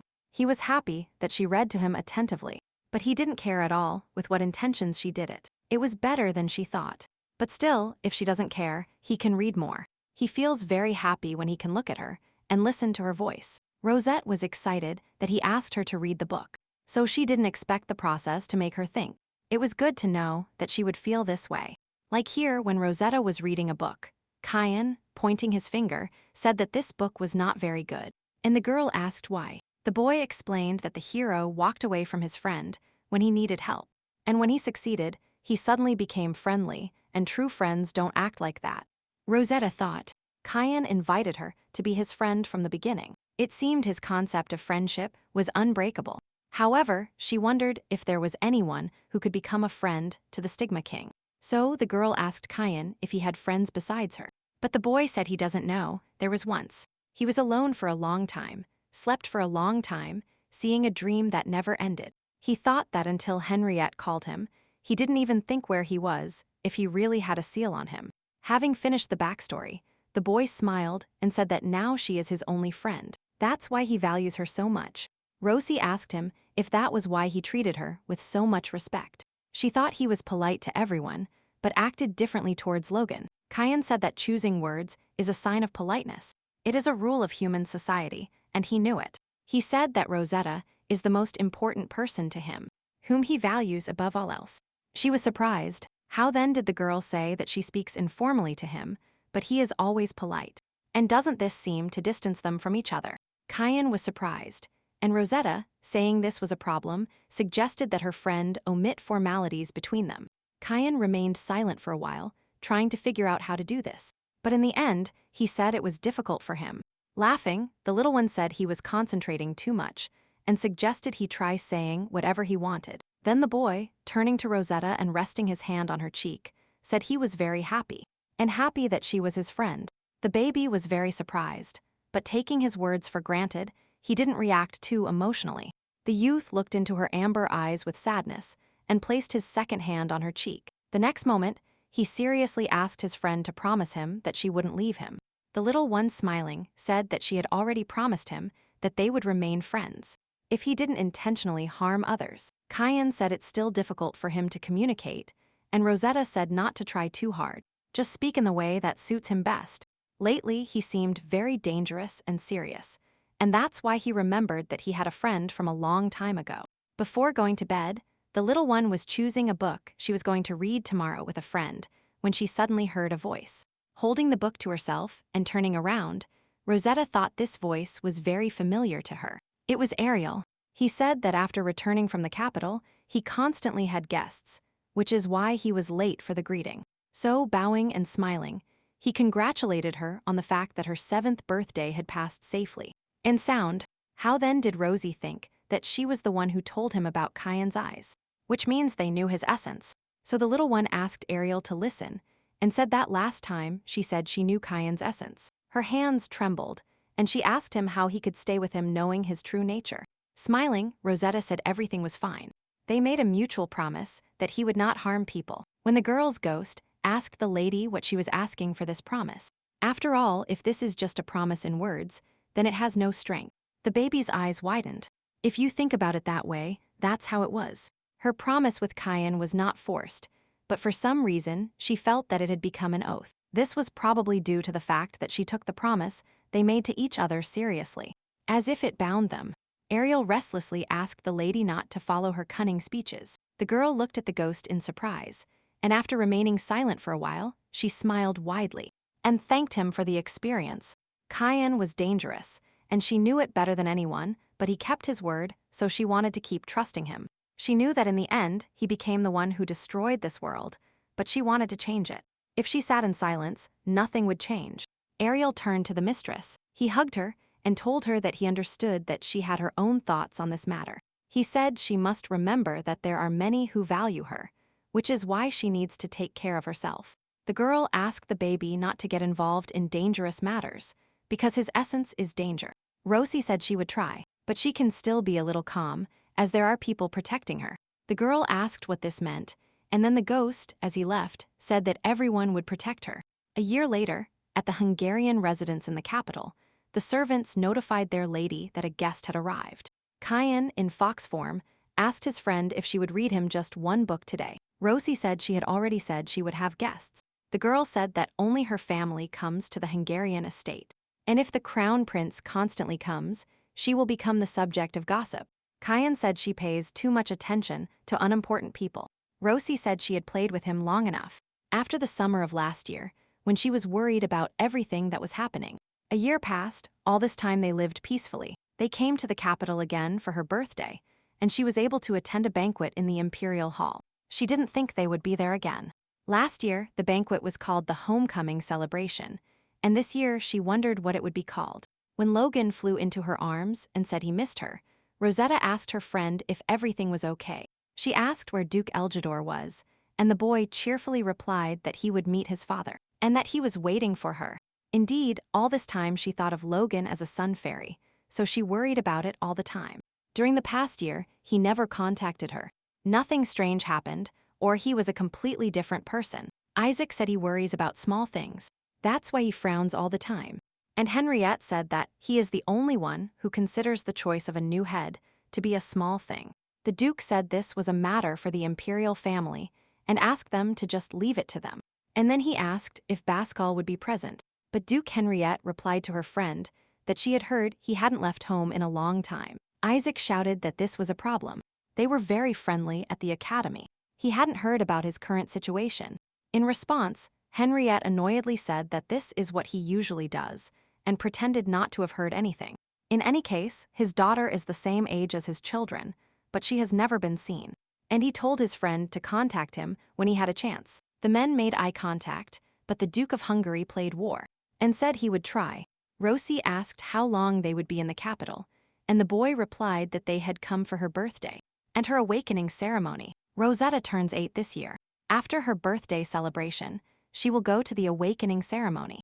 Therefore, Duke Eljador, currently staying in the capital, said he would visit the Star Tower in advance and accompany her to the ceremony, although they usually go there only with their family, when suddenly, upon hearing a crunch, Logan asked what those sounds were. The black fox ran up to Rosetta, and the boy asked her in surprise if it was her fox. The girl answered affirmatively. When Logan asked if he could pet him and already reached out his hand, the fox growled and thought he was trying to bite him. The girl apologized and said that he doesn't like strangers touching him, but last year they fought. Logan said his red eyes were amazing and asked if they weren't supposed to be black or brown. Rosette didn't even know what the normal eye color for foxes was, because red was Cayenne's eye color. When Logan said her eyes were even more beautiful, golden and bright, the girl thanked him for the compliment. She said his eyes were also beautiful, like the blue of the sea, and had the same golden shimmer as hers. As then the dukes approached them and called their children, why was it time to leave? Rosetta put Cayenne on the floor and told him she was going, but the boy asked if he could go with her. The girl said it wasn't logical to take the little fox to the Star Tower, when suddenly she turned into slime. But she asked if it was okay for the king of Stigmata to go to the tower. But who said he wasn't forbidden? After all, even if the heavenly crown doesn't fit him well, the guardian stars cannot deal with him. When the middle and younger brothers called the baby, Rosetta shouted loudly and said something was already coming. It was a star tower located outside the capital. It looked the same as the tower in Hungary's territory. At the entrance, they were greeted by the tower servants, greeting the dukes, princes and princesses. Genriot immediately asked if they had left the prayer room, answering affirmatively. The priest said they could go there immediately. Hearing the answer that satisfied him, Dad called Rosetta with him. The little one thought the towers looked similar and wondered what awaited her inside. But as soon as she stepped into the tower's territory, she felt a kind of oppressive feeling, and the shadow separated from her. The next moment, the baby turned to her friend Cayenne, who remained outside the magic circle. However, turning around, Rosetta did not see her friend but a black spot, whose hand showed a sign that everything was fine. The brothers, seeing that their sister was lagging behind, called her asking what happened to her, but she said she was already on her way. Rosie said she thought she had dropped something, but she was wrong. Lucas asked her if she was nervous. Before her 8th birthday, they arrived at the Star Tower to introduce themselves to the Guardians before the awakening ceremony. Rosetta looked up and thought this tower was exactly the same as the one in her territory, but she needed to present herself to the Guardians to make herself known. But if you present yourself before him earlier, the Guardians themselves will have more time to think, and the probability of obtaining better power will increase. The priest said there were no restrictions on the number of companions, but among them were those who did not receive the Guardian Star. Upon hearing this, Logan said he would stay in the guest room and could be there alone, and that Dad should go with his sister. Rosie thought Logan was still far from the awakening ceremony, so it was better for him not to come. After all, there were unspoken rules. But as soon as she crossed the threshold of the hall, the girl's eyes opened. She was radiant and admiring this prayer space. Nathan started to say that Rosie was here for the first time when Aaron asked why there were more stars here than usual.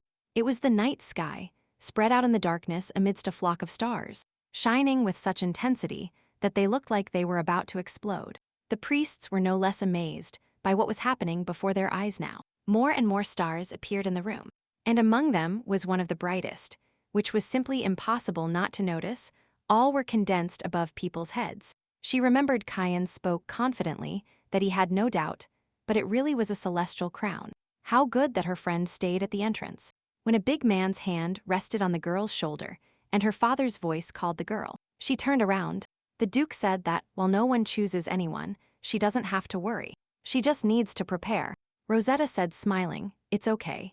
She didn't know if it was because of Dad's hand or not, but she was no longer worried. The next moment, all the brothers happily offered their hands to their sister, only if that helped her calm down. The older ones told Rosetta they could lend her a hand. The youngest modestly agreed with them. Laughing and accepting the help of the brothers, Rosetta said that Brother Ziusu had the warmest hand among them.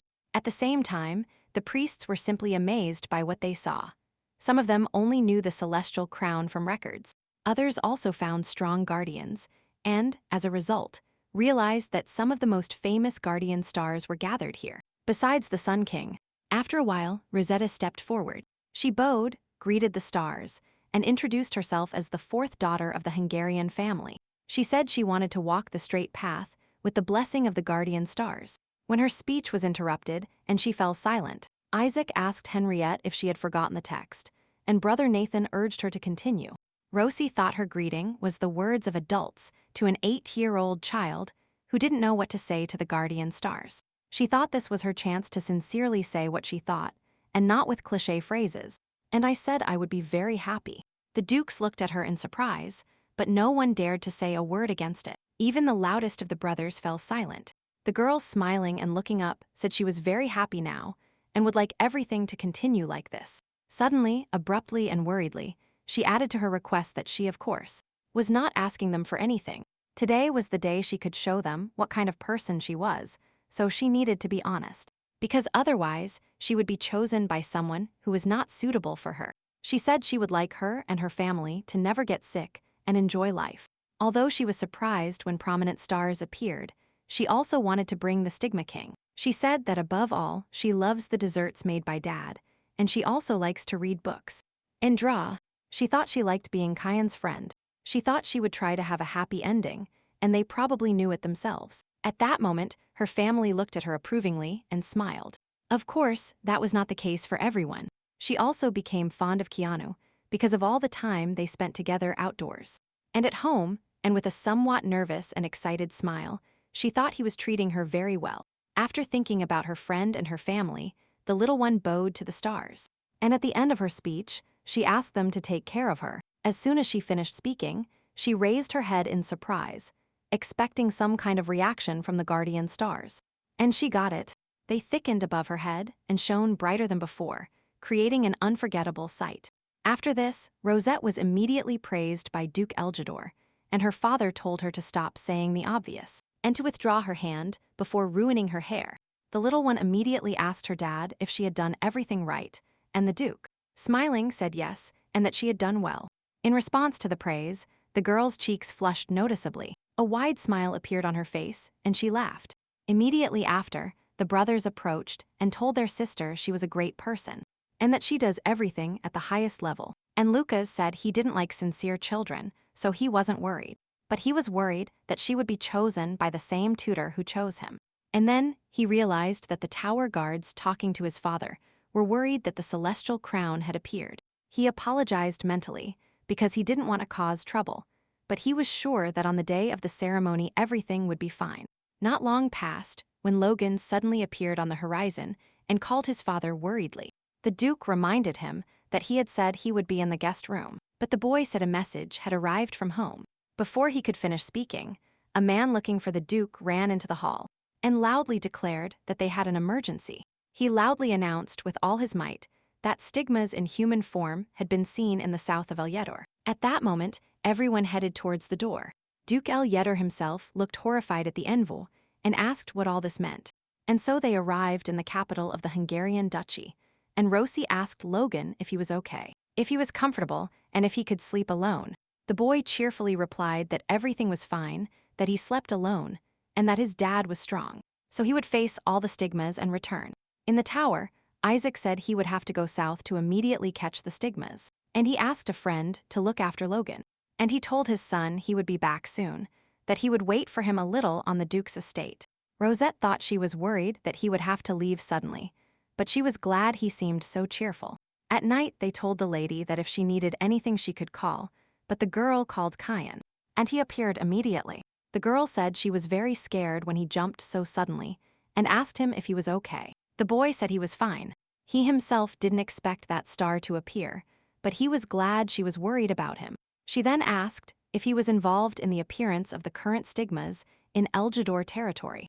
Resting his head on the sofa, the boy said he didn't know, that he didn't know, and asked her if she answered like that, if she would get angry. The baby shuddered in surprise, hugged the pillow against herself, and said she wouldn't get angry if he really didn't know. Kyan smiled and said he was happy, and explained that the ruler of the town can order people, but he cannot know what a person is doing. He explained to his friend that he never ordered them. Because they lived instinctively, Rosetta was happy about this. She would like the stigmas not to harm anyone, but although she could ask Kyan about it, it was actually difficult for him too. She heard Kyan's answer, but what she wanted to hear in response to her question was the truth about what happened to her mother that day. Then the boy noticed how the expression on his girlfriend's face changed and called her. The girl apologized for being a little distracted and for calling him so suddenly. The boy took the baby's hand and, smiling, said he was always happy when she called him, and finally wished her good night. And so, a couple of days later, Rosetta's birthday arrived, and the servants started congratulating her with firecrackers from the morning itself. The girl cheerfully thanked her maids for their congratulations, when suddenly, a servant turned to the lady to read her the list of gifts. As Molly interrupts her, and tells her that the lady must prepare for the banquet, and Selena says she will lead it. The maids said they brought the jewelry she had chosen and brought additional ones. Suddenly, she changed her mind overnight. But contrary to the girl's expectations, the little one said, smiling, that she would wear what she had chosen yesterday. Last year, she chose one of those chosen by the servants. This year, they prepared a bunch of dresses and ornaments to her liking. It was interesting to choose when there were suitable options. She thought that all the silver in the world was collected in accessories. Because silver tempered by sunlight became an effective weapon against stigmas, they were used all over the world for self-defense. Of course, not all jewelry is actually softened by sunlight, and last year she didn't understand why she only wore silver. When Molly announced to the lady that they had finished preparing her image, the girl, and the ladies were delighted. They called her Fairy, when suddenly the Duke approached and said that his daughter was much more beautiful than any fairy. Soon the rest of the brothers approached them. They said she was very, very beautiful, that it suited her very well. And while the girl was thanking her brothers, her friend stopped and asked her sister in surprise if she was ready yet. Baby happily turned toward the entrance when she heard Logan's familiar voice. Approaching, he said admiringly that she was very beautiful, and the girl thanked him and said that he was too. When Nathan, annoyed, told the boy not to get too close to him so as not to spoil his outfit, Rosetta guiltily thought that even one more person could fit between them. And finally, they reached the imperial palace, and Rosie wondered what she should do, because there were many more companions of hers here than last year. How was the announcement made that His Majesty the Emperor and the Crown Prince would come? The Emperor sighed and sincerely congratulated the Princess of Hungary for having reached the necessary age to undergo the awakening ceremony. Precisely, this was the reason for this banquet. The imperial palace also has a tower similar to their star tower. And while Rosetta was thinking, a boy ran up to her, called his little sister and, handing her a rose, congratulated her on her birthday. She thought it was indeed a tradition to give flowers before the ceremony. But she didn't think Logan would bother with that. Before the girl had time to properly thank one, other children began handing her bouquets. Then, a familiar voice was heard saying that if they handed her flowers so forcefully, they would no longer be a gift. The crown prince was bathing in this familiar voice, and as soon as the young people surrounding the birthday girl saw him, they moved apart, and while the children whispered about the closeness of the prince and the princess, who approached her friend and, handing her a bouquet, congratulated her on the holiday. The girl, with many bouquets in her hands, looked at her smiling friend in surprise. After that, she thanked the Stigma King, and he replied that gratitude was unnecessary. People began to whisper about their relationship and when to give flowers, until Kyan said he had come without the emperor's consent. After that, he lightly touched a strand of her hair and told her to wait until he fixed her tiara. The girl thanked him, and she thought to herself that she didn't think he would touch the silver jewelry. Apparently they weren't that dangerous. When brother Nathan ran up to his sister, he cheerfully congratulated Rosie on her birthday, and noticed the many bouquets and took some away from her. Subsequently, the rest of the brothers stopped by asking to accept her congratulations, while the Duke himself brought a bouquet to his daughter. After receiving such wonderful gifts and sincere congratulations, Rosetta smiled widely and thanked them profusely. Not long after the distribution of gifts, the emperor announced that they would begin the awakening ceremony of the Hungarian daughter. The spectators entered the hall. The priest introduced himself as the guardian of the tower and greeted the one who would very soon accept and awaken his power. The next guardian repeated the same words, greeting the stars and Rosetta Hungary. The girl climbed onto the pedestal, The priests crossed their staffs over her and then left her alone with the stars. The priest spoke to Rosette and asked her if she would swear to use the blessing righteously. Upon introduction, Rosie said she made a promise to use the star's blessing only in appropriate situations. She said she swears that she will love all living beings and protect the world if necessary. But she was still worried about the question of why the guardian stars bless all people. Without exception, the next moment after the oath was pronounced, the stars shone brightly, and the Hungarian family became cautious. But then this bright light blinded the baby, who even covered her face with her hands. She didn't understand what was happening. Suddenly, an unfamiliar voice was heard in her head, calling her, and the girl, frightened, closed her eyes and covered her ears. There was a buzzing in her head. Voices told her to come closer to her. They were accusing her. Their noise was loud and unbearable. They kept blaming her for something. When suddenly, out of nowhere, the Stigma King appeared to help the baby and gently told Rosetta not to listen to them. The girl opened her eyes in surprise, recognizing Kyan, but suddenly, a distinct voice asked how the evil creature dared to interfere with the ceremony of the living. What a familiar voice it was, it said, to the young creature asking for her blessing. When suddenly the guardian stars began to revolve around her, they responded and asked her what she wanted to become. What kind of power do you want to have by addressing the earthly girl? They asked her how she wanted to live, and she was ordered to answer immediately. But she didn't have a grand goal or a cherished dream, and said she just wanted to live happily with her family. Crossing her arms over her chest, the baby told the guardian stars that this was her most sincere wish. But the next moment, the baby's eyes began to close, and losing consciousness, she began to fall backward. Duke Henriette and her sons immediately ran towards their baby. They were terrified and feared for her. The Duke of Hungary managed to catch his dear daughter just before her head hit the floor. Everyone was worried about her condition. Everyone except the priests was amazed by this incredible fall of the most famous star, because it was the crown of heaven. In her hands was, without a doubt, the crown sword, and she became the fourth incarnation of the crown. Only Kyan was not satisfied with this. 1,000 years ago, the great Akitrab overthrew God, and then became the first guardian star, the crown of heaven. The brothers kept calling Rosie, wanting her to come to her senses, and finally the baby's eyes opened. The middle and younger brothers said worriedly, "Thank God," she woke up and asked if she was okay. Then her father entered the room. The little one got up worried and asked what happened and where they were now. Lucas said that this was a special room in the imperial palace. The boy could not believe that she didn't remember anything that happened during the awakening ceremony. The Duke asked her if she hurt anywhere, but she was fine. Then she saw a bright star and realized that the guardian star of the crown of heaven had become her patron. She then asked her family if she had really been chosen by the crown of heaven, and what she should do if that was the case. The Duke said she didn't need to do anything, that she was free to do anything, that she was only 8 years old, so he, just like her father, would do whatever was necessary.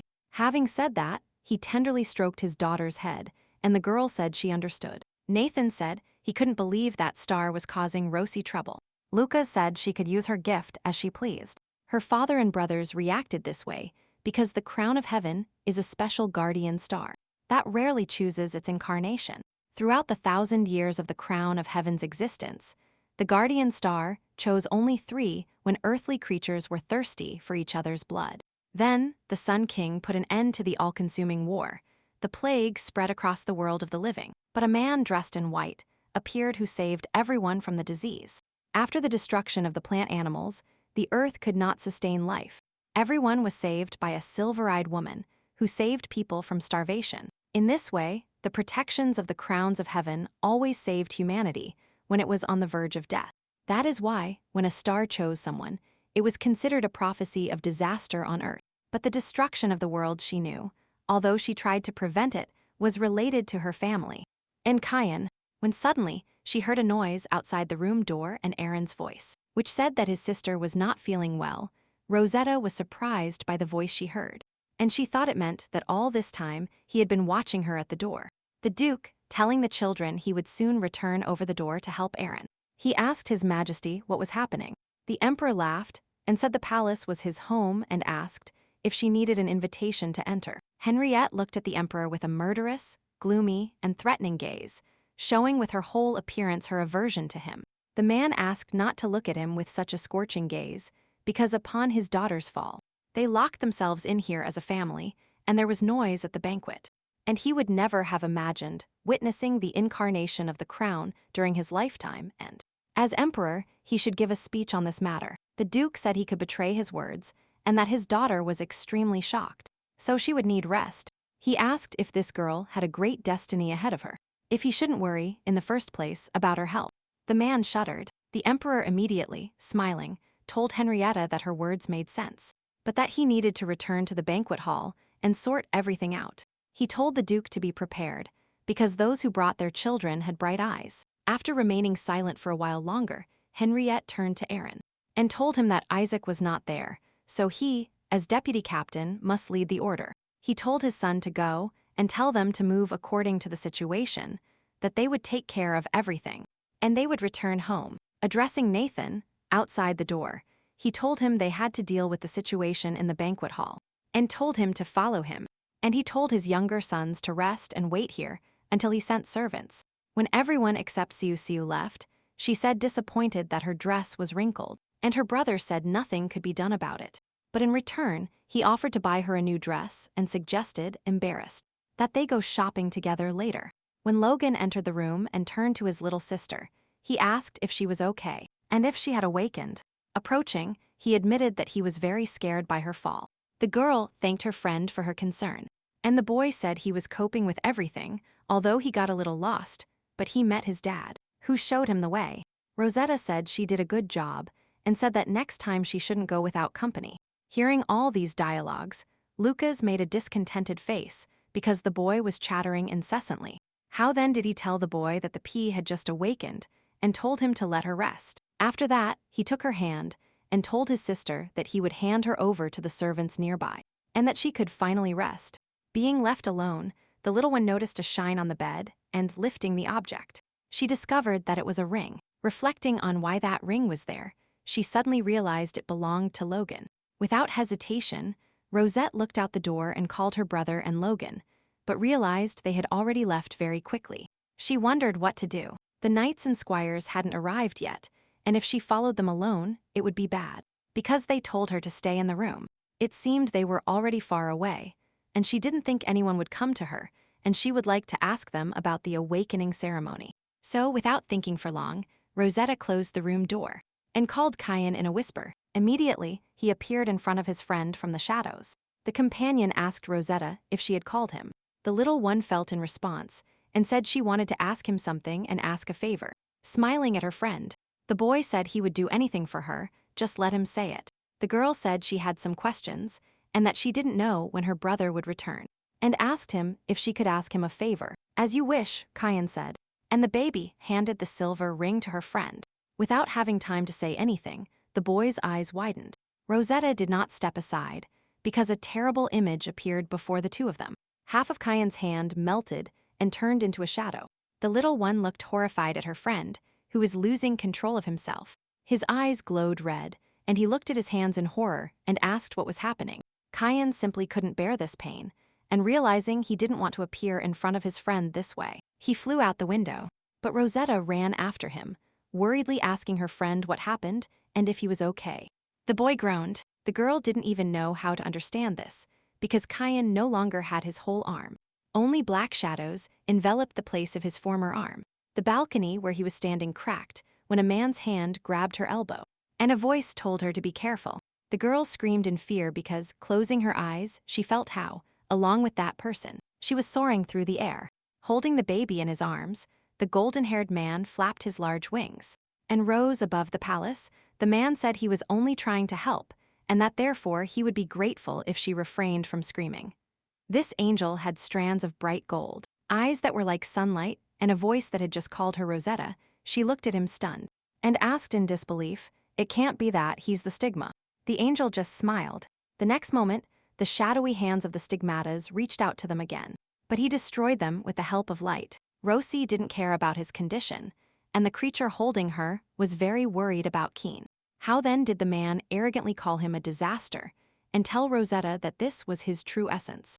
Rosette looked at the ground in horror as a large shadow entity, the other side of Kyan, spread over him. One day, Kyan told her that he whom she knows is not the only one, Is this really what he was talking about? It is shapeless and overwhelming, vague, and possesses all those qualities. An infinite darkness that extends beyond the limits of space. He then asked why everything had turned out this way, and the angel said that the ring he had prepared in advance had worked. This happened when she gave Logan's ring to Keen, and this man intended to do it. But why did he need it? Enraged by this behavior of the creature, she turned to him and squeezing the fabric of his clothes. She asked him why he had given her that ring. Why did he use her for such a purpose? Just why? But the creature asked her if she didn't want to see his true face. The next moment, the shadows attacked again. Loud blows were heard, but the angel defended himself with a shield. Then, lifting his head, he said that he was not Logan and asked her what kind of true face she was talking about. This was definitely not the story she knew, but what did it all mean? At what point did everything change, and what happened to the original? At that moment, there was total commotion in the entire palace. It was an emergency situation. Shouts and orders from the Duke were heard. Sighing deeply and sweating, she thought that total chaos had suddenly broken out in the imperial palace. For now, he only observed minor destruction, and the emperor was safe. He was sure that Aaron would be fine. Nathan was in the hallway at this moment, and Rosette was with Lucas. Lucas ran up, breathing heavily, and told his father they had big problems. But the Duke didn't let him finish. All his thoughts were occupied with Rosetta. At the same time, the battle outside the palace did not stop. Without giving any answer, the angel was focused on the fight. Realizing that the dead weight, in the form of a girl, was interfering with her, he used magic to direct her to the ground, gently lowering her and telling her to wait there. Drawing his sword, which he couldn't use before, he cut the attacking shadow and smiling, and frowning at the same time, he said that it seemed to him that she seemed to have tamed him. Kyan's voice changed due to pain, his face expressed horror and irritation. He said he couldn't understand if an agreement hadn't been reached that they would stop interfering in earthly affairs. The men exchanged threatening glances, and the angel asked him how he dared to ignore his warnings and pretend to be human, expecting them to simply observe. The girl, whose heart was beating wildly, watched all this. When Kyan, extending his hand to his friend, told Rosetta to go with him. But when Rosetta took a step, her path was instantly blocked by Logan's hand, who told her not to be fooled. He cautiously asked her if she had seen everything. The creature said he was a monster that kills people.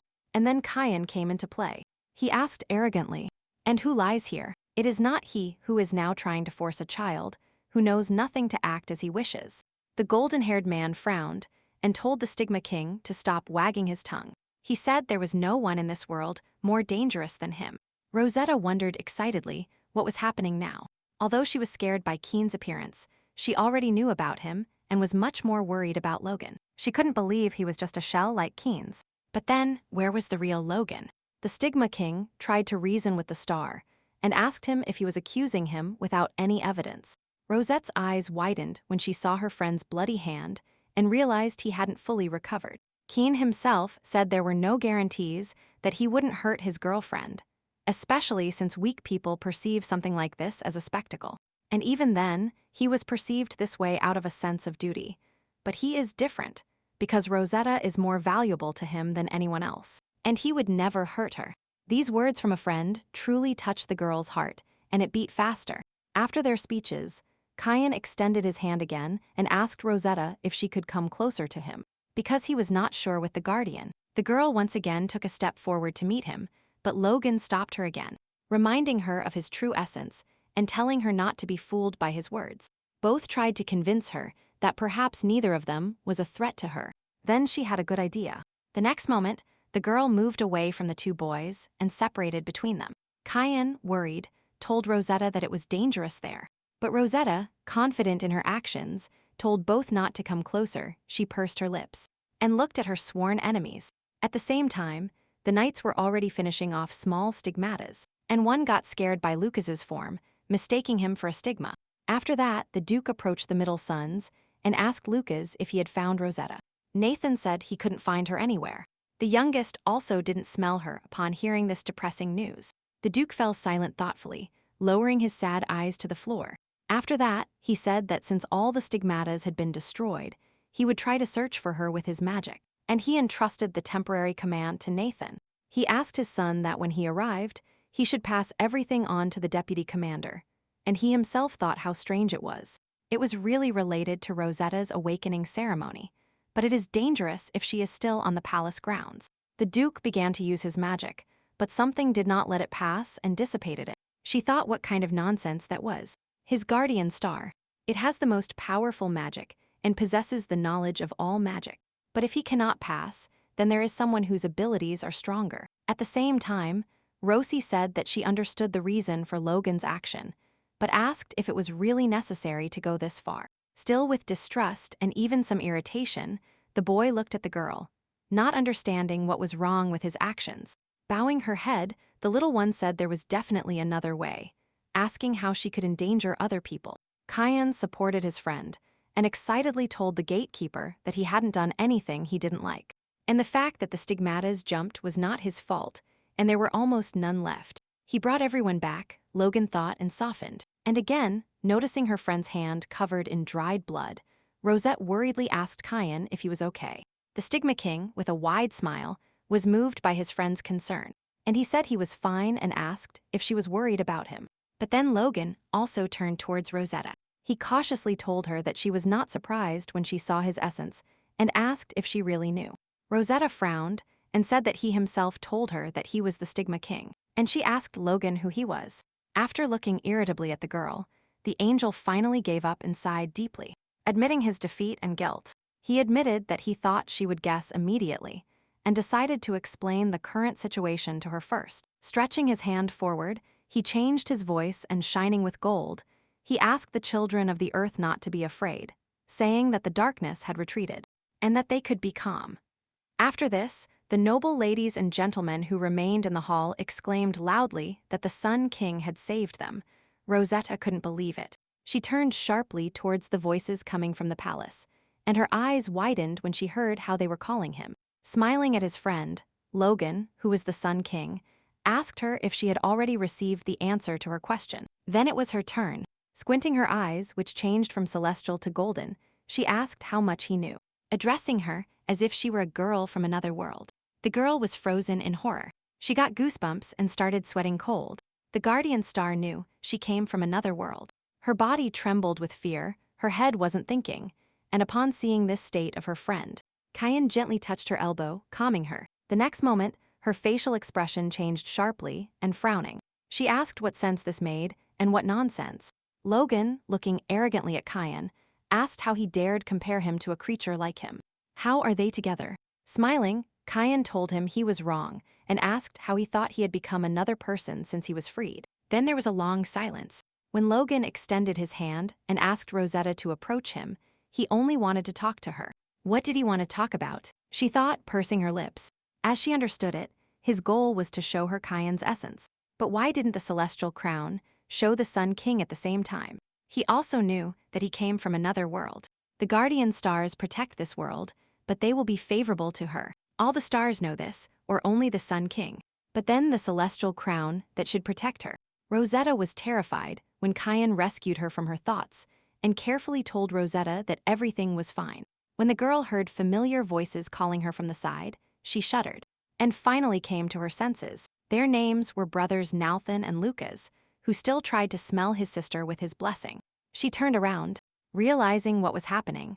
Logan said that in such a situation, it would be difficult to concentrate on the conversation. So he suggested that the girl talk later. She tensed up when he approached and squeezed her elbow. She wondered if everything would end like this, and then what his opinion of her would be. As here, distracting his friend from unfavorable thoughts, Kyan held out his hand and, smiling, offered to take her to her family. He advised her to close her eyes if she was scared. And lo and behold, the next moment they were transported. After making sure his friend was okay, he lowered his head and asked for praise. Rosetta stroked his head. Today she felt both guilty and grateful, and all this was observed by Logan, who had already taken the form of a 7-year-old boy. And while Rosie was still confused about who was in front of her, he asked his little sister if she would take him home with her. She had completely forgotten, but now she understood what he meant when he said he would talk later. But before she had time to recover from her thoughts, Nathan flew into her arms, almost knocking over his sister. Taking his normal appearance, Lucas pulled her cheeks and asked if the pea was okay. Nathan asked the executioner what happened and where he was.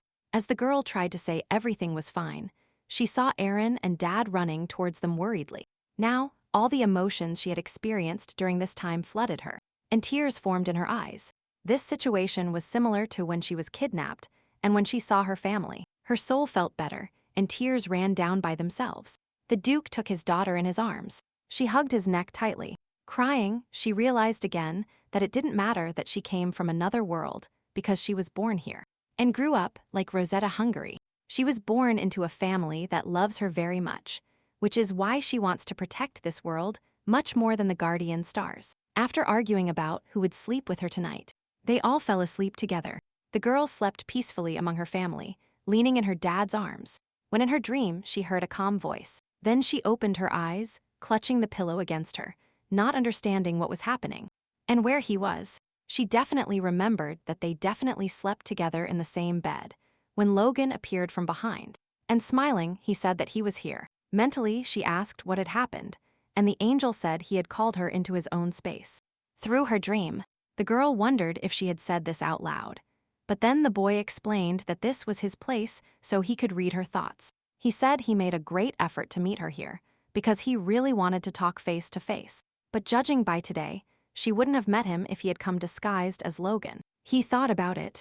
Calling her the fourth coming of the crown, he said that she is the chosen one by the celestial crown, and she is the savior of this world.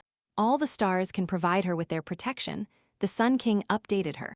It was his duty to judge what kind of person she was and to provide protection to her. But since she was from another world, the guardians delayed making a decision. Looking at the man in surprise, Rosetta thought, then why did the celestial crown choose her? Logan said that it is also interesting that the celestial crown makes its choice only when absolutely necessary, whereas the rest find their incarnation through other stars. The boy said the same thing happened to him. Rosetta remembered that the Sun King was also the first incarnation. Logan said it would soon be time to wake up and asked if they could discuss the rest in person. The angel flew away, blinded the girl with a bright light, and told her they would meet tomorrow when he came to her during the day. And just before leaving, the man's eyes again took on a celestial color, and he told his little sister that they would see each other. The next moment, Rosetta opened her eyes. It was still night outside, but the dream had vanished as if by magic. She abruptly got out of bed, noticed the golden feather, and realized that it wasn't a dream after all. Sitting at the table with her family, the girl's eyes stuck together and her head fell forward. The brothers asked the P what was wrong with her face. If she slept well, Ari said he knew it would be uncomfortable to sleep together. Yawning, Rosie said it wasn't that, but simply that she was tired yesterday. And so it is. Yesterday, she had a difficult awakening ceremony. And then the stigmatas appeared, said Aaron. Lucas suggested she sleep a little longer, but she said she was fine. This feeling of tiredness was different from usual. Maybe it was because she met him in her dream. The Duke told his daughter not to think about anything and to rest, and when she felt better, they would go home. Despite talking to Logan, the Sun King was confused because she became the fourth incarnation of the crown. Covering her mouth with her fist, Rosetta asked her father if it was possible to do nothing, even if she were chosen by the celestial crown. Henriette said that if there are people who want to put the salvation of the world on this girl like her. How shameful. Rosette was very moved by her father's words and his concern for her, and a blush appeared on her cheeks. Addressing his children afterward, the Duke also said that this concerns them too. They should trust him, and he will do everything. They should all continue to be children. Everyone was in shock, but Rosetta liked what was happening. The atmosphere was even too good. Noticing his sister's smile, Nathan asked why she was smiling, and the girl happily said she just liked it. After lunch, the girl returned to her room and collapsed tiredly on the sofa, wondering how this happened. The celestial crown was always mentioned when talking about Henrietta's guardian stars. And Lucas, but why did he get involved? Furthermore, Kyan said he lives in the place of the deceased crown prince. But what about Logan? There was Logan, the main character she knew, already dead, when suddenly someone knocked on the room. The maid Molly entered the room and apologetically informed her lady, reporting that Mr. Logan had come to see her. Then, the children headed to the table, where the maid placed the sweets. The children thanked her, and then Molly left. After a short silence, the boy, smiling, thanked her for agreeing to meet with him, and he asked her where they should start the conversation. The girl looked in disbelief at her friend, who was the king of heaven, still turning in her thoughts. After that, she asked him to talk about what happened. Laughing, the boy asked her not to get nervous and to speak informally. She agreed and suggested relaxing first. But in fact, yesterday she was just looking for information about another world. He thought about this during the ceremony and asked if there were other worlds. And at that moment, she realized that she had been tricked. So what happened? She thought he was just testing her, which means he doesn't know anything specific about her. Having read the novel and everything she knew about this world, there is a high probability that he knows nothing about it. She thought she just needed to be more careful with her words. And Logan said with admiration that her face changed instantly. And smiling sweetly and resting his cheek on his hand, the golden-haired boy said he came here for her. The girl looked at the boy stunned, and he squinted and said that, given her age, all this started 8 years ago. He knew something had appeared in her world, but he couldn't know exactly what. Given the long history of this world, there were many contradictions. Something appeared and something disappeared. His task was to lead this world while maintaining stability, but the guardian stars had long since become free beings, and the ways they could influence this world were limited. So they had to intervene personally. But this is something they couldn't predict in any way, and he borrowed a human body and descended to Earth. Finding her took longer than he thought, and now that he was in front of her, he realized that she was the contradiction he was chasing. After all, she was the one who shouldn't have been born in this world in the first place. He stated, frowning. His eyes glowed blue. She was already thinking that this world had changed a lot compared to the one she read. But could she be the reason? Logan said that to solve the problem, the best way was to destroy the root cause of everything. If you think about it this way, Logan's words were quite fair. Instead of trying to put together different puzzles, it's much easier to get rid of the ones that don't fit. But what Logan calls normal was actually the story she knew. But in another way, her whole family will die, and the Stigma King will destroy the world. The girl looked sadly at the floor. It might have sounded cruel, but if you don't do it, everything will become even more confusing. He affirmed. At the same moment, spots of shadow appeared above her head, and then Keen stood in front of Rosetta. The boys looked at each other with stern looks, and Logan, turning to Rosie, said that it seemed to him that she had handled this problem well. Kina looked inquiringly at the King of Light, frowning, showing his displeasure with his whole appearance. How can a bright boy, seeing Rosetta's misunderstanding and Kyan's irritated face, offer to sign a peace agreement? When asked what this meant, the Guardian said they wanted to make sure she had the right to be chosen by the Celestial Crown. And this world will be safe. Moreover, this, he said about Kyan, also threatened his security, and he couldn't just stand by and watch. He was equally interested in how she had tamed this monster, while Kyan was already tormenting this insolent person with his gaze. Logan must have said he also knew that she was not from this world. Rosetta turned her head towards her friend in surprise. Kyan, smiling, said that he, of course, knew, but for him it was not important. To him, she was just Rosetta.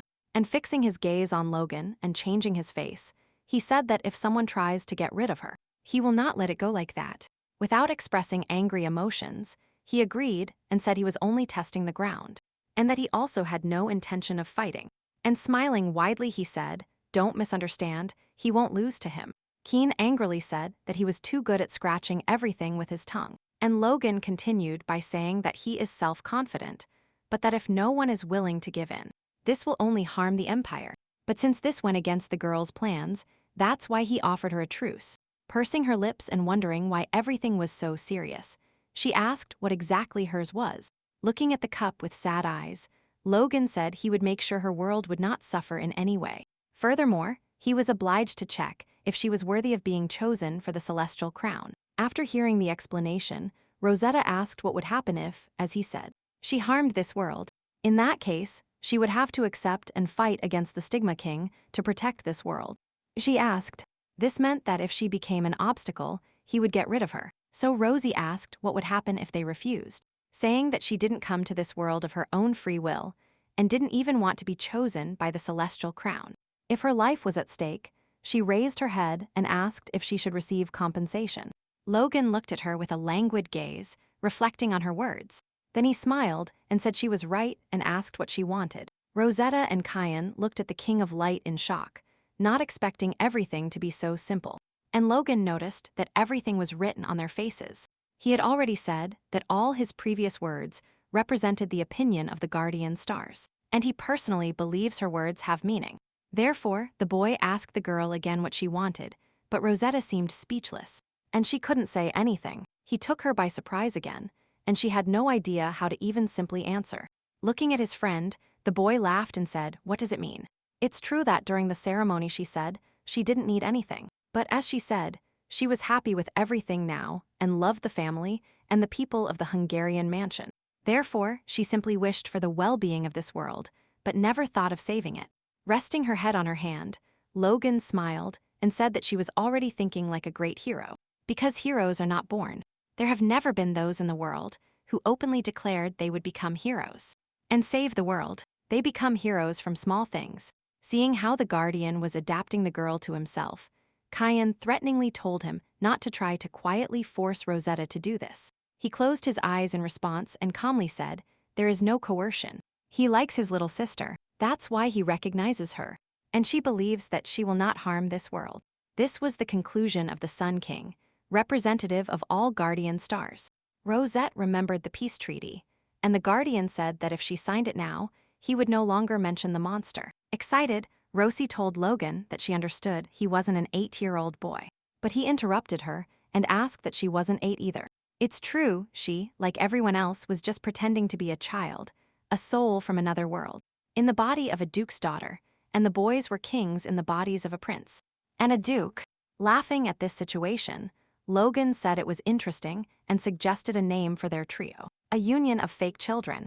Rosetta said that in this case, if someone suddenly starts guessing her essence, she will help him as best she can. A few days later, a cheerful guest, Duke Eljador, arrived at the Hungarian mansion in the capital. He wanted to thank his friend for taking care of his son, but his attention quickly focused on the gifts meant to bribe his daughter Henrietta. Isaac said he heard the news, but couldn't believe they would send so much, and the little one became important. Henrietta told the Duke to shut up and pick up his son, but he noticed from the window how they were having fun. Joyfully, he said they got along well and asked what he thought about his daughter's marriage. And his son, the Hungarian, trembled with anger, and seeing how dissatisfied his friend was with his proposal, he said that during this time, he had learned to deal with people with just one look. Smiling, he said that although it was a joke, he didn't suggest they think about it, because those gifts were sent for the same purpose. Henriette looked at Isaac with disgust and irritation, not imagining how he could say such a thing. And then, looking out the window, she said that she was still a child. What kind of conversation could be held about marriage? Seeing his happy daughter, he imagined her grown up and joyfully thanking him for everything, telling him she would be happy. Just thinking about it, the Duke became enraged and decided he would never allow this to happen. Isaac tried to calm him down, but if you look at it this way, Rosetta only got along with children, the young Duke being one, and the Crown Prince a man. At the same moment, Logan was recounting how he managed to borrow a boy's body, because he was also born human, but with Kyan everything was different. So the assistant turned to the Duke, said Henriette. She didn't tell him to order all the gifts and invitations for Rosetta. This was true, but it seemed like he needed to read the letter in person, because it was an invitation from the Baskal Duchy. Isaac asked what it said, and Henry, who unpacked the letter, said it was an invitation to a banquet on the occasion of his daughter's birthday. By the way, he suddenly thought, isn't his daughter 1 or 2 years older than Rosetta? Exactly. The Duke came up with a wonderful idea. It would be better if she also had a girlfriend. At an arranged meeting, the Duke told his subordinates not to focus on performance first. Instead, that was all he had. The marquises and counts took turns leaving the office, when His Excellency, shortly before leaving, he called the Marquis of Astelin. The man said he could not attend the princess's birthday banquet, so he would like to convey his congratulations to her. Henriette looked at the man irritably and said with disgust that from the beginning it was said that everyone should only talk about business. The smile disappeared from the Marquis's face, and he said he only sincerely wanted to congratulate her. But the Duke noticed that he had nothing to do. He suggested that he was a member of the Great Parliament, but Astelin vehemently denied it. Then the Duke told him to act properly. Squinting his eyes, he said that seeing him here, at this moment, people might think he had come to ask him something. The Marquis thought he had heard that the Duke softened when it came to his daughter, but apparently it was all a lie, and he was still the same. As here, noticing the plaster on the Duke's hand, he thought about how this monster got injured. How could he receive such an injury at a banquet? At the same time, the Duke approached his assistant and asked Neville what he had next on his schedule. But there was nothing else to do for today. The guy asked the knight what was going on with that matter, and if he should ask others for help. But Henriette, looking away, said that he himself knew what was best for him, and refused help. He told Neville to take care of all non-urgent matters, and that he would do everything in the best way possible, and that he wouldn't have to worry. Henriette thought it was already very late, as everything turned out against her expectations, and due to recent events, there was no time. Opening the sewing box, the Duke squinted and threaded the needle, and decided that today he would definitely finish this. In the office, Rosetta was sitting calmly on the sofa, resting her head on her hand, and boringly looking at the floor. Suddenly, the middle brother, Nathan, hugged the baby from behind and turning to her. He asked Rosie what she was thinking about. Maybe the book was boring. But the girl said that was not the point. The other brothers looked away from their books and looked at them. When Lucas said that, their father said they would go to a banquet on the occasion of Princess Bascal's birthday. Bella Bascal is the main character of the original novel. In the book, she was Logan's mistress. But now even he wasn't himself. Even if we don't count Logan, the novel in which Bella was the main heroine, it became filled with chaos. There wasn't even a main villain. Rosie told her brothers that lately she had received many people at her house with gifts, but that she had never received one and thought that on her birthday everyone would try to talk to her. Nathan told Rosie not to worry, because if someone behaved like that, he would destroy them with one look. Now it was better, and it was the safe thing. Ari said not to worry. If such a rude person appears, they will fix it. And Lucas said his father would do it before them. Just as Riot approached and asked what he would do, all the children instantly turned to greet their father. But then the baby's attention focused on what her father had brought, and she asked what it was. Thoughtful and a little excited, the Duke said he didn't believe in omens, but that she should have what the others had. And in the open box was a black bear cub. Rosetta immediately picked it up in her arms, smiling.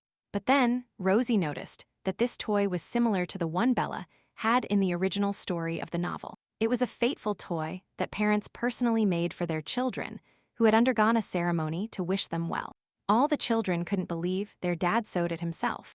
All attention focused on their hands when Rosie asked what was in the other boxes. And after this, Henriette distributed homemade stuffed animals to the rest of her children, Lucas. And Nathan, guilty, he said that during the awakening ceremony, he hadn't taken care of it. This is how the girl thought. During the ceremony, Dad was confined for a long time due to an injury, but now there was an awkward atmosphere between them because they didn't know how to react, and they simply froze. Looking again at the toy, the little one approached her dad, and, as if setting an example, she took his hand and thanked him. Hugging the bear, she said she liked it very much, and that it was the best gift she had ever received. This was not an exaggeration, but according to her sincere words, she felt happier every time she thought that Dad made it personally for her. How can the others get along? Starting with Lucas, who embarrassedly covered his face with a bear, and ending with Nathan, who thanked Dad. Henriette smiled happily. Her soul warmed with the praise and joy of her children, and her efforts were not in vain. When Neville left for work, the Duke said the knight should take care of the pending matters, but he diligently ignored it, and Rosetta drew her brother's attention to the fact that, if you look at it from this point of view, the cubs were very similar. It was then that she noticed that Nathan's teddy bear had a heart-shaped butt and a different fabric. But as soon as the eldest brother, Aaron, heard what his younger brothers were discussing, and his sister, his eyes popped wide open. He asked Nathan to wait and took his green teddy bear in his arms. And then he definitely understood something. Mom asked Aaron which one was more beautiful, and the boy, hugging the bear, asked if he should choose. Since it was for Nathan, the girl replied that Mom and Dad chose for him, and he would choose for Nathan, and asked if he liked that idea. Then, Aaron excitedly asked what Nathan would choose for Lucas at that moment, and his mother told him he was right. But then the boy became interested in knowing for whom Lucas would choose the buttons, and the girl, sweetly smiling at her son, stroked his belly and said that Lucas would choose for her. And there the memories ended. Nathan, looking at his surprised older brother, asked what was there and what the problem was. After that, the boys went to Aaron's room, and he took his beige bear out of the white box. Rosetta realized, and said aloud enthusiastically, that this bear was exactly the same as Natty's. After comparing the two bears, which even had the same buttons, Nathan asked his brother what it was. But interrupting the youngest, he replied with sadness in his voice that it was Mom who made it. Rosetta thought clearly. That was when her brother was 8 years old. Aaron said that, when he was little he helped with the selection, and his mother asked him to choose the fabric for Nathan's toy. The boy's eyes popped wide open, and he asked Aaron in surprise, astonished. So his mother made it. Aaron said it looked new, and since they were the same, the pattern was the same. Rosetta told her brothers that she thought her teddy bear had been made by her father, and that all 3 of them had twisted tails. The children really realized this, but Rosie, hugging the bear and smiling widely, told them not to say a word to Dad, and Lucas said that if they just put them in the room, it definitely wouldn't be noticed. Observing the relationship between her brothers, she remembered the old days when they were all little.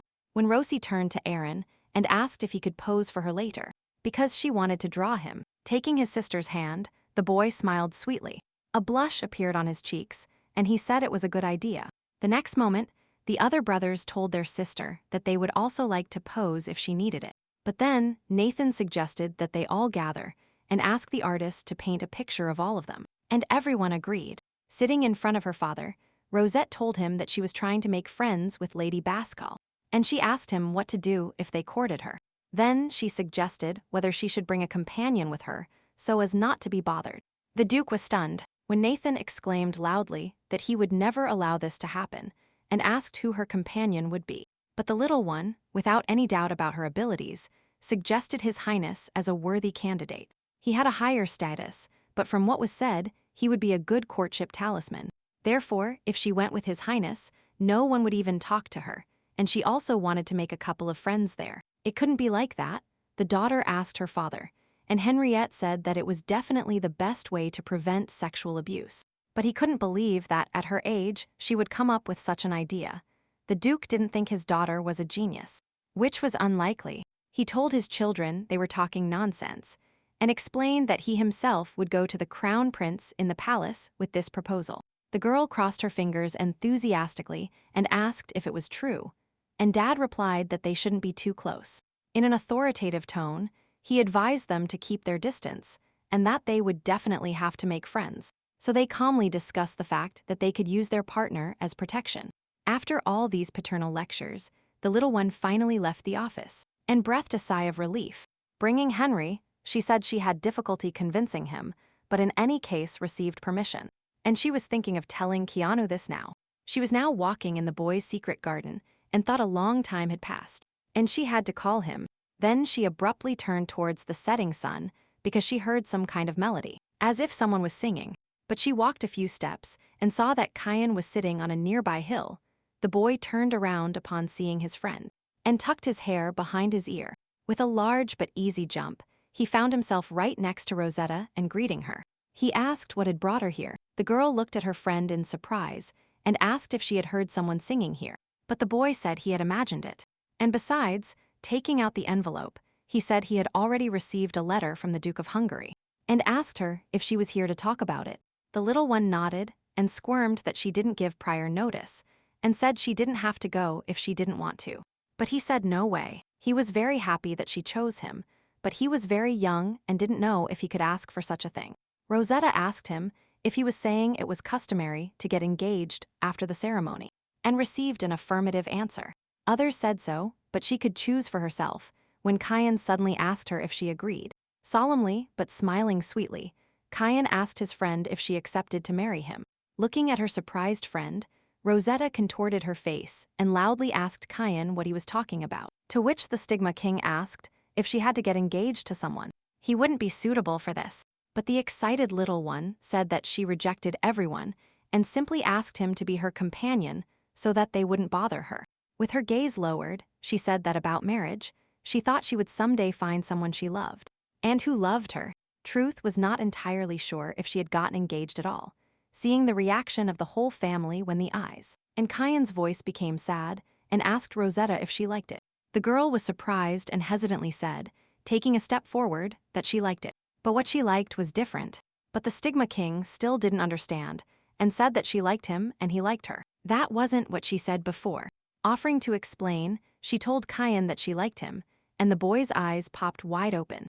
And she likes Dad too, Natty and Suzia, and she likes Ari and everyone. The young man was stunned. But Molly was good, Selena and Tina too, and Henry was also good, she said about her teddy bear. Now Kyan finally understood and said that Rosetta liked many people.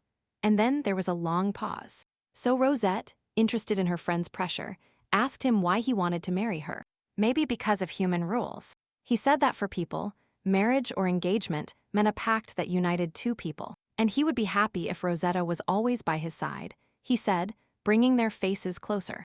Then, facing the stigma, the baby explained to Kyan that they could also stay close, being friends. Kyan was surprised, but so far, Kyan's behavior was different from a human's, but he was always sincere with her. His hand was very cold, but to some extent, his sincerity and affection were like those of a common person. And ordinary. When the boy asked, "Does this mean you won't get married?" And she won't marry anyone else, and he received a positive answer. Hearing this, the boy's face immediately expressed gratitude and joy, shining with a wide smile again. Okay, he said.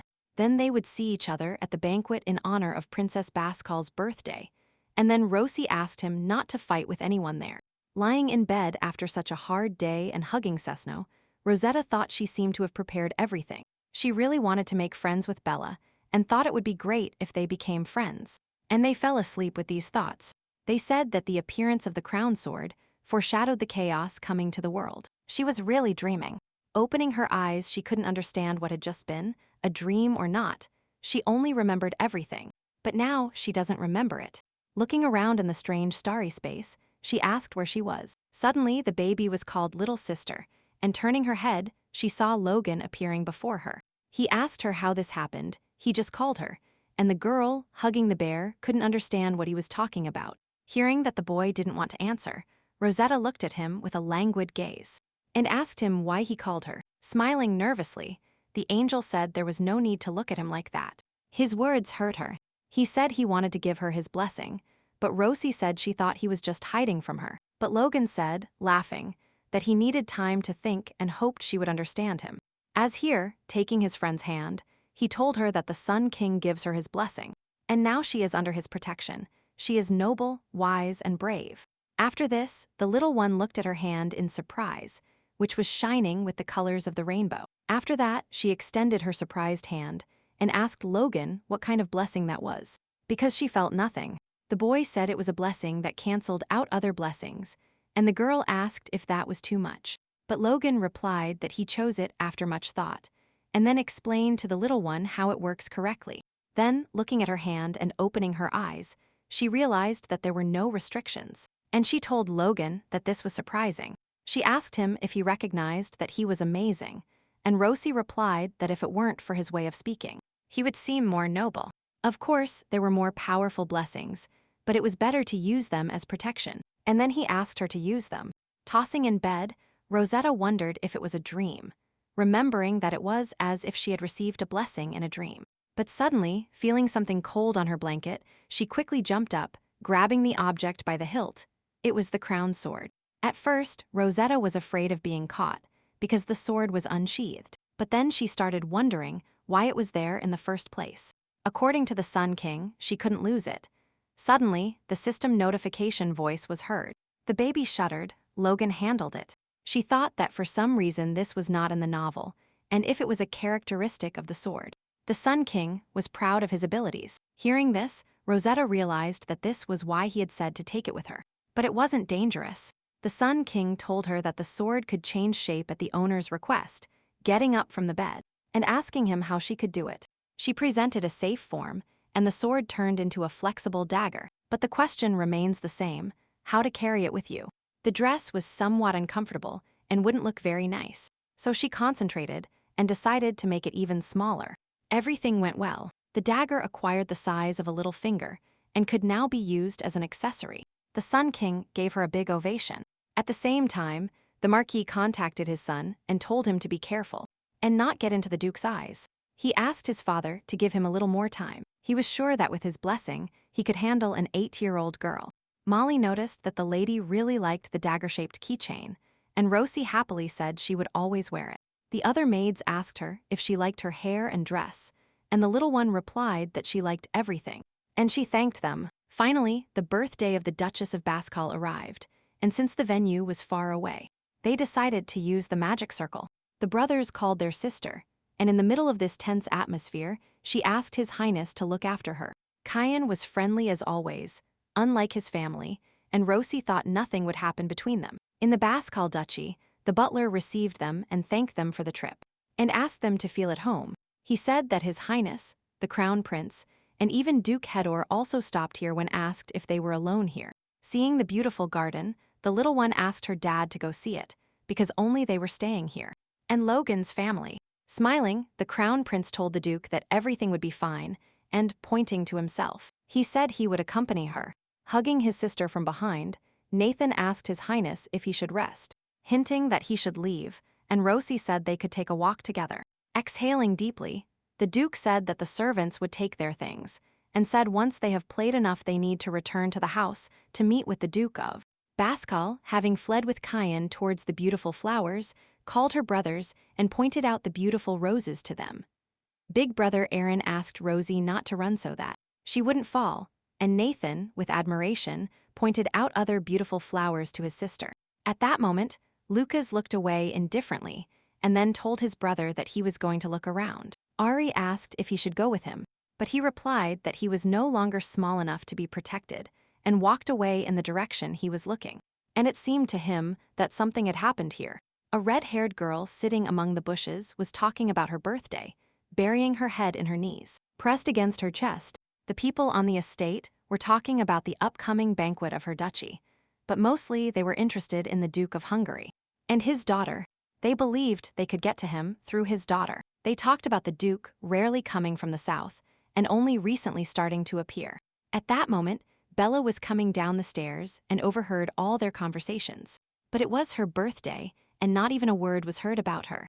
Of course, she was happy that her mother decided to throw a banquet in honor of her day, but she had to refuse and tell her to just celebrate with her family, as usual, when she heard footsteps approaching her, and the next moment a pink-haired boy asked her who she was. Bella abruptly raised her head. Looking at the boy in surprise, she thought no one was allowed to be here, but if he was a guest, then he couldn't see her in this form. She wondered what to do. Looking at the girl in disbelief, Lucas wondered if it shouldn't have been just them. And Duke Hedor, as then he decided to ask the little one if she was lost. She rarely raised her head. Bella said she was lost, but abruptly said no. Upon hearing the answer, Lucas asked her why she was crying there. But the next moment, he noticed a red bruise on her leg. The next moment, the boy took something out of his chest pocket, and the girl's cheeks blushed. She flinched and looked down. Lucas tied a white handkerchief around her leg and asked if she was better now. Realizing what the stranger had done, she calmed down.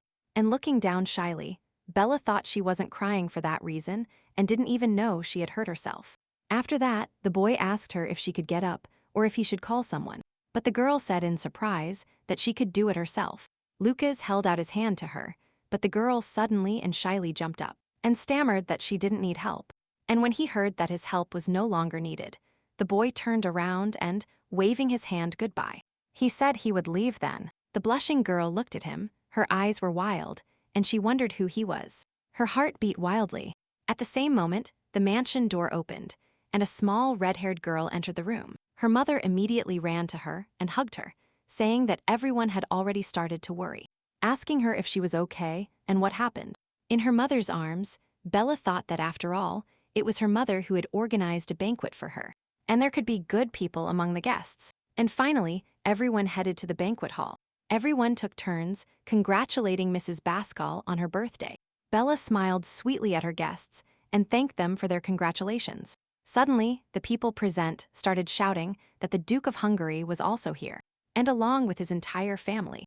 As a result, those present paid attention to His Highness, the Crown Prince accompanying Rosetta. People started whispering that they should approach the young Mrs. Hungary, but they didn't believe it would work. Suddenly, Bella, who heard everything, turned her gaze and saw Rosetta running towards her excitedly, fleeing from the persistent adults, and instantly appeared in front of her, greeted the lady, told her she was happy to meet her, and introduced herself.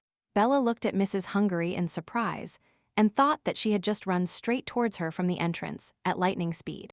After this, Rosetta enthusiastically and somewhat shyly congratulated the girl on her birthday. Joyfully, she said that on her birthday she wished her to be the happiest. Bella's cheeks turned red. She was amazed. Before this, none of those present had congratulated her so sincerely, and somewhat puzzled. She smiled widely and thanked the lady, and thought that she had an unusual aura, and apparently that was why everyone reacted so violently when she entered the hall. But even today, she was the main protagonist. Bella was the protagonist of a novel she wrote in her past life. She knew her and wanted the heroine of her story to be happy. Of course, she found it difficult to overcome obstacles, but everything that could cause her trouble quickly disappeared, and she would like to walk in the garden. Therefore, the little one asked to be allowed to introduce everyone who arrived with her in the same way, because it was impossible to allow the main characters to meet. Rosie started with her dad and said he was the Duke of Hungary. The man thoughtfully looked at Alice's daughter and congratulated her on her birthday.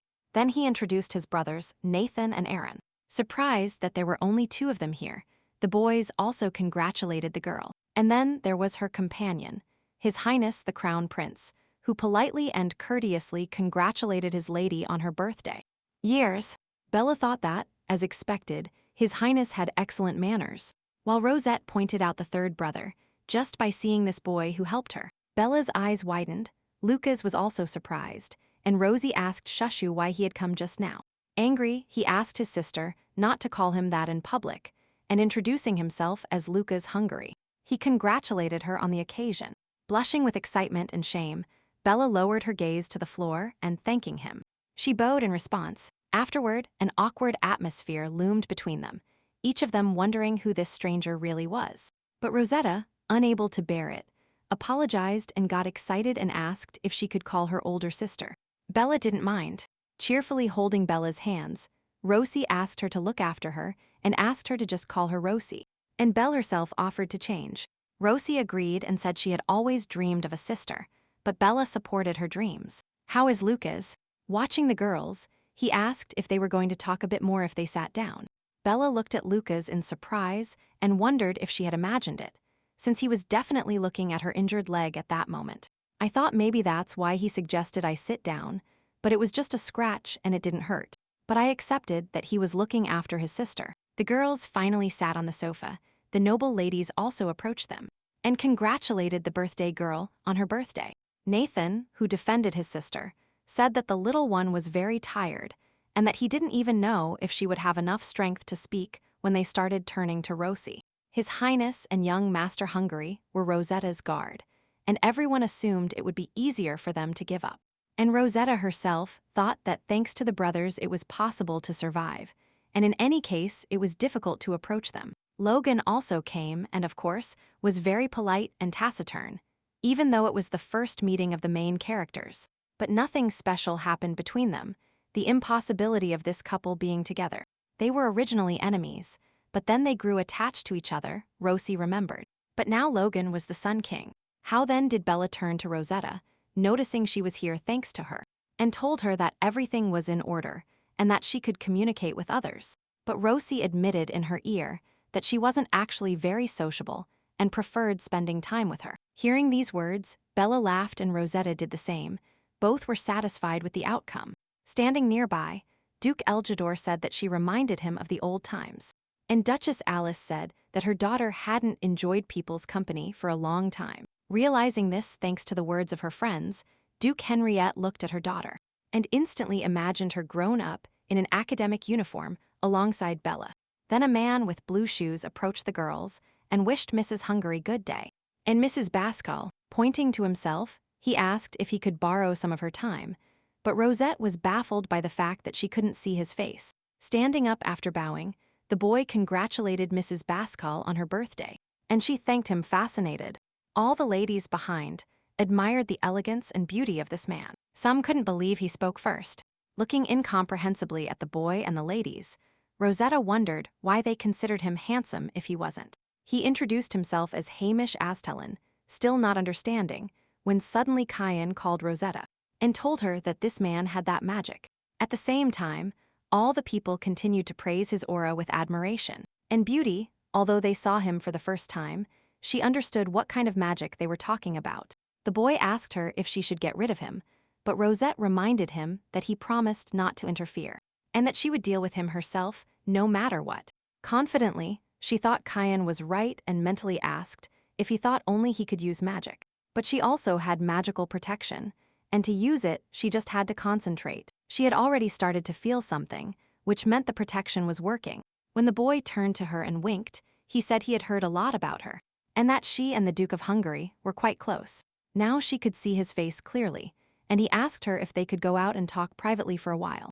The girl was dissatisfied, wondering what she was going to do now if he was really trying to seduce her with the help of magic. But turning her gaze aside, she realized that Marquis Estalon was involved in all this, which means father and son were at the same time. She asked smugly, as it was very difficult for her to answer. She was really nervous, and understood that she shouldn't communicate with a handsome young man. "It's not that it was like that," Rosetta suddenly said. Hamish asked what that meant, and the people behind them started whispering. She asked the ugly man, emphasizing this phrase, why he kept saying such strange things. The guy was stunned. He loudly asked why he was ugly and told her to look closely. He wasn't handsome, but Rosie replied in the same way. This undermined the guy's pride.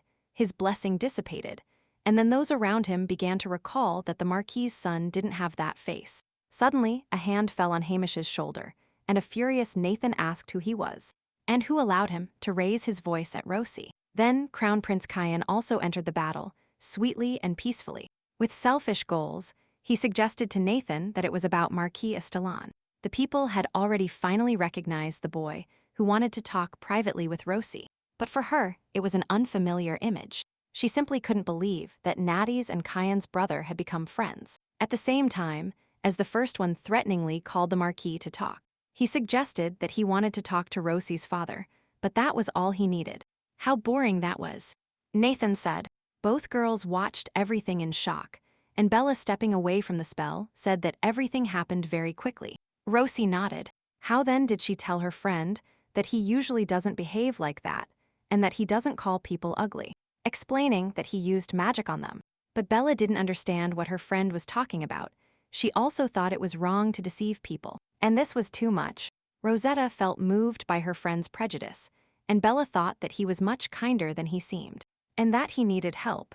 The friend trembled and apologized, and said that as soon as she remembered, she immediately felt weird. The next moment she, parodying the Marquis's son and lowering her voice, asked him if he wasn't handsome. Bella laughed. Fixing her hair, Rosie repeated the phrase he had said, that she had never interacted with beautiful people. Her friend said that he showed himself exactly the same way.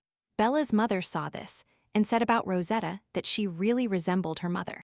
And looking at the friend who was taking care of the Marquis's son, she said that Henriette had also changed a little. Isaac asked if she thought so too. He himself was also surprised by his changes, when he suddenly decided to offer her an adventure.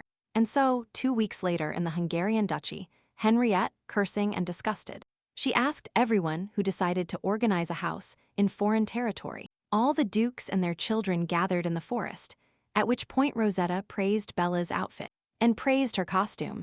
Isaac the Cheddar, smiling, said the children would like it. His wife stopped him by saying they were talking about something completely different. Grabbing her husband's cheek, the Duchess, the blue-haired Oder, asked for forgiveness for him. Isaac himself asked to speak. The autumn guest house has periodically begun. Stigmas in the form of leaves appear at this time of year, so hunts are organized. Rosie asked Natty if it was the same last year. She didn't see anything. The boy said it wasn't scary, that only a few people went. This is something like a group of hunters, because for them, it is like a hobby. Rosetta realized that they are different from soldiers. Furthermore, it was important that among the adults, there was a trio of newly arrived youngsters. The Sun King, chosen by the Celestial Crown, and the heroine of the novel. And among them was the Stigma King in his shadow, who asked if he was all right.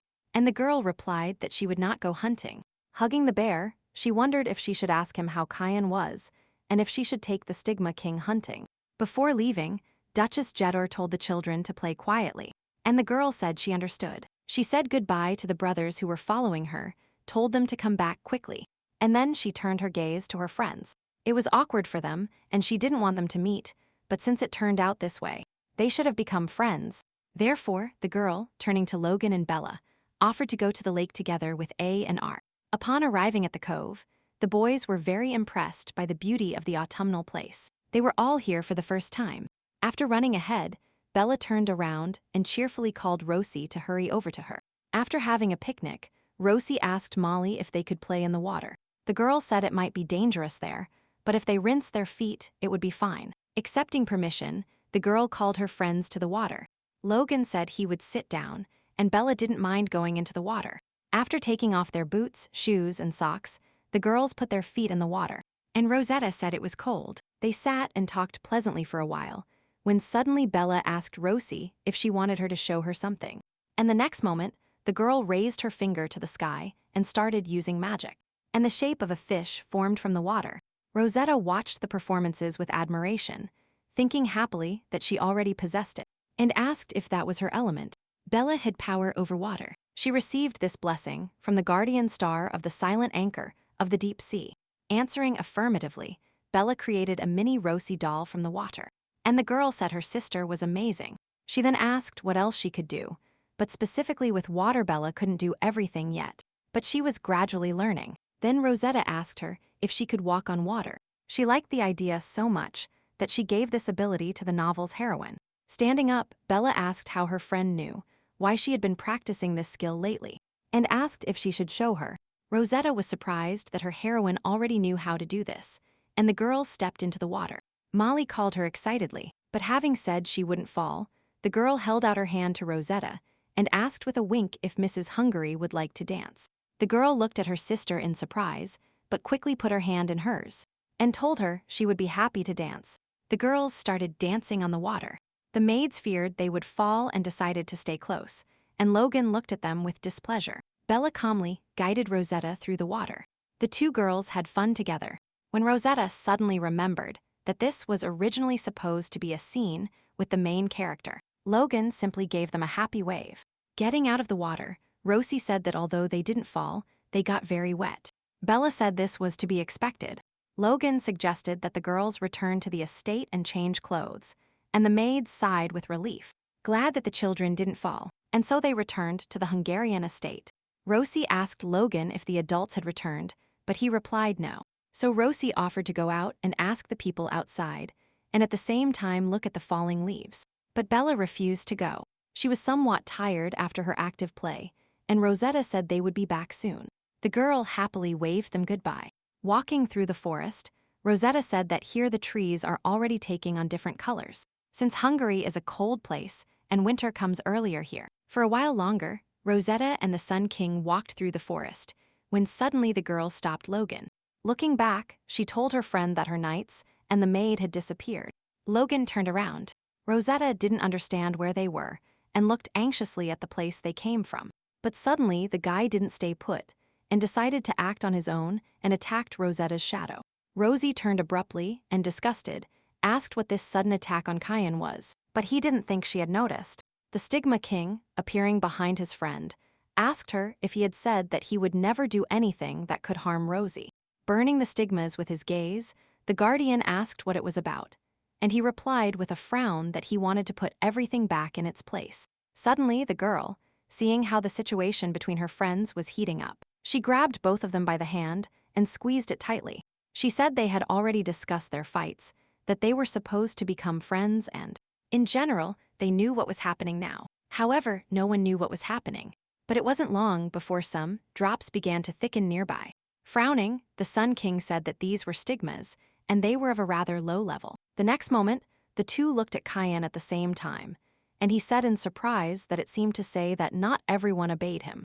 Logan realized they were attacking their king, not them, and Rosette asked who was ordering them at that moment. She wondered if there wasn't someone among the people who could handle the low-level stigmas. The range of suspects was widening. Stigmas of this level are not an obstacle for her father and brothers, but other people had them, so she shouted at Logan. Worried, she said she had to go quickly to her sister Bella. She was alone and perhaps in danger. At the same time, the house was in full swing among the elders. Nathan even managed to hit a bird with a bow. Lucas, who was following him, asked why his brother needed this little bird. Karita, but Nathan cheerfully replied that its feathers were beautiful and would be suitable for a beautiful decoration for Rosie.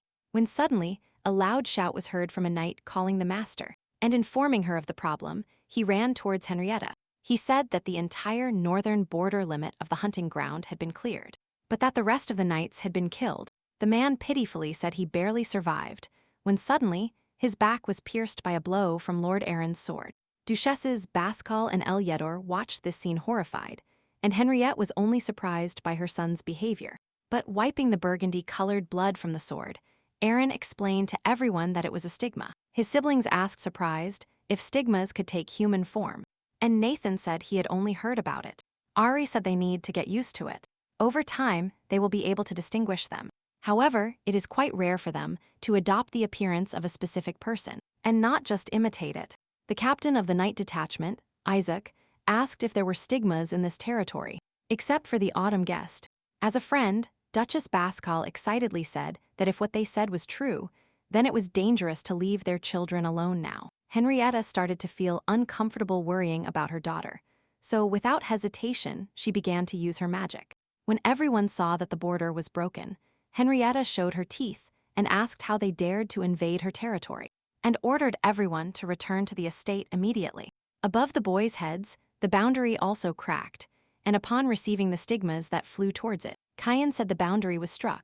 Rosetta asked why, but Kyan didn't know and only assumed they had been sent.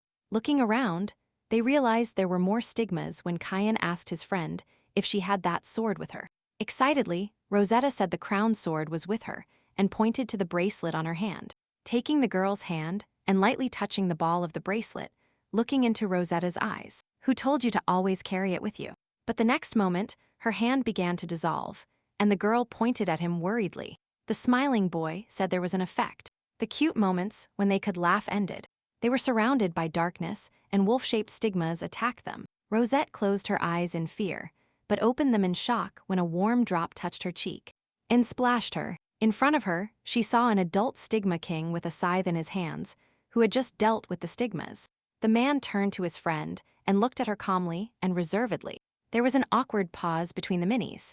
The girl continued looking surprised at the face of the adult Kyan, because she actually saw him so clearly for the first time. Suddenly, the stigmas turned towards the king and asked him, the lord of their sins, why was he here?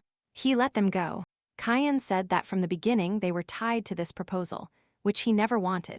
Irritated, he said that they themselves started obeying the one who was stronger than them, and asked how they dared to reproach him for anything. Rosetta was stunned. She didn't understand what Kyan was talking about, while the stigmas continued to take a new form. Dark, shadowy hands reached for the girl, and turning to His Majesty, they asked her to hand her over. They said they needed her. If she abandoned them, they would also repudiate him and tear off his flesh. Kyan cut the monsters again with his scythe. He was very angry, and with a furious look burning everyone. He said irritably, just try to do this. Then a silhouette of a werewolf began to form on one side of them, indicating that the king who left them had returned. Seeing this creature, Rosetta worriedly thought that these stigmas looked different, similar to an animal, but the appearance was close to human. A battle ensued between the man and the stigmas. The entire space was engulfed in darkness. Rosie was dragged by gusts of wind. She thought that before the stigmas could be defeated with one blow, and she didn't believe he was really that strong. When suddenly, she looked around and realized that new low-level stigmas were forming near her. Looking at the groups of shadows now, they seemed definitely calmer when Kyan suddenly called her. He said loudly that he would be out for a while and asked his friend not to go anywhere. She said she would do her best. Rosetta, looking at the bracelet, thought she couldn't rely on Kyan all the time, and she realized what his touch on the sword did. Since no special skills or abilities were needed, she could generally handle weak slimes alone. When the Sun King said through the system window that the guardian stars would help her, Rosie was glad to see Logan. She asked him what happened to Sister Bella, and the Sun King said everything was fine. The girl was happy. Suddenly, several more voices were heard. A silver-haired woman was worried about her. A hunter deep in the forest supported her. The knight in shining armor was going to help her. She heard all these names for the first time when the knight asked her to raise her sword. Apparently, these guardian stars were now watching her, and following the star's request, she raised her sword. The next moment, the girl was attacked by a slime, and she fought it off by swinging her sword. It worked. However, a hunter deep in the forest advised the girl to be careful, and Rosetta looked around and saw how many of them there were. As then, a knight in shining armor decided to give her advice, and strange arrows appeared above the girl's head. At first, she didn't understand what all this meant, but immediately the stigmas approached her again. And then the girl, after listening to the voices, realized that she needed to repeat these sword movements. And how to move.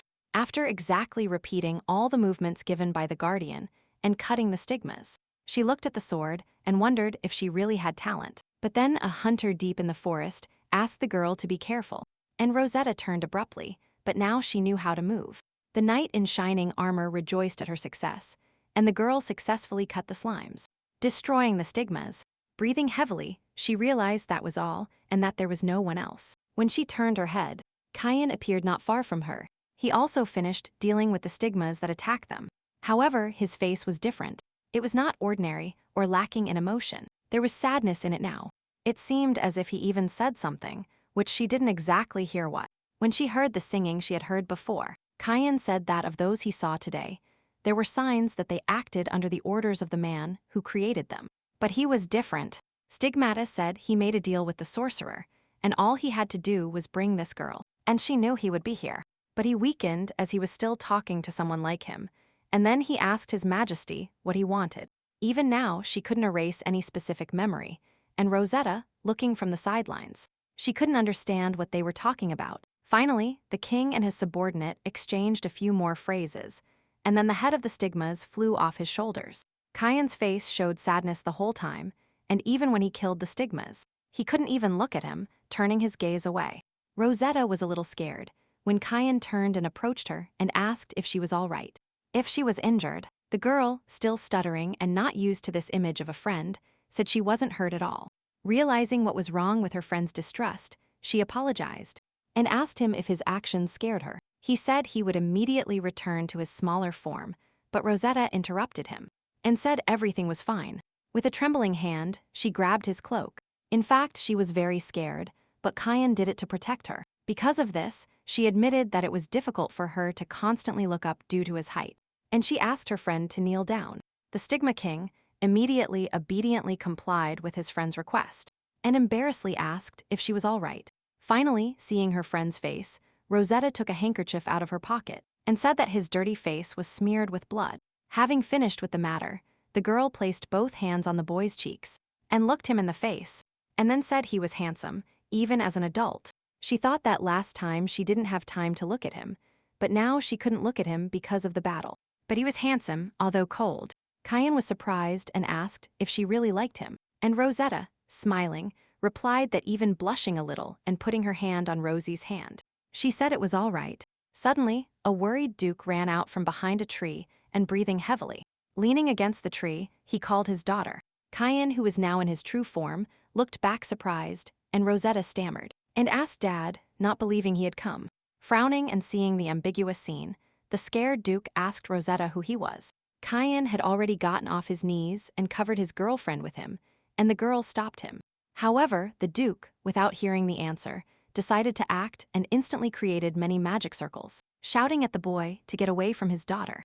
Kyan looked at the furious Henrietta, and Rosetta asked Dad and Kyan to stop and not fight. As soon as Kyan stopped all this with one blow, he used the time-stopping technique again, making the world around him turn gray. Rosetta looked surprised at her dad, who instantly froze, shouting something, and frowning, worried about his daughter. Immediately the Stigma King, smiling slightly, told his friend not to worry. He remembered the promise he made to her. He said it would be better to erase her memory of meeting him and doing the job. He said she would take care of the rest herself. The girl didn't understand what Kyan meant by the rest, but without answering, he returned to Rosetta's shadow. The next moment the world regained color, and the Duke, calling Rosetta, shouted that he told her not to walk alone. The baby shuddered. Now Rosetta understood what Kyan was talking about, and with an active gesture, explained how everything happened.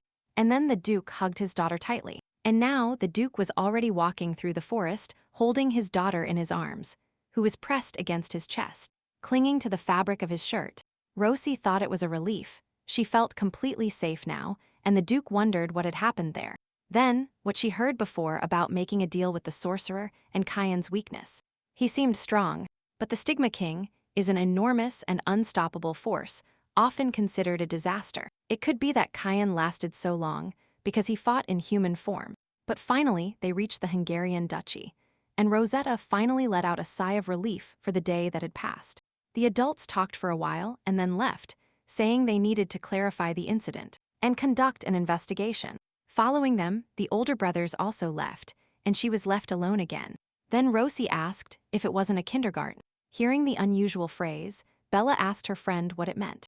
And the girl, forgetting that such a word doesn't exist here, said that this is a place where children should be watched. Since here, Lucas, who stayed with them, turned to the P and distastefully asked if he could distinguish it, since he was not responsible for it.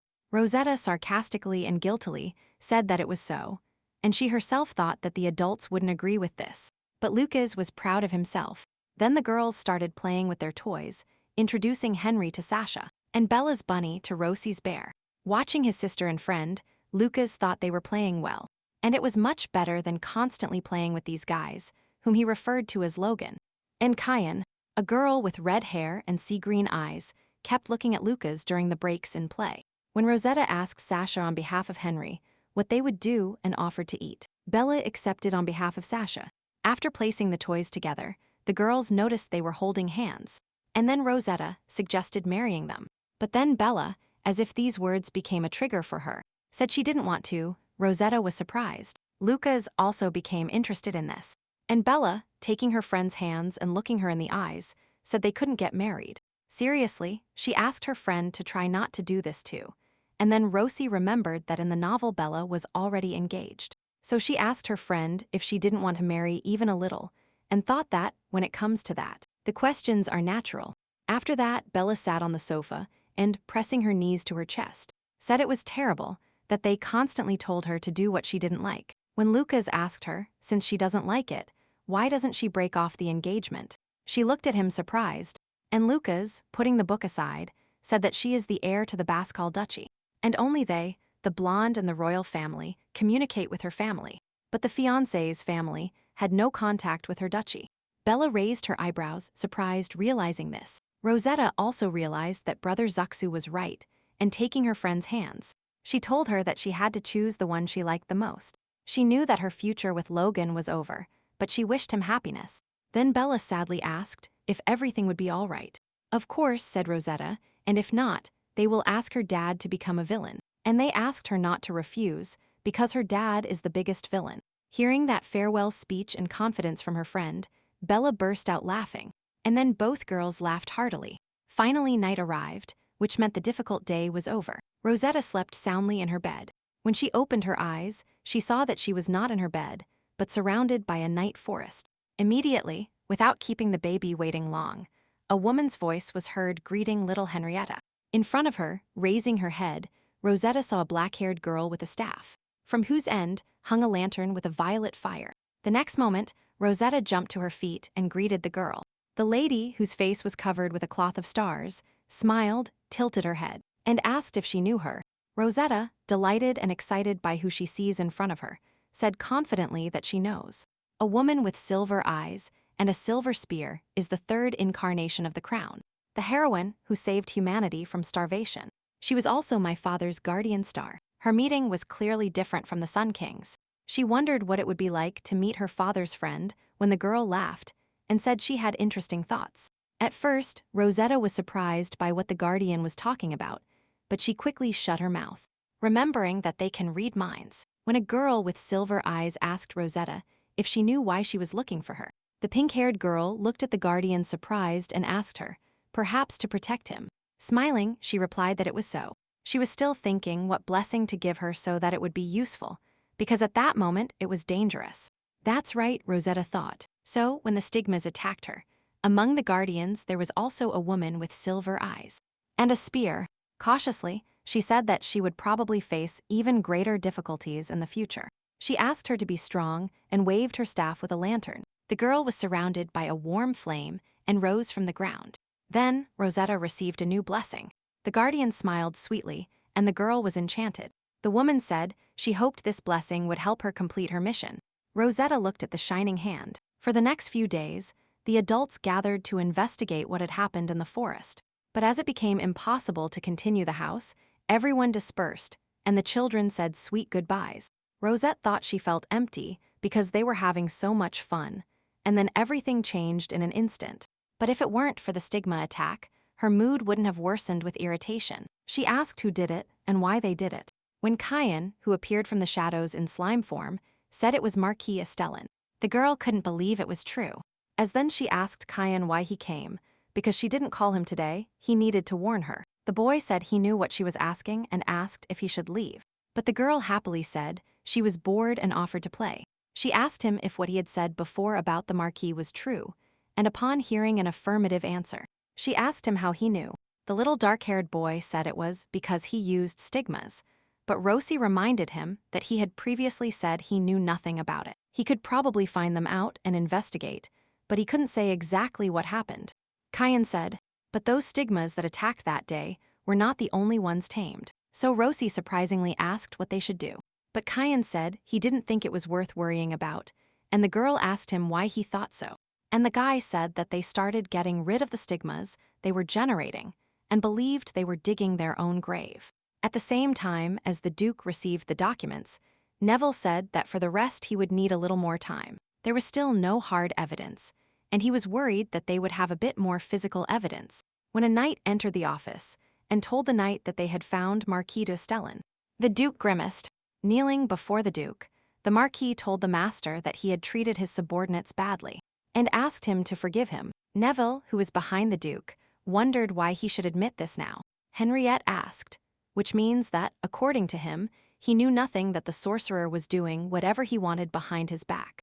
The Marquis was ashamed to admit it, but it was so, and he couldn't imagine that something like this could happen. Seeing this pathetic liar, the Duke of Hungary asked how he knew it was him. The Marquis said that in recent days, he had been acting very suspiciously. He got curious and had his subordinate spy on him. He thought he needed to keep calm. When the Duke irritably asked, it means he killed him on a whim, and then he came to ask for forgiveness. But the Marquis said he had no other choice. Unlike the Duke, he was an ordinary person and could not deal with it otherwise. He didn't know what would happen if he let things go. Neville thought he had calculated his excuse well. He personally came and knelt down to apologize if they were accused without solid evidence. Everyone close to him would be worried. He had probably destroyed all the evidence they could find before coming here. And the scapegoat was a general sorcerer who was simply following orders. The Duke asked how an ordinary sorcerer dared to invade the lives of 3 dukes, and the Marquis said that he held a grudge against the princess. He said that she cruelly rejected his son's proposal, but the Duke knew that was the Marquis's goal, and looked at him with disgust. At the same time, someone knocked on the door of Rosetta's room, where the fox was sitting, and stroking her. Holding a fox cub in her hands, the little girl opened the door to the stranger, and raised her head to ask who it was.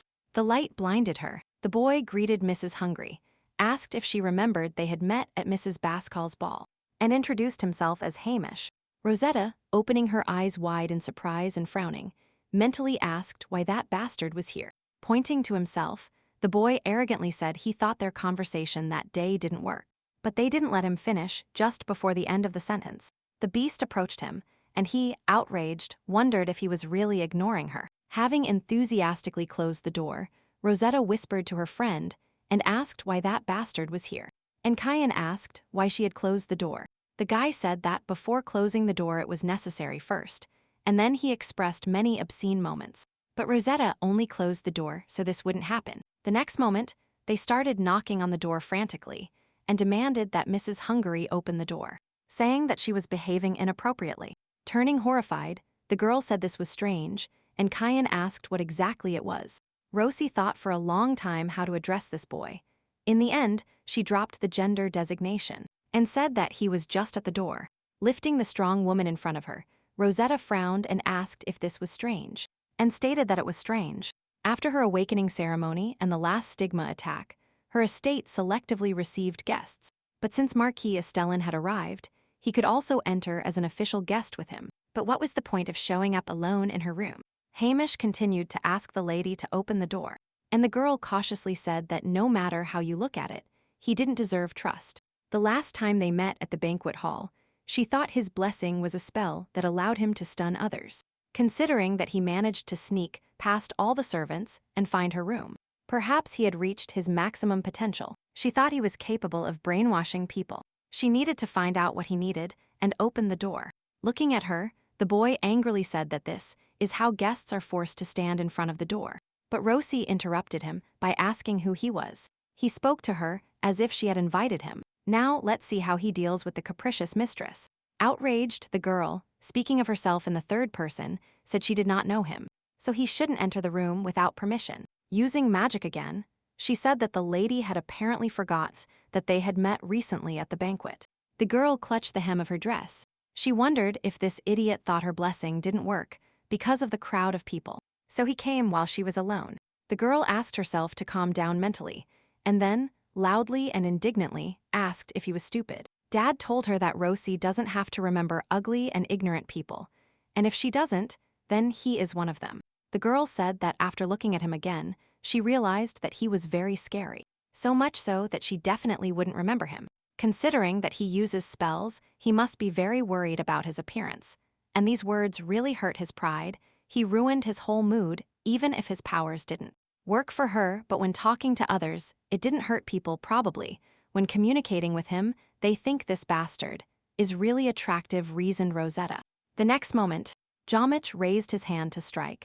That's how enraged he was by the girl's behavior. Rosetta, in turn, opened her eyes in shock and raised her head, not expecting such a turn of events. When Nathan squeezed her hand tightly and angrily asked the Marquis what he was going to do with his sister. The girl was glad to see her brother. Thank God, thought the little girl, pressing her hand with the bracelet against her chest. She almost used the crown sword, who was also furious at this behavior, and hid in the shadows, and Rosie asked him to wait. At that moment, Nathan, using his blessing, asked if they had met before, and what he was doing here, but he had already fallen under the spell. Looking at the scene, Rosetta thought her brother Natty had a stronger brainwashing blessing. At the same time, the Marquis said he understood the Duke's feelings, but among the nobility, there were many who were targeting the young Mrs. Hungary. Raising his head, he said that if proper measures are not taken, this could happen again. The Duke looked at him with fury and coldness.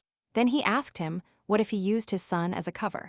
The Marquis said he would note that this was only a fictitious engagement. His son was already an adult and would serve her with all his heart. Then Henry turned to Marquis Estellan and told him he was very wrong. The kneeling man raised his head, wondering what that meant, and then there was a short pause. The Duke of Hungary asked if he knew what would happen if this happened again. The Marquis raised his head surprised and asked what, and Henry said that he showed them a good example of anyone who dares to invade his daughter, who is the incarnation of the crown, and if he exposes the world to danger, then the death penalty awaits him, asked the Marquis fearfully. Then the Duke asked if that was why the Marquis executed the sorcerer. The man realized he had lost the chance to appease this man. The Duke said that if a person who committed a crime from a noble family used stigmas, he would face a fine and prison. Instant execution is allowed in cases of high treason and similar cases, which means the Marquis knew all this since he announced the sorcerer's murder. The Marquis cursed himself, thinking that they still had a chance with his son's help, when the door to the office opened and Nathan called his father. The next moment, everyone turned in that direction, and the Marquis's eyes widened because he saw Hamish being dragged by the neck. Nathan threw his son to his father and said irritably that this bastard used his blessing to enter Rosie's room. Henriette Wengry, frowning surprised and looking excitedly at her son, asked about the blessing, and Marquis Estellan himself realized that they were completely trapped, having fallen into the beast's clutches. At that very moment, Rosetta lay down on the bed with relief and cheerfully said that Natty's brother had arrived, and everything was quickly sorted out. The brother explained that a servant with a washed brain was walking around the half-breed, but he didn't use the blessing, so he realized something was wrong. If they used his brother's blessing, they could find out what the guy was doing. Rosette said, and then she thought that maybe she should take advantage of that opportunity and try the new blessing she had received. After looking down the hallway, Rosie closed the door and said that now no one would come. Looking at her hand, the girl thought that since they had given her instructions, she should try it. According to her, first she had to relax body and mind, and then talk to herself about what belongs to her. The ribbon that ties him to Henry is a guide not to get lost on the way back. And finally, the preparation was completed. Now Rosette needed to concentrate, thinking about the blessing she had been given. She closed her eyes, immersing herself in a trance. Tongues of warm flames began to appear near her, without harming anything. And the next moment, the girl opened her eyes and thought that this was a success in front of her. She saw herself falling asleep hugging a bear. The blessing was that her soul could travel beyond the body, which serves as a limiter. It was possible, but she had to be careful when using it and return to the body within 24 hours. Rosetta, in ghost form, began to look at her body and thought it was simply amazing. Now she knew what she looked like when she slept. But now the girl wondered what she should do, because she understood how it works. And then she should return. But suddenly, she remembered the situation that had happened and realized that her father and her brother would try to hide everything from her. However, Rosetta was curious to know how this whole situation ended, and she decided to find out a little about it, flying out of the room. Passing the servants, the girl was increasingly surprised and was convinced that no one had really seen her. While flying, she still couldn't find the Marquis and wondered if the sentence had already been passed. And now he was in prison. But then she heard someone's voice and flew in that direction, accidentally passing through the wall. And the baby was surprised that this really worked. When she heard the Marquis cursing to one side, Rosie thought about what was going on there. But she realized she had come to the right place. However, it seemed he was not locked up. Rosetta wondered, then why was he here and not in a dungeon or even in custody? The Marquis scolded his son for not being able to handle her, and Hamish said he was only doing what he was ordered to do. He couldn't even think that the girl would resist his blessing. When suddenly, the father slapped his son in the cheek. He fell onto Rosetta, but she didn't feel anything. But she was still scared and understood that this was not the case. She thought she had to leave quickly, when suddenly she realized that she was not in my body, but in Hamish's body.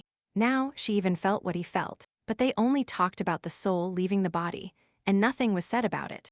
Realizing the situation she was in, Rosetta remembered this woman with silver eyes and silver spear who didn't tell her everything. Sitting in front of the Marquis, the girl looked at him fearfully, rubbing her sore cheek that had just been hit. The Marquis, disgusted, asked her if she had done what he said, but he told her to try to court her by all necessary means. But instead, said the Marquis about his son, he took advantage of the blessing and decided to say unpleasant things. Rosie rolled her eyes. The Marquis said that before his eyes, there was an opponent who was not receptive to his blessing, and he, an idiot, didn't even guess that she was capable of such a thing. Rosetta concluded from what was said that it means the son's blessing didn't work on Dad. And now everything was clear. She wasn't sure, but Marquis Estellan had a blessing that protected him from mental interference, which meant Nathan wouldn't help either. The Marquis said he didn't need to entrust such a responsible job to him, and telling him not to draw the attention of the Count's family. He left the room. This is how Rosie clarified the situation. But how to return to her own body now worried her much more than anything else. That night, the Duke came to the art gallery to contemplate an old painting with his wife and children. He placed his hand on his wife's image and said that Rosetta went through the awakening ceremony. Time passed very quickly. Looking at his wife, he said, if only she were here, because every day he looked at his copy of the dictionaries. And he was very sad. Clenching his fist and bringing his head close to the portrait, the lonely Henriette whispered that she missed him a lot, and he pronounced the end of her name. Putting aside his sorrows and ending the encounter with his late wife, the Duke carefully left the art gallery. But before he had time to come to his senses, he saw the silhouette of a boy nearby, so he loudly asked who was there. The young man was sweating profusely and shivering nervously. In response to his question, the young Marquis, whom he and his father had scolded a couple of hours ago, turned around and the moonlight illuminated them both. As the little girl, excited and scared, loudly called out Dad, but she didn't take into account that she was in Hamish's body. The Duke, whom a stranger had just called Dad, was surprised and offended. Without understanding what was happening, Rosie had completely forgot that her estate was under a spell that would lead you astray unless you were a member of the Hungarian Duchy. She had been wandering ceaselessly for a long time and wondered how the hell she would get out of this body. Suddenly, a painfully familiar voice from behind asked who was there, and Rosie turned around and saw her dad. Unable to restrain herself and completely forgetting which body she was in, the girl shouted, putting the Duke in a difficult position. She realized that she quickly needed to explain why she was calling him Dad, but suddenly she realized that she couldn't speak. Waving her arms, the girl hummed worriedly and wondered why she couldn't speak. If it was really her father's blessing. The Duke, irritated, asked how she dared to call him that, if she hadn't come to her senses yet. And he wanted to attack his daughter again. But Rosie, who was trying with gestures to convey at least something to her father, thought that everything was completely wrong. but she didn't even understand what to do, when suddenly someone pulled her by the neck. Marquis de Estellin asked the Duke if his pathetic son had done something disrespectful again. Henriette said she didn't know, but it was clear he was not happy about being caught, and asked him if this was another one of his plans. The Marquis bowed his head guiltily and said that it was not so. As he already understood, this young man had problems in his head. He tilted his son's head and told him that he was the only one, and that he would take steps not to disturb the Hungarian family anymore. And he asked him to forgive him. Estellin also said that he would make his son swear never to set foot on Hungarian territory again. Rossi thought it was strange that the Marquis cared so much about his son. The Duke said this was the last time, and the Marquis thanked him, saying that he would immediately send his son away from his land. The girl thought that was impossible, and all the way, while the Marquis dragged her, he muttered loudly, trying to say at least something when he grabbed his son's shirt. He irritably said that he told him to sit quietly in his room, that upon meeting the Duke he was going to break all agreements. All the plans he had made for the coming years collapsed because of her. The Duke limited his blessing, and also forbade him from setting foot on his territory, and he had to reach an agreement. The feeling of discomfort she felt was because the Marquis pretended to be a loving father, and even now his son would be punished by him. His son, even with the blessing of his brother Nathan, admitted nothing, which means he only planned the stigma attack. But at the same time, he, the Marquis, asks for forgiveness so brazenly from his father that, when she wrote the novel, she actually imagined him as an ordinary villain. But in reality, he turned out to be much more insidious and more careful. If she had known this would happen, she would have asked Cayen to gather evidence about the stigmas that had been tamed before. Suddenly, during all these thoughts, Rosetta tripped over her own feet and fell to the ground. The Marquis, exhaling irritably and disappointed, asked his son if he was really so pathetic that he couldn't even stand normally. The next moment, the girl said indignantly that this was not entirely true, that she was simply not used to the length of his legs. Suddenly, Rosetta, hearing herself, realized that she had gotten up from Hamish's body and looked surprisingly at her usual hands, moving away from the body so as not to inhabit it again. The girl thought happily that she had finally returned, but now she was worried about how this happened. She moved into his body when she made physical contact with him in a soul state, and she left him when she fell, which means that entry and exit were associated with physical interaction. Since Hamish had already woken up, Rosie thought that this blessing of not allowing speech would pass at the end of the day, and there shouldn't be any problems, which was good. As then, the Marquis told his son that he had prepared an estate for him outside the territory where he would live, and ordered him to go there. Frowning, he irritably said that it was natural that a person who had been repudiated by his family could not return to the main property. At that moment, still not understanding anything and unable to continue talking to Hamish to keep mumbling, the girl looked and then thought that a person whose blessing was limited and whose family repudiated him no longer posed a serious threat. But on the other hand, the Marquis said that he had lost nothing at all, hiding behind his son. And Rosie didn't even know what else could be done. She thought that in the future she should be more careful. And remembering the time, I realized it was time to return, since she had already figured everything out. One day, Rosetta ran out of the room when Molly called her mistress and gave her the forgotten notebook. Having given it to the lady, Molly said she could carry them, but Rosetta said that since they were hers, she would carry them herself and go to the second floor. The day she entered another person's body, a woman with silver eyes appeared to her in a dream, and she apologized to her with a silver spear. She decided to try again, following all the instructions, but before attempting the blessing again, she decided to investigate first. She needed to prepare for class. Milady Alice had said last year that her first priority should be her sense of comfort, and so she followed her advice and rested. Now she decided to start attending at least light classes. After class, the lady approached the Duke, and he asked her what she wanted to tell him. If her daughter really had problems with her studies.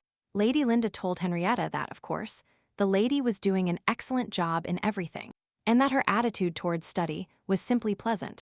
Bowing her head, she explained that some of the results of the strength tests had bothered her, and she thought he should know. The Duke of Hungary looked inquisitively and interestedly at the governess, and asked her what kind of tests. Then Lady Linda told her master that the lady could not use her blessing. In this world, to use magic, one needs to have several skills: sensitivity, circulation, and manifestation. So even if a person has excellent innate sensitivity, their strength and their circulation are much weaker, and their manifestation is almost absent. For example, when you have a large balance in your account, but there is no card, transfer, or any other method to withdraw money. So, Lucas told the P that she wouldn't be able to use magic at all. Rosie asked if Shashu's brother could. Then the third brother said no, but that he had basic knowledge. But at home, he has nothing to exchange them for. The little girl asked about Natty's brother, and he said that he attended several magic classes at the academy. Rosetta was surprised. Then Aaron said there was no other option to fight the stigmas. At first, Rosetta thought she wasn't the only one, but now she couldn't believe she was the only one who couldn't use it. The Duke helped rescue the baby from her turbulent thoughts, placing his hand on his daughter's head. The baby turned towards her dad. He looked at her tenderly and smiled, telling her that all her features were the same as her mother's. Hearing these words, Rosetta was inspired and, with a wide smile, asked her dad if she really looked like her mom. And the Duke, closing his eyes, replied that her mother also had sensitivity to magic. The writer raised her head and, putting her finger to her cheek, wondered what this would give her. After that, Henriette's eyes scanned the room and said she could see guardian stars, as well as other unusual phenomena. The little girl thought about it, because if you think about it, the maids told her something like that when she saw the ghosts on the estate. Wait a second, she suddenly stopped. It really was a characteristic of sensitivity to see unusual phenomena. How can this be? She thought, covering her face with her hands and bowing her head. And the brothers immediately attacked her with questions. Nathan said there was nothing wrong with the fact that she couldn't use magic. Dad said it wasn't much. Lucas agreed with them. Rosetta thought that wasn't why she was sad at all, when Lucas said she was also the incarnation of the crown, and therefore excellent. The Duke said that using magic on her own would be difficult, but that she could always ask someone else for help. Henriette offered herself as a candidate. Followed by the rest of the brothers, Rosetta shyly thanked them all, because that's what family was for. But thanks to this, she didn't need to do practical training in magic. But theory was still necessary. She thought about the books. But then I realized that since nothing worked, I needed to have a snack with strawberry cake. Walking with Molly, she kept singing about him when she asked if the lady loved him that much. And Rosetta happily confirmed it. When the girl and her maid saw the hated Marquis Estellan, he bowed and greeted her mistress. Before she had time to think why he was there, Molly covered the girl and sadly told her that guests who had received permission could come to her. Then, the Marquis said that he knew the Duke's words very well and asked if it would be rude to accidentally meet the lady and not greet her. Rosetta tensed up and hid further behind the maid's skirt hem. She frowned at him, not believing the accident. The Marquis said that, to be honest, he was here to apologize for his son's mistake, and he also sent her a gift. And if she suddenly gets bored, he can send his new son to her as a playmate. The girl indignantly asked what new son he was referring to, and the Marquis said that Hamish's action could not be justified even with 1,000 words. He said that he should have taken better care of his upbringing, and that it was his fault as head of the family. The Marquis, sighing deeply, said that it was necessary to educate the child more strictly from a young age, that in time he would become the head of the family. Rosetta thought that, seeing that he was interacting with children her own age, she decided to make a same-age boy into a villain. But she wasn't interested at all. Unlike his son, he is the type of person you don't want to mess with. As then Duke Henriette appeared on the horizon and, irritated, asked the Marquis what he was doing here, because he told him to come back. The next moment, the Marquis turned around and, smiling, told the Duke that he simply met the lady on the way. So he greeted her. Rosetta saw the man getting out of this. She thought she really didn't want to do this, but she would have to, and she could afford it. The next moment, the girl came out from behind the maid and walked towards her father, and hid behind him. And then, she quietly said that he wanted to introduce her to his new son, and that he would probably talk about the engagement again.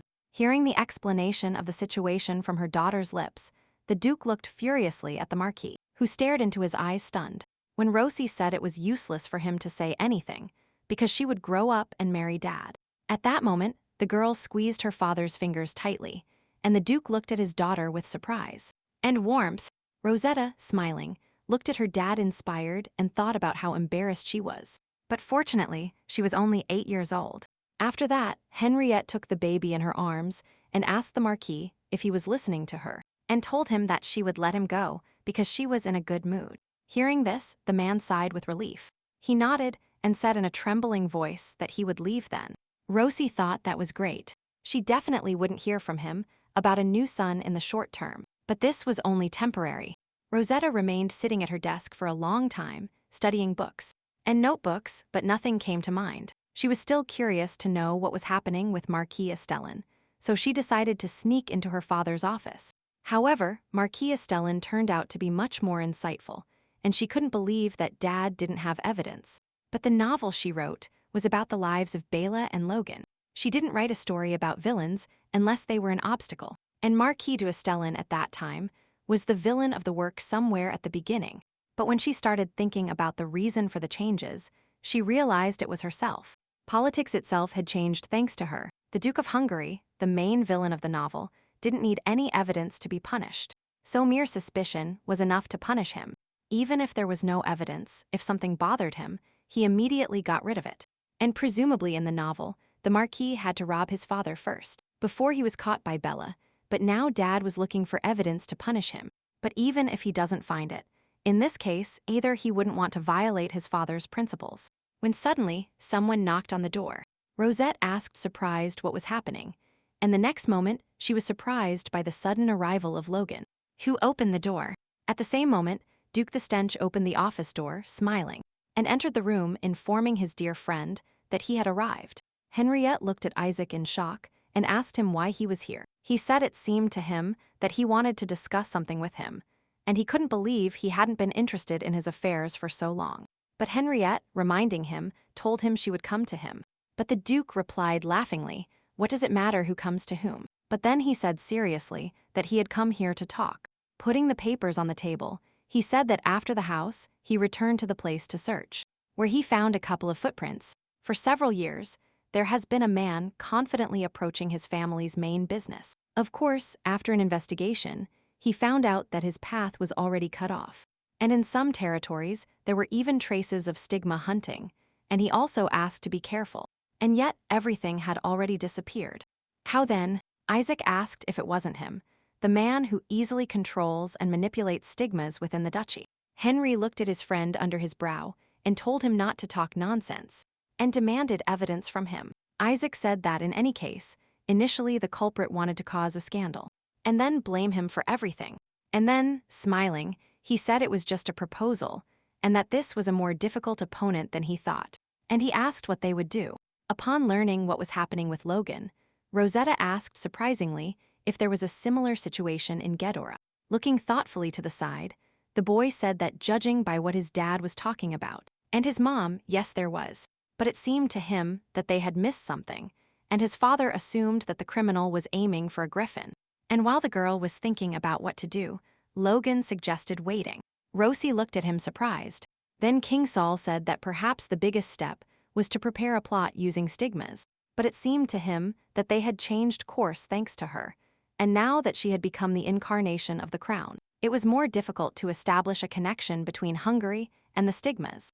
And maybe the little sister didn't realize, but this was the incarnation of the crown, saving humanity in ways that ordinary people couldn't even imagine. Rosetta covered her mouth with her hand embarrassedly and said that it seemed to her that they were praising her too much.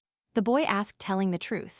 Logan said that sooner or later, she would understand why she became the incarnation of the crown, and what she should do about it. Moreover, each of the incarnations differed from the others, but they still all had their place. He also added that she could definitely tell him if she needed help with anything. The girl thanked him. And after that, smiling, he added that he, Logan, should also tell you if he needs help. The boy looked silently at his friend for a long time, not answering anything, so Rosie even asked him if everything was all right with him. Then the boy apologized, scratching the back of his neck and saying that he always says this, but that it was strange to hear it in his direction. Logan, the Sun Lord and also the first incarnation of the crown, had previously said that others could not dare to do anything to her. After all, she is the incarnation of the crown, but in reality it wasn't because of her, but because previous incarnations had already done everything before her. Meaning, what he meant is that the hero from 1,000 years ago is still known as a hero. But how is it? Always fight and help others. Fight, sacrifice, take everything for granted. And when someone lends you a hand, feel like a stranger. The Duke said that if someone wanted to tell a little girl like her what to do with the world, he told her to simply ignore it. She has a father and brothers, Kian, many of whom tell her that it's okay to just be Rosetta and not the incarnation of the crown. And Logan says that, as the incarnation of the crown, he lives in the Sun Lord's mind. But nobody knew, and he feels lonely. Suddenly, the little girl turned to the boy and told him to listen carefully, because now the incarnation of the crown was not him, but her, so that he could forget that he was the incarnation of the crown, and that he should just be Logan, and she would protect him. She will exercise it. The young man was deeply moved and surprised by these words from the little girl, and he stared at her, dumbfounded for a long time in silence. They looked at each other for a while, when suddenly the boy covered his mouth with his hand and burst out laughing. The baby's eyes opened, and she said enthusiastically and uncertainly that she was speaking quite seriously. After that, the boy thanked Rosetta and with a wide smile said he would believe her. Rosie realized that he wasn't taking her seriously. She wondered if she should say that, even though she became an incarnation. But in reality, she didn't do anything. She immediately felt like a new company employee, overwhelmed with enthusiasm. However, if Logan were not the Sun King inside, but just a little boy, then she would want to protect him, because Logan is a precious main character for her, who gave her strength in difficult times. Like here, the boy leaned on her shoulder. Rosetta, excited and embarrassed, asked what was wrong with him, and Logas, smiling, said he had decided to trust his little sister. She asked not to be mocked, but the Sun King said that after hearing her words, his soul calmed down and thanked her, when suddenly a gloomy system notification arrived, saying that the calamity, the King of Stigmas, was watching them. Logan irritably said that while they were talking, he put up a barrier so no one would bother them. Keen at that moment completely ignored Logan's words, and a notification arrived at that moment that a disaster was occurring to her. The King of Stigmas was no longer far from her, and then he destroyed the barrier. Rosetta quickly stood up when she heard the notification. At the last moment, when the whole room was shaking, and while Logan was listlessly looking ahead, a notification arrived, and Kian appeared in front of Rosie. He looked sadly at his friend and said that he suddenly stopped feeling her presence, so he got worried. The girl thought that, when she thought about it, Keanu didn't seem to like the fact that she was left alone with Logan. The next moment, the Sun King grabbed his sister's hand, and she rolled her eyes and thought that everything had started again. But suddenly, she sharply said that both of them were forbidden to call her, whether they approached themselves or walked past. The Sun King, not at all repentant, said that he behaved well today, unlike the one who invaded without permission. The King of Stigmas said, indirectly, that he always listens to her, unlike the one who puts his goals first. Rosetta thought that when she saw them separately, they both behaved maturely. But as soon as they were together, they became straight-laced, like little children. So the girl said that something was bothering her, and asked them if she could ask them for advice. Kian said he was always ready to listen to her. They moved to the garden for tea, and Rosetta said she was still thinking about Marquis Astelin. Kian, whose eyes turned red, asked if the man was still causing her trouble. The boys instantly turned their heads in her direction, and the King of Stigmas asked them not to look at him like that because he hadn't done anything to her yet. When the dark-haired young man said he would like to eliminate him without anyone noticing, but he didn't think that was the way Rosetta would want it. He said that man often comes to the imperial palace to have an audience with the king, and he can tell. Rosetta asked if her friend knew what they were talking about. The boy said he didn't know, but offered to find out.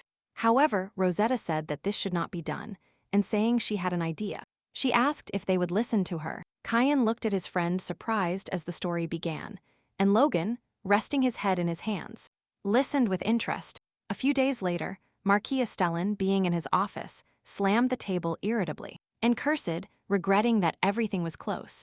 Irritated, he said he had been away for 7 years, and if he hadn't been there a little longer, the plan would have been perfect. The emperor said he understood and ordered him to return to his place and wait while he considered all points. The Marquis himself was going to get everything possible and get away with it, but thanks to that girl now, everything has gone down the drain. The next moment, the embittered man slammed the table hard. Everything in his gaze trembled and was covered in sparks. At the same moment, when the sparks stopped eclipsing his vision, Rosetta, looking at her hands, realized that everything had gone well and moved towards the Marquis's body. Rosetta, humming to herself, was about to immediately go look for evidence, when suddenly she made a slip. She started to fall backwards, and it was dangerous. She barely took control. She almost flew out of her body due to the fall. Rosetta stood on the bridge, barely saving herself from the plan's failure, due to not being used to the body. This happened, she needed to be careful. During her story, Rosie talked about many things, and Logan was surprised by the blessing she received. And the girl asked him if he knew about it. The boy confirmed, saying that the blessing is given by the will of each guardian star. And if he had been watching, he would have known. Immediately, the king of stigmas lowered his head, smiled, and said that these stars usually do business this way. Logan asked if he, the king of stigmas, wanted to talk about his merits. Kyan asked if he was wrong when Rosie silenced them. She asked if they hadn't come here to advise her. If not, she can leave. But the boys stopped her. Then, Kyan turned to Rosetta and asked if it was too dangerous to use such a blessing. After all, if she needs evidence, he can go himself and find it instead of her. Logan agreed, and Rosie was surprised. The boy, smiling, said that what she was thinking was written on her sister's face, and that there were many ways to solve the problem. But he cannot do anything in her place. Direct use of the guardian's power is only possible in limited circumstances. However, if she decides, he can help her a little in this matter. The girl thought, if you think about it, if Logan could use the power without restrictions, then there would be no point in choosing a new incarnation of the crown. The young man said that from now on he had a lot to do, and whatever it was, he believed it would be better to do it alone. The Sun King happily said he would help her in her endeavors, and Rosetta thanked her friend. Kyan looked listlessly at the guardian and said there was nothing to do. He said he would support whatever Rosetta did, and he would also be happy if she didn't consider herself obliged to fulfill her duty. The little girl said she understood and returned his sweet smile as her cheeks flushed. Kyan offered to do everything for her, but Rosie said she would try herself and asked for help if her life was in danger. She understood the meaning of Logan's and Keen's words. Although their opinions differed, they both cared and worried about her. She was calm that both were on her side. After this, the girl invited her friends to think together about the problems that might arise if everything went according to plan. Keen said that first you must pay attention to the time limit. Logan reminded that the Marquis's residence is quite far away. So Rosie, in the Marquis's body, thought that thanks to these two, she could fully foresee all possible situations. But now she had to find a place where some evidence could be hidden. The boys told the girl that they were hiding something in a secret place in the office, casting magic or hiding it in the bedroom. They were well informed, and the girl started looking for a hiding spot in the wall when the servant called the master. The man flinched and turned around. The guy said he had brought the report he asked for. The Marquis thanked him excitedly. Rosetta coughed into her hand, wondering if this was the tone the Marquis used to communicate with his subordinates. While the servant bowed, the girl said goodbye to the boy, and being alone, thought she should start with the letter he had brought. It opened thanks to the Marquis's magical power when his finger touched the seal. This was probably the secret document the friends were talking about. Continuing to read the letter, the girl realized that there was nothing special about the content. It was a report about an iron mine. The production volume was too small compared to the costs, and this figure had been maintained for a long time, which means he was stealing. If someone like the Marquis steals iron ore, Rosetta thought, it means he secretly manufactured weapons. But in any case, since such a document was brought here, it means there is a high probability that other things are hidden here. And while the girl was deciding to look around a little more, the mansion's maid noticed that her mistress had suddenly fallen asleep during the day hugging a teddy bear. Approaching, Molly carefully said that if you sleep in this position, your arm might hurt. Suddenly, her eyes opened when she saw that the girl had tied a ribbon around her hand and the toy and then untied it, when suddenly a notification arrived from the Sun King, notifying her that 4 hours had already passed since the use of the blessing. The girl thought it would take her 2 hours to use the blessings and reach the door, and she continued reasoning. She was also a little tired, so she decided to go to bed early to be able to use the blessing in the late afternoon. And she thought everything would be fine if she returned in the morning. Until now she had to finish. Rosetta looked for the hiding place inside the bookshelf, under the table, but found nothing. Suddenly, the maid called the Marquise and asked if something had happened to her, because she hadn't had dinner yet. The girl came out from under the table and said, on behalf of the Marquis, that he wasn't hungry, and that she could leave, that he had important things to do and asked not to let anyone in. At that moment, the maids were discussing among themselves that their master was acting a bit strange today. At that moment, Rosetta thought that, thank God, she had behaved unnoticed. Although none of that happened, suddenly she thought she seemed to have noticed something on the table and looked under it when she found something. With the help of magic, the shelf opened and the documents fell.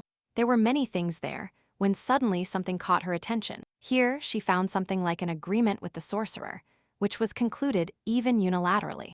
And this is enough as evidence. Suddenly, while continuing to read the documents, I saw something about an illegal slave auction, and immediately I remembered the past. It was now clear that the Marquis was also involved in this, although it was not surprising that he was connected to this. She sighed deeply, and thought that until last year it was difficult for her, and she was afraid of everything. But now she has grown a lot, and now, whatever happens, her family will always be on her side. Also the guardian stars that protect her, and the slightly scary Kyan who puts her first. The little girl thought this was great, and for the general peace and quiet of the family she had to try. Suddenly, the Sun King notified the girl that almost 8 hours had passed since she started using the blessing. Rosetta shuddered and realized she needed to finish quickly, and thought that if she just sent this to her father, he would take care of everything himself and put all the useful papers in an envelope. She handed the documents to the servant and ordered them to be delivered to the Duke of Hungary.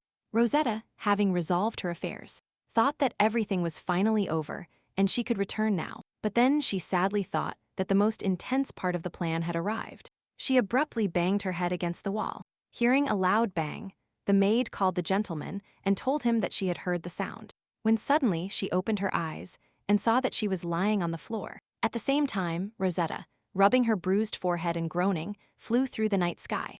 She thought everything had gone according to plan, and now she could return without obstacles. When suddenly she realized she was gone, she turned to Logan and asked if he knew what had happened, but the Sun King only confirmed the loss. But he was baffled by it. Rosetta thought that first she needed to return home. She couldn't be away from her body for too long. And then she found the door through which she had entered. The morning in the Hungarian Duchy was not calm since she woke up. Nathan abruptly ran into the office and told his father that Rosie was not waking up. The Duke said she must be tired from lessons and told him to let her sleep a little longer. Aaron said it was surprising that Rosette wasn't awake at this hour. Lucas said he woke up early, but Nathan vehemently denied it, saying that wasn't the point, that she was now in a strange state. He explained that according to the maids she had been sleeping since yesterday, but no matter how much they woke her up, there was no reaction. The whole family jumped up and rushed towards Rosetta. The Duke asked his daughter to open her eyes and woke her up, but seeing that his baby wasn't opening her eyes, the man despaired and looked down in horror. However, the girl slept deeply as in a fairy tale and hugged her teddy bear. Henriette screamed asking how it happened, and Molly replied that the lady had gone to bed a little earlier, and they thought she was very tired. The doctor, who also examined Rosetta, said there was no anomaly in her health, nor signs of poisoning, which meant she was sleeping.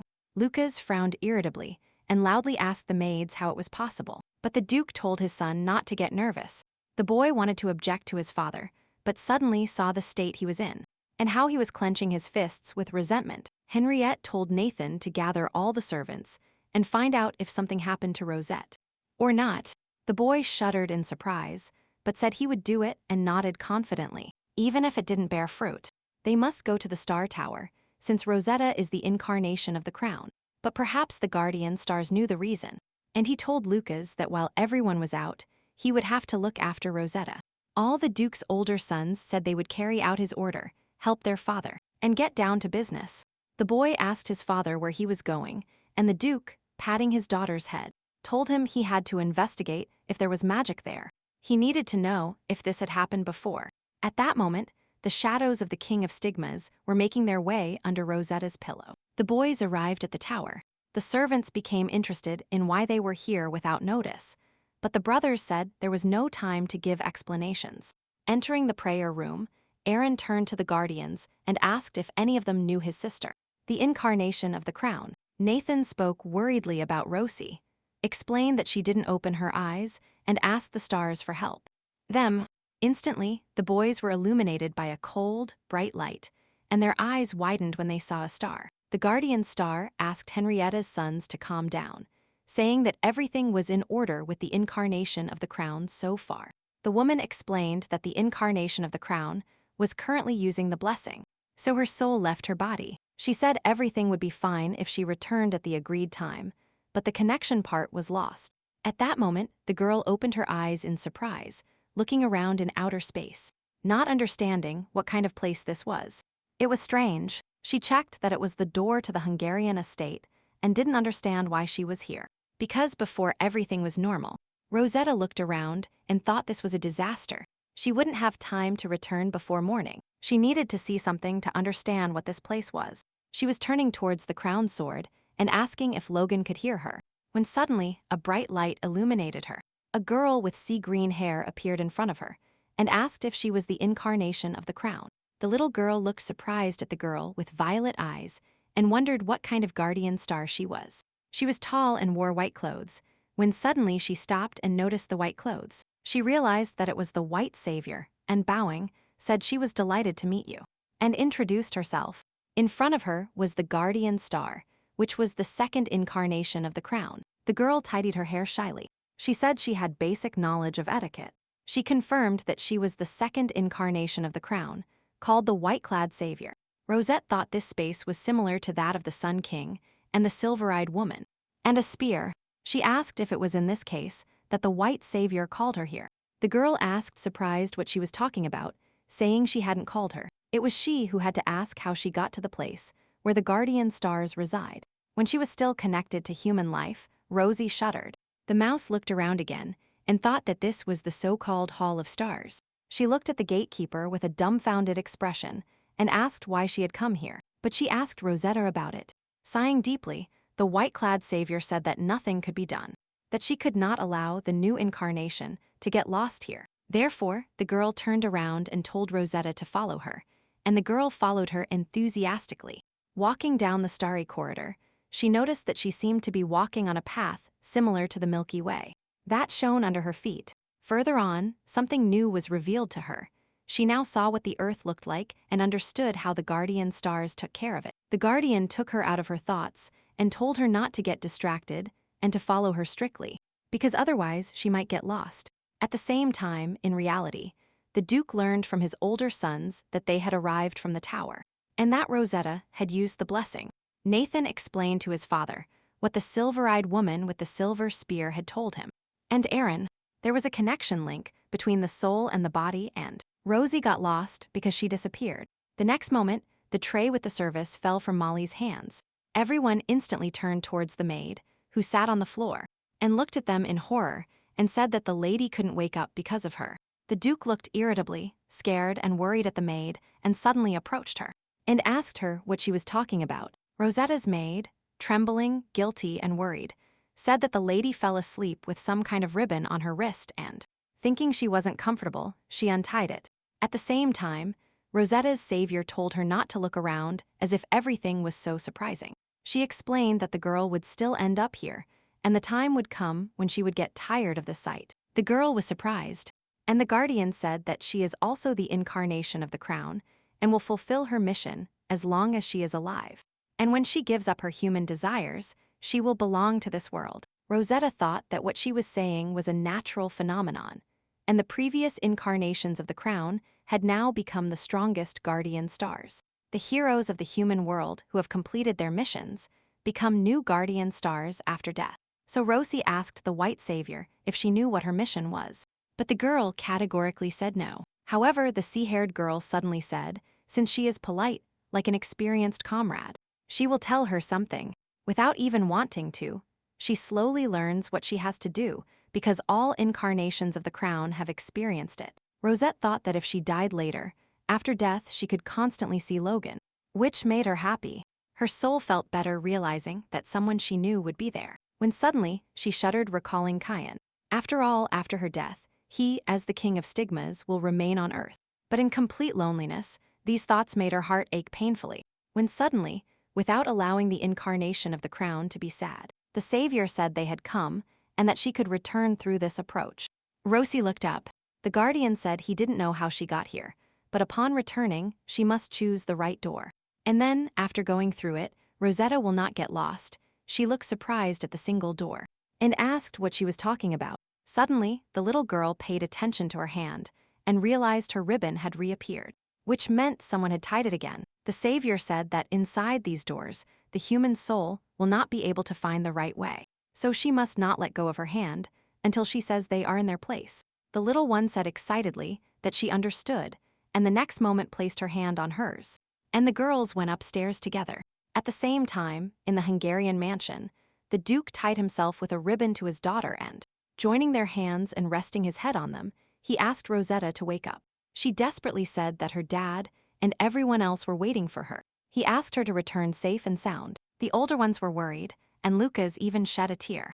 Rosetta, meanwhile, entered a completely blank space and thought that she would really get lost here if she went alone. She was interested to know if only the white-clad savior could see the way, when colors began to appear before her eyes, forming a building. Rosetta was happy about this and turned to the white savior and asked if this was the way back.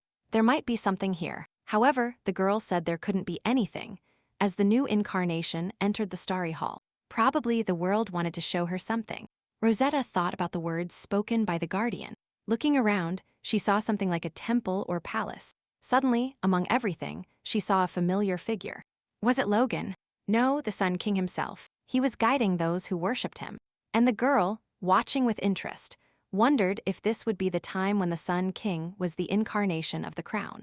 But in an instant, the view changed. At first, it was difficult to understand what kind of place this was.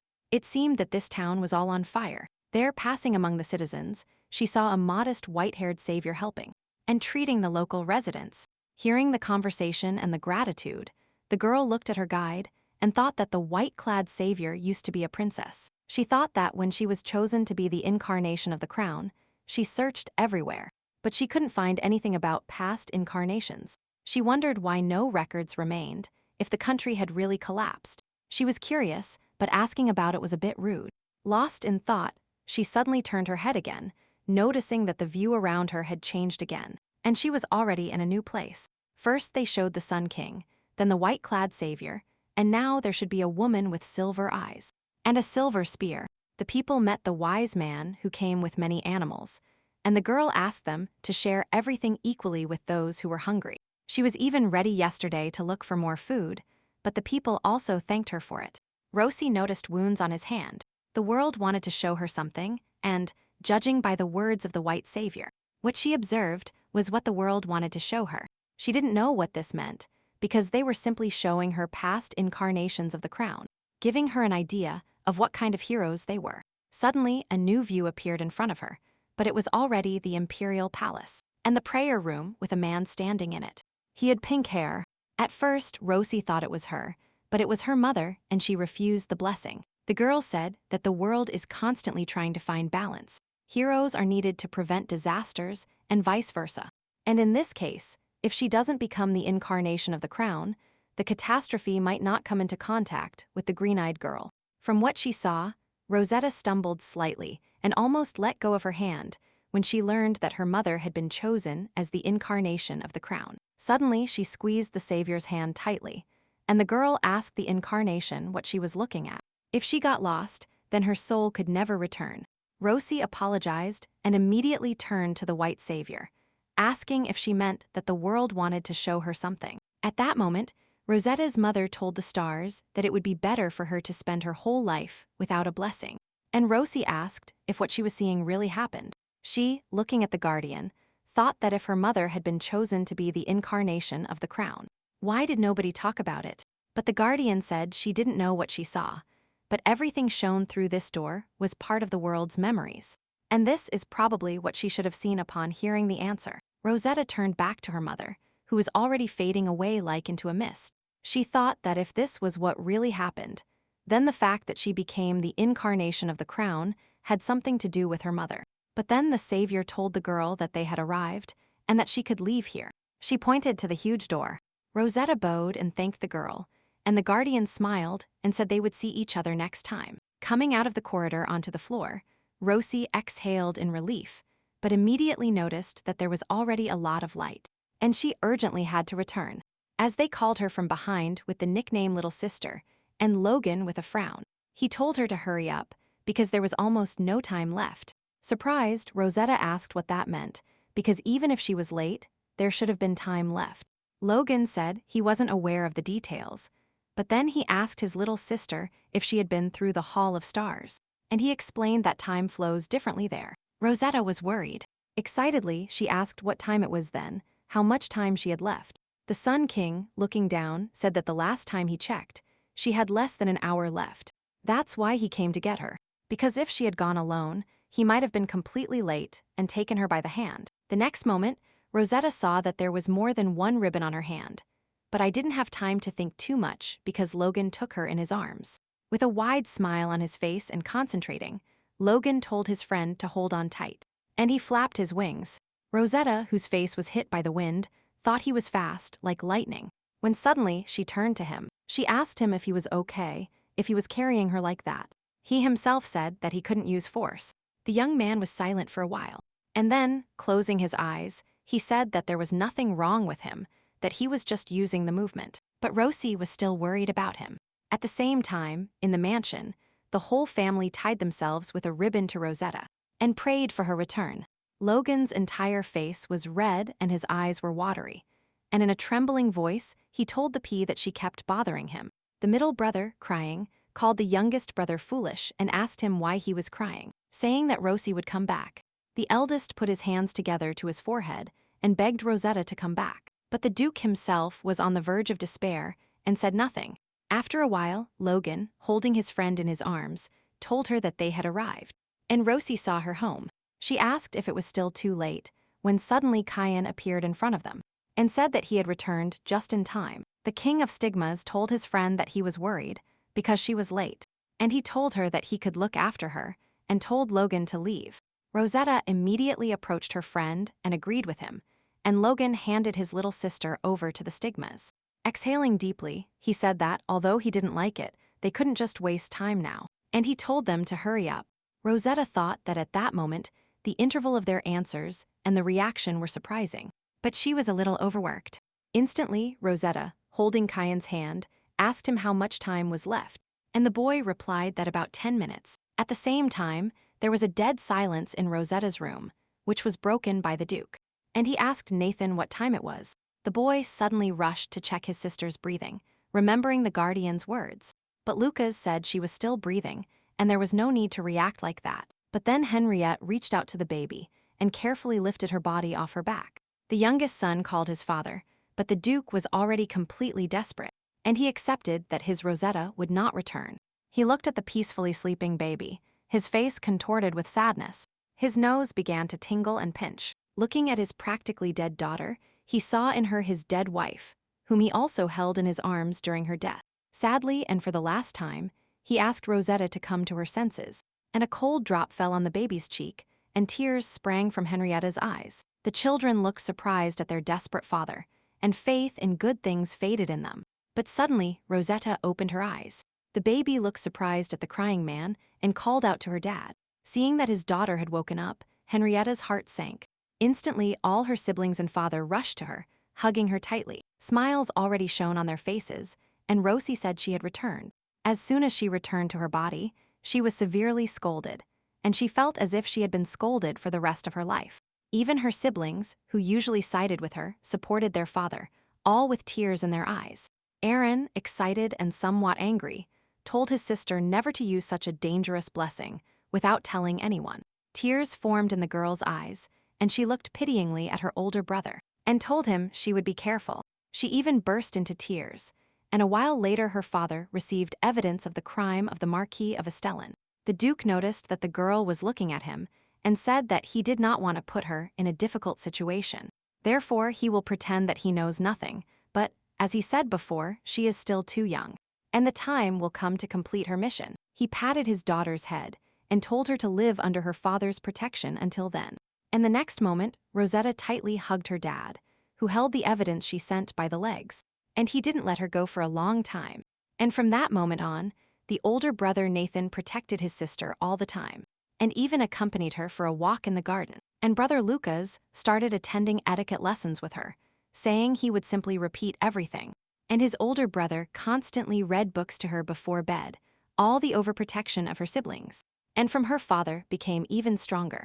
While Ari read the story to his sister, all this was watched by Kyan, whom they had not paid attention to during the day. He tried to attract attention, but they asked him to wait, so the Stigma King became very sad about this. Moreover, rumors about a recent incident spread throughout the city. The ladies said that the Duke had shed tears, and the sacred light surrounded the lady, and her stopped heart began to beat again. This delighted the ladies, but since she only cared about her family, much later she heard about the rumors, and she found out that he had become a Superman who had descended to Earth by splitting the heavens. She didn't understand how it happened, because she didn't actually stop breathing, even though she barely returned. Kyan, who was now in front of her in fox form, said that people like to listen to what they want instead of the truth. She stroked the fox, and Kyan said that lately he hadn't been able to spend time with Rosetta, and he offered to play. Rosetta wondered if Kyan just said this, or if it was related to Kyan's own story. That same night, the little girl came to her dad's room to sleep with him, and asked him what blessing her mom had received. The Duke looked silently at his daughter, and she thought that if what she saw then were facts from the past. Then, the mother was chosen to be the incarnation of the crown, but the Duke, patting his daughter's head, he said that her mother had not received the blessing. She refused because she couldn't cope with the blessing given to her, so she didn't receive it at all. Rosetta wanted to get to the bottom of the truth and asked the Duke what blessing she refused. But Henriette said that she didn't ask about this because her mother, even without the blessing, had more confidence than those to whom this blessing was given. She said it would be good if she wasn't so much like her, so brave and courageous. In the morning, Lucas asked the P if he would stay with him in class, but the little one said she would take a short break. She asked him if she would be alone in the room doing strange things, but Rosette promised him. Finally, she could be alone, and closing the door, she said that she hadn't even been given time to be alone, even though she was solving everything herself. The next moment, Rosetta was called by Kyan, who had been hiding in her shadow this whole time, and he was convinced that she was finally alone. The boys headed to the sofa. Kyan sat on the floor, rested his head on the seat, and said that lately it had been hard to see her. Rosetta said guiltily that there was nothing to do about it, and that she had to adapt to the family for a while. Kyan took his friend's hand and told her that he understood his family's feelings, so she should be patient. He said that while he was protecting her body, he kept thinking about what he should do if she didn't return. He could go and take her soul. The boy mentioned a different outcome of events, but instantly smiled and said he would leave it a secret. He told Rosette that more reckless situations could occur, and that if she knew his methods, she could use it as a safety net. After that, the black-haired young man kissed the back of his friend's hand and asked her to stand in his place. Rosetta's cheeks flushed, and she said she would, but suddenly, out of embarrassment, she abruptly pressed her hand to her chest, and I thought that sometimes Kyan does very embarrassing things without a drop of shame. The boy asked her to stroke him for his expectations. How then did Rosetta think and turn to her friend and tell him that when she is with him, sometimes she hears something resembling a song. It sounds like some kind of choir, and she asked him if he knew what it was. Kyan looked at Rosetta in surprise. The boy was somewhat confused and asked what kind of singing she was talking about. Rosie said that now you cannot hear it. If you don't listen carefully, it's like singing, but it feels like it's very close. Seeing how his friend became sad and looked away, he asked if he had asked something wrong. But the boy said that wasn't the point. He sat down, leaned his back against the sofa seat, and told his friend that he remembered the old days. A long time ago, those who followed him stayed close to him, having lost their true form, and sometimes they sang. Rosette asked if those who followed him were his subordinate stigmas, but the boy said it was a little different. Creatures that represent nothing and have lost their name and essence, and all that remains for them is their voice, and they hover near her, said the stigmas looking at her hand. He said it wasn't faithful, if such a thing was worth saying, and asked not to make that face. The girl became disheartened. She asked him if she had really asked a question that put him in a difficult position, but Kyan admitted that he also didn't think she could hear them. It seemed, he suggested, that it was because she had become the incarnation of the crown, and they, in turn, recognized him better than others. Rosetta, shuddering, asked if that meant she had met other incarnations, and Kyan, smiling, replied that it was so. With some sadness in his voice, he lowered his head and said that the others hated and despised him terribly. The girl suddenly grabbed her friend's hand, and with concern, said that she didn't hate him at all. She had a blush on her cheeks. Kaina touched her head with his hand and said that Rosie was kind and she shouldn't worry about him over such things. He explained that it was his responsibility, and now everything has improved a lot, although he is attacked as soon as they notice him. Smiling, but without taking his eyes off the floor, the king of stigmas said that the heavenly crown is afraid of the king of stigmas. He guessed that she must have created the first incarnation of the crown in her place to get rid of him. But in the end, this goal was not fully achieved. But he remembered that the Sun King is called the hero who ended the stigmas, who got ahead of her guesses and said that he was defeated once and retreated. At that moment, he was a little tired of it. This must have been the first and very important moment for the person. But for him, this moment repeated countless times. After this, there was a brief silence, and then Rosetta, intrigued, asked what happened next. And Kyan, smiling, replied that he fell asleep.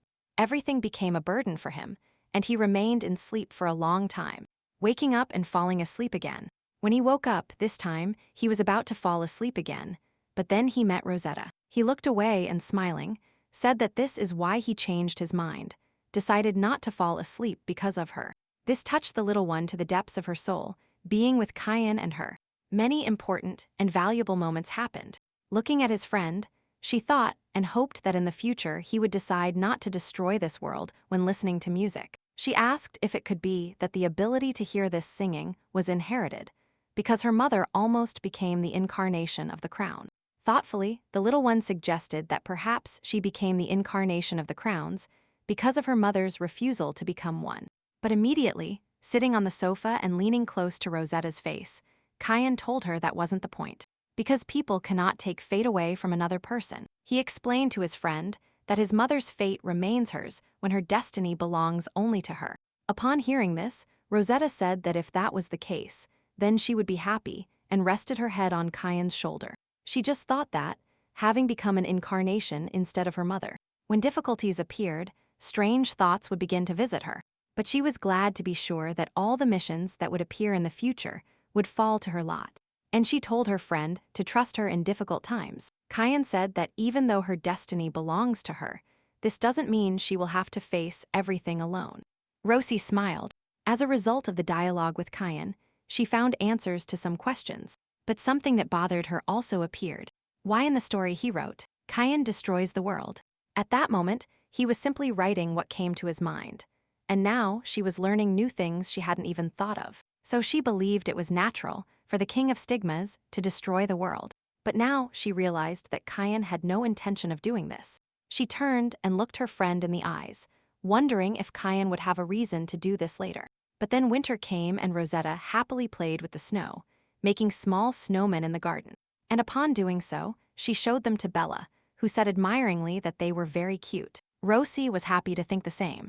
Bella said that in Hungary winter comes very early, and in her duchy, the first snowfalls are still far away. Logan said that they too.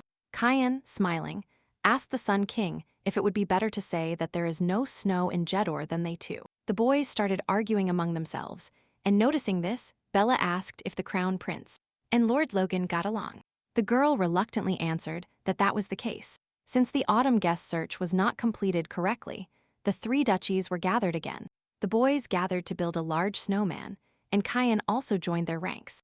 And under some pretext, he was able to come to the estate. The meeting was convened under the pretext that the children were greeting each other, but in reality, it was about the marquis. The father gave no details, but Kyan informed him about the situation, which turned out to be blackmailing a mage for an attack on the three duchies, also hiding and training private troops, and hiding the true amount of extracted resources, as well as the subjugation of stigmas, and their kidnappings. His entire family will be erased from the chronicles, the marquis will be executed, and his relatives will be locked up in the imperial prison. His eldest son knew nothing, and was expelled from the family and became a commoner, and leniency was shown to the adopted son. In any case, it seemed that everything had been resolved well, but just as his father had told him, now he shouldn't worry about anything and live in peace. The boys continued to build a snowman, choosing its head, its body. And in the end, Bella attached everything with her gift. The red-haired duchess said it was the first time she had ever made such a large snowman. And Rosie said it was hers too. Although they played happily, somehow it wasn't awkward. However, among everyone, only Bella was a real girl. Rosetta thought that it was probably enough that Bella was having fun, and she told her friend about the snow in her hair. But then, our heroine thought that when she plays with Bella, the siblings do not interfere with her, unlike games with boys. After a while, the boys returned to the estate, and Molly asked the lady if her hands were frozen. Then a friend called Rosie and excitedly told her that they had already installed a corn tree in the hall of her house. Without losing a second, the little girl ran out of her room and rushed to the hall. The tree was very large, even larger than last year's. The corn tree is placed on the last day of the year, hoping that the mighty tree will take away all the bad things from this year.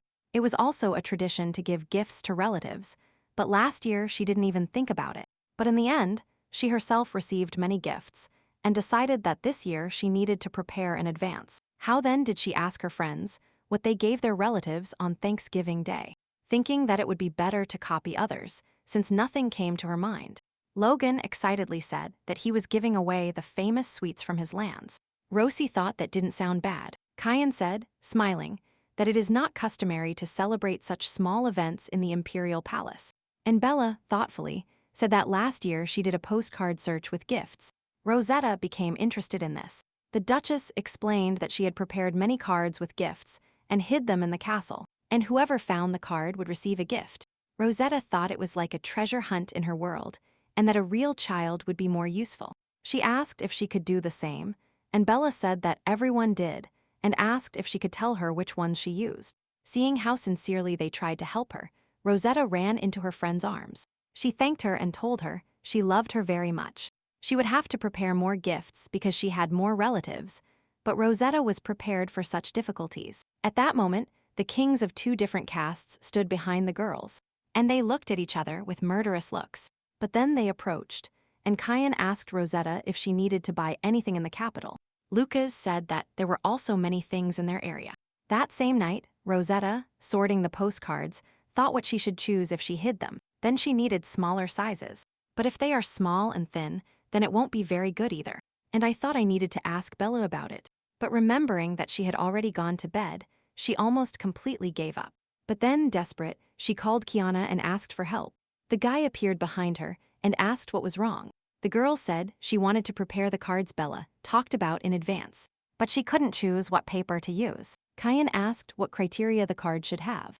Rosie talked about those that could be easily hidden, but at the same time not too small and quite dense, maybe even cute. Then Kyan offered her his own option. He said that the paper was the same color as her hair and thought they would be happy to find it. Although the sheet was large, it could be divided into identical small cards. Rosetta gratefully said it was a good idea. Then she raised her head and, smiling, asked her friend what he wanted to get. The boy looked at his friend in surprise, and then, smiling, said he would be happy with anything she gave him, sincerely saying that he would be happy even with simple words, and asked Rosetta if there was anything she wanted. Somewhat guilty, the little one said that since her family buys her everything, she doesn't need anything special. Then, suddenly, she remembered that Kyan had said his name was a bit long and complicated for her to pronounce, so she looked hopefully at her friend and asked if, in that case, she could find out his real name. Kyan, tense from surprise and hesitating, asked Rosetta if she wanted to know his name. The girl confirmed this and said that he had previously said to call him Kyan because his real name is complex. But the boy tried to evade the topic, saying he could give her many other things, like mountains of gold or treasures, a gemstone, the only one existing in this world, or knowledge containing everything from antiquity to our days. But Rosetta guiltily said that she didn't need anything so extraordinary. Rosie, of course, understood that he did this with the best intentions, but everything smelled like old fairy tales, so she told her friend that she didn't need anything at the moment. They had known each other for over a year, but she still didn't know his real name. Modestly lowering her head, the little one said that if mentioning it was forbidden, then he didn't have to say anything. However, the young man said that this was not the case. He leaned close to his friend's ear and said something, but she couldn't hear it. Noticing the confusion on her friend's face, Kyan smiled and asked, but she didn't hear it. Guilty and excited, the little one started apologizing and said she really hadn't heard anything, asking him to repeat it. But Kyan said it wasn't her fault. Naturally, she really didn't hear him, since he was a disappeared man. Dumbfounded, she looked at the humble king of stigmas and repeated his words after the disappeared name. The boy explained that a name is proof of existence and eventually disappears if it is not named. Then the little one asked if perhaps his real name had disappeared because she called him Kyan. She didn't know the rest, but in this world the name is important. If you think about it, besides her, no one else calls Kyan by his name. Seeing the confusion in her friend's face and voice, he said it wasn't because of her. That name had to disappear, and he wasn't worried about it. Now he was happy to be Kyan, and the way she called something proved his existence. The little one looked at her friend in shock as he told her that now, the name she calls him by defines him. Kyan's face filled with a strange sense of satisfaction as he spoke, smiling, but for some reason, at that moment Rosetta couldn't ask him anything else. She just looked at him surprised. One day, at a meeting with a friend, Logan asked with disgust if that creature was interfering in their meeting again. Rosie asked him if he had come here to talk about it, and Logan asked what she should do if it was already hard to talk to her. The king said that, in any case, he has no idea what she is thinking because he is dangerous, and she must be careful. Rosetta said she knew it, but that it would be nice if they got along, and asked if it was because of past battles. And the gatekeeper said, surprised, that it just seemed strange to him because he had never behaved like this before. Rosetta asked with interest what that meant or what treated her well, but the boy said increasingly deeply, as far as he remembered, that he was not one of those with whom one could talk at all. Sitting down, he asked her if perhaps she thought she was special because she came from another world. He said it would be fantastic if she continued to behave this way, and Rosie said it would be better if he stopped trying so hard. And Keen also said that they were at peace now, the little girl remembered, and that it would be a little strange to ask Kyan what he liked about her. In fact, if she asked, she thought, he would give her an answer, but perhaps she was not ready to hear the answer. So everything must be set aside, but no matter what answer she receives, she still won't be able to accept it. And she is not such an outstanding heroine. It took him 8 years to offer her friendship. She knew he liked her and valued her greatly, and she was also sincere with him. However, sometimes she still felt like a small creature that Keen could devour in an instant. If she became stronger and smarter, she could feel powerful or even hurt Keen. Rosette thought, when Logan asked his little sister what she was thinking about, it seemed like her expression changed 15 times in an instant. Rosie, embarrassed, said that he himself is very good at making pugs. When people gather around him, his face becomes stern. Irritated, Logan said it was a long time ago, since he was reborn into a human body. His manners are only 7 years old, and he unconsciously follows his instincts. And in fact, she too, Rosetta, agreed with this. But then she asked him how he knew about his past, because she only met him now after waking up. Then Rosetta explained what she saw in the Star Hall.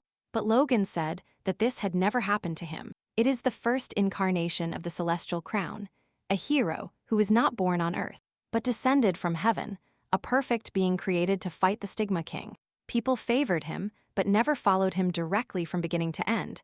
He always fought the Stigma King alone.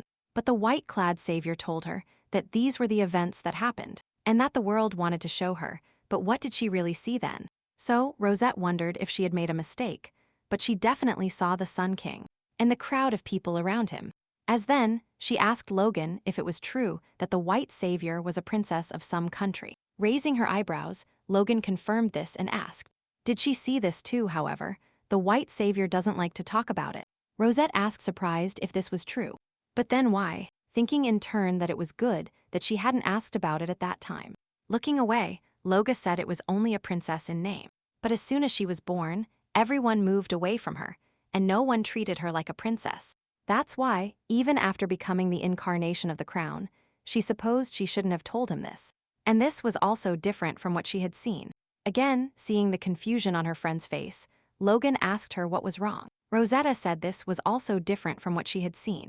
The boy was surprised, and Rosetta asked for a woman with silver eyes and a silver spear to walk through the village bringing cattle with her.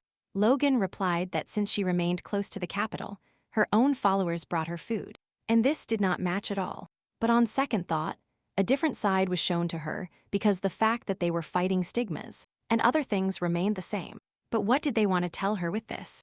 That she should have understood when she saw this. When suddenly Logan called her, pulling both her cheeks, the boy smiled and said that her face was too serious. But she doesn't need to think so seriously. If the door shows it, it must have some meaning. Even if this turns out to be surprising, perhaps the reason was not so important. Rosie wanted to say something, but Logan told her to listen and asked what would happen if they suddenly showed it to her by mistake. And everything was wrong. Spreading his arms, he said that it was something like everyone making mistakes, so he asked her for a hug. Rosette chuckled. Anyway, even if it wasn't true at all, she understood what Logan was trying to say. The girl thanked him because this was not a problem that should be solved now, so there was no need to think so seriously. The boy, for his part, was glad that her mood had improved and said that a smile suited her very well.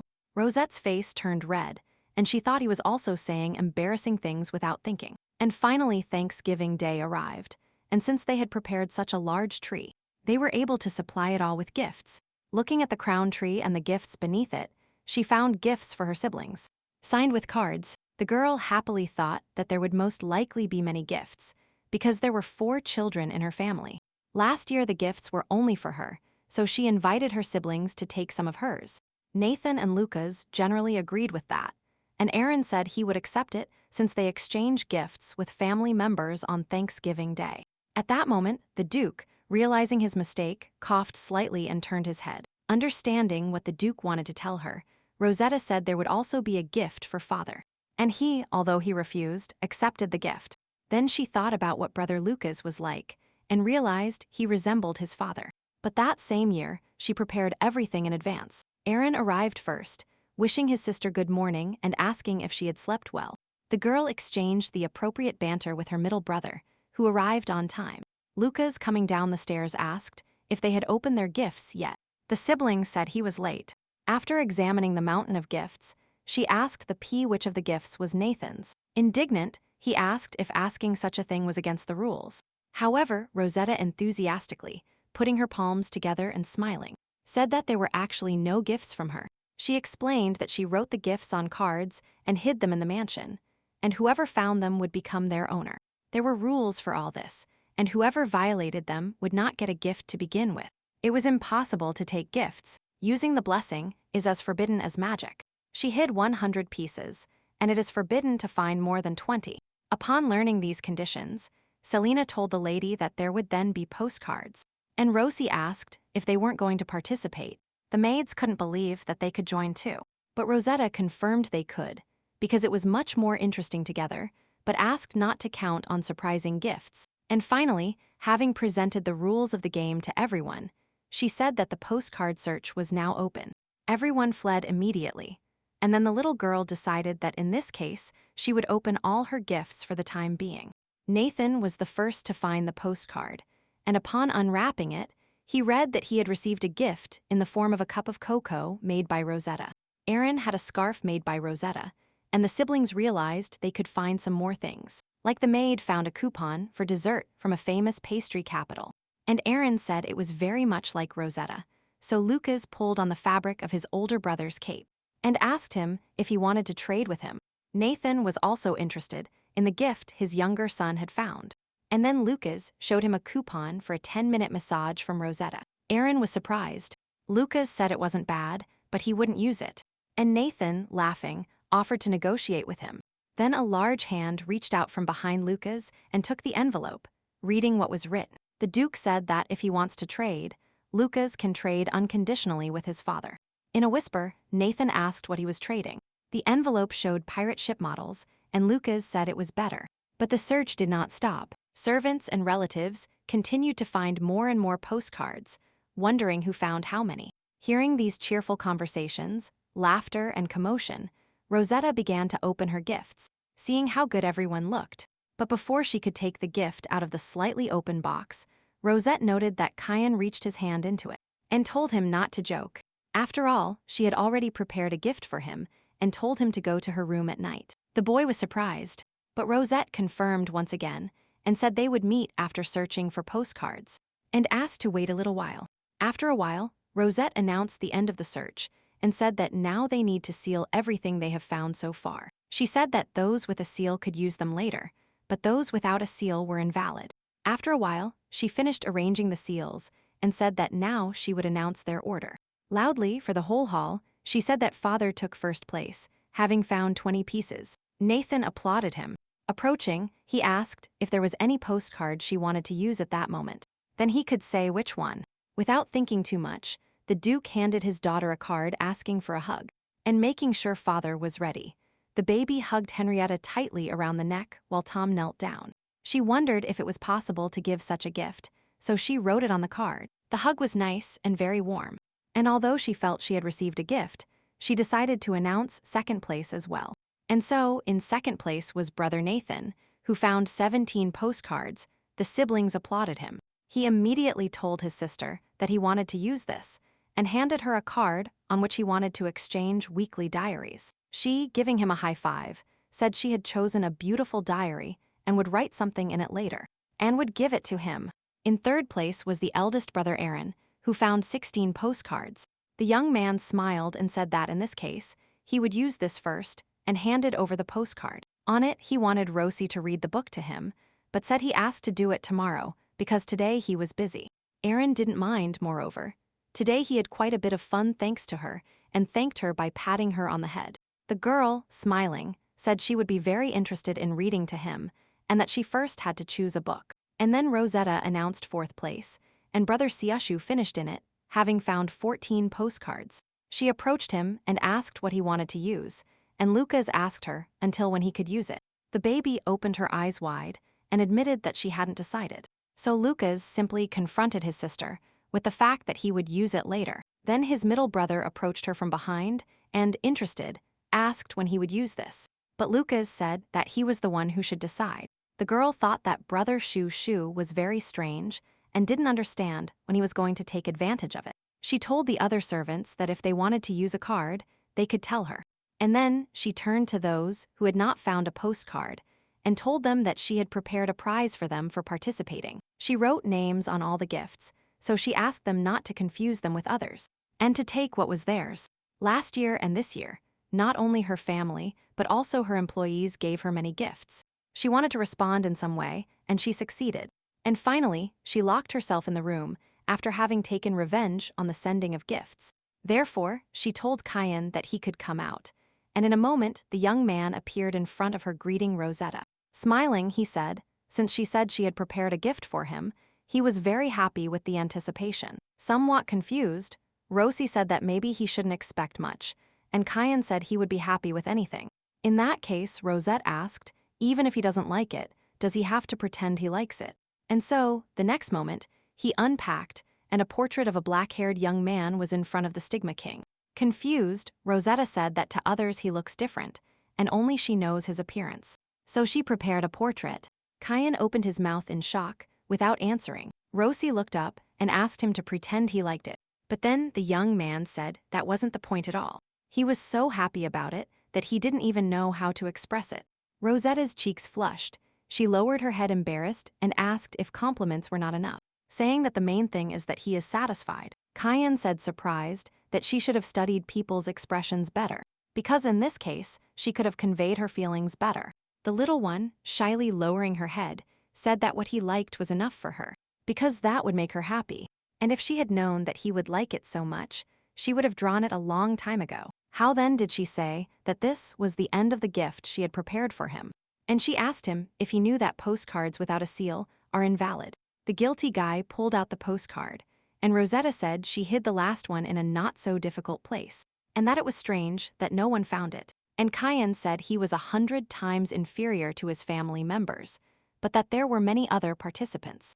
Therefore, he also wanted to get at least one, and Rosetta said she would give him a seal for his participation, since the day hadn't ended yet. The boy didn't believe it, and the girl said that if he didn't make it, it wouldn't be valid, and she started the countdown. And he handed her the card.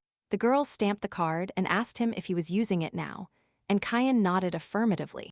The card indicated a kiss from Rosetta, and then she asked him to lean down and kiss him on the forehead. Pulling away, she asked him if this was enough, and Kyan asked if he said no. Then she would kiss him again. Rosetta categorically refused, but Kyan was already as happy as possible and said he was just joking. When he said that he had actually prepared a gift, Rosie asked him if he hadn't received it when she asked for his name. He said she couldn't hear then, so it wasn't considered a gift, and said it would be better for her to accept the gift. Kyan held out his hand to his friend, and she thought about the fact that Kyan always extended his hand to her first.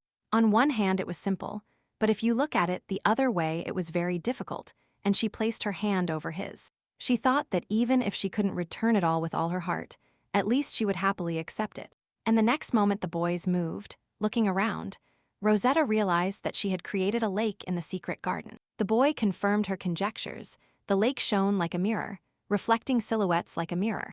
The baby thanked Kyan and said she didn't know if she could receive those gifts. But then, Kyan, smiling, told his friend that this was not at all the gift he had prepared for her. He said he simply created the lake because she liked it when they went for a walk earlier.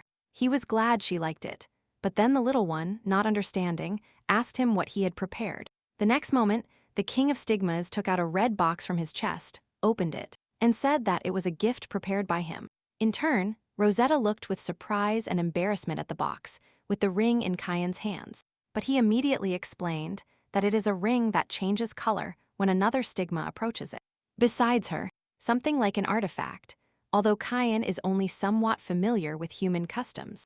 She thought, maybe he didn't even think about the meaning of the ring they gave him, but he would feel conceited if he thought that. As soon as she decided to accept something, the ghostly moment arrived. So she asked Kyan if he knew on what occasions people give rings. For a while he just looked at her and then smiled and said he knew. And he also knows that the meaning is finally formed depending on which finger it is worn on.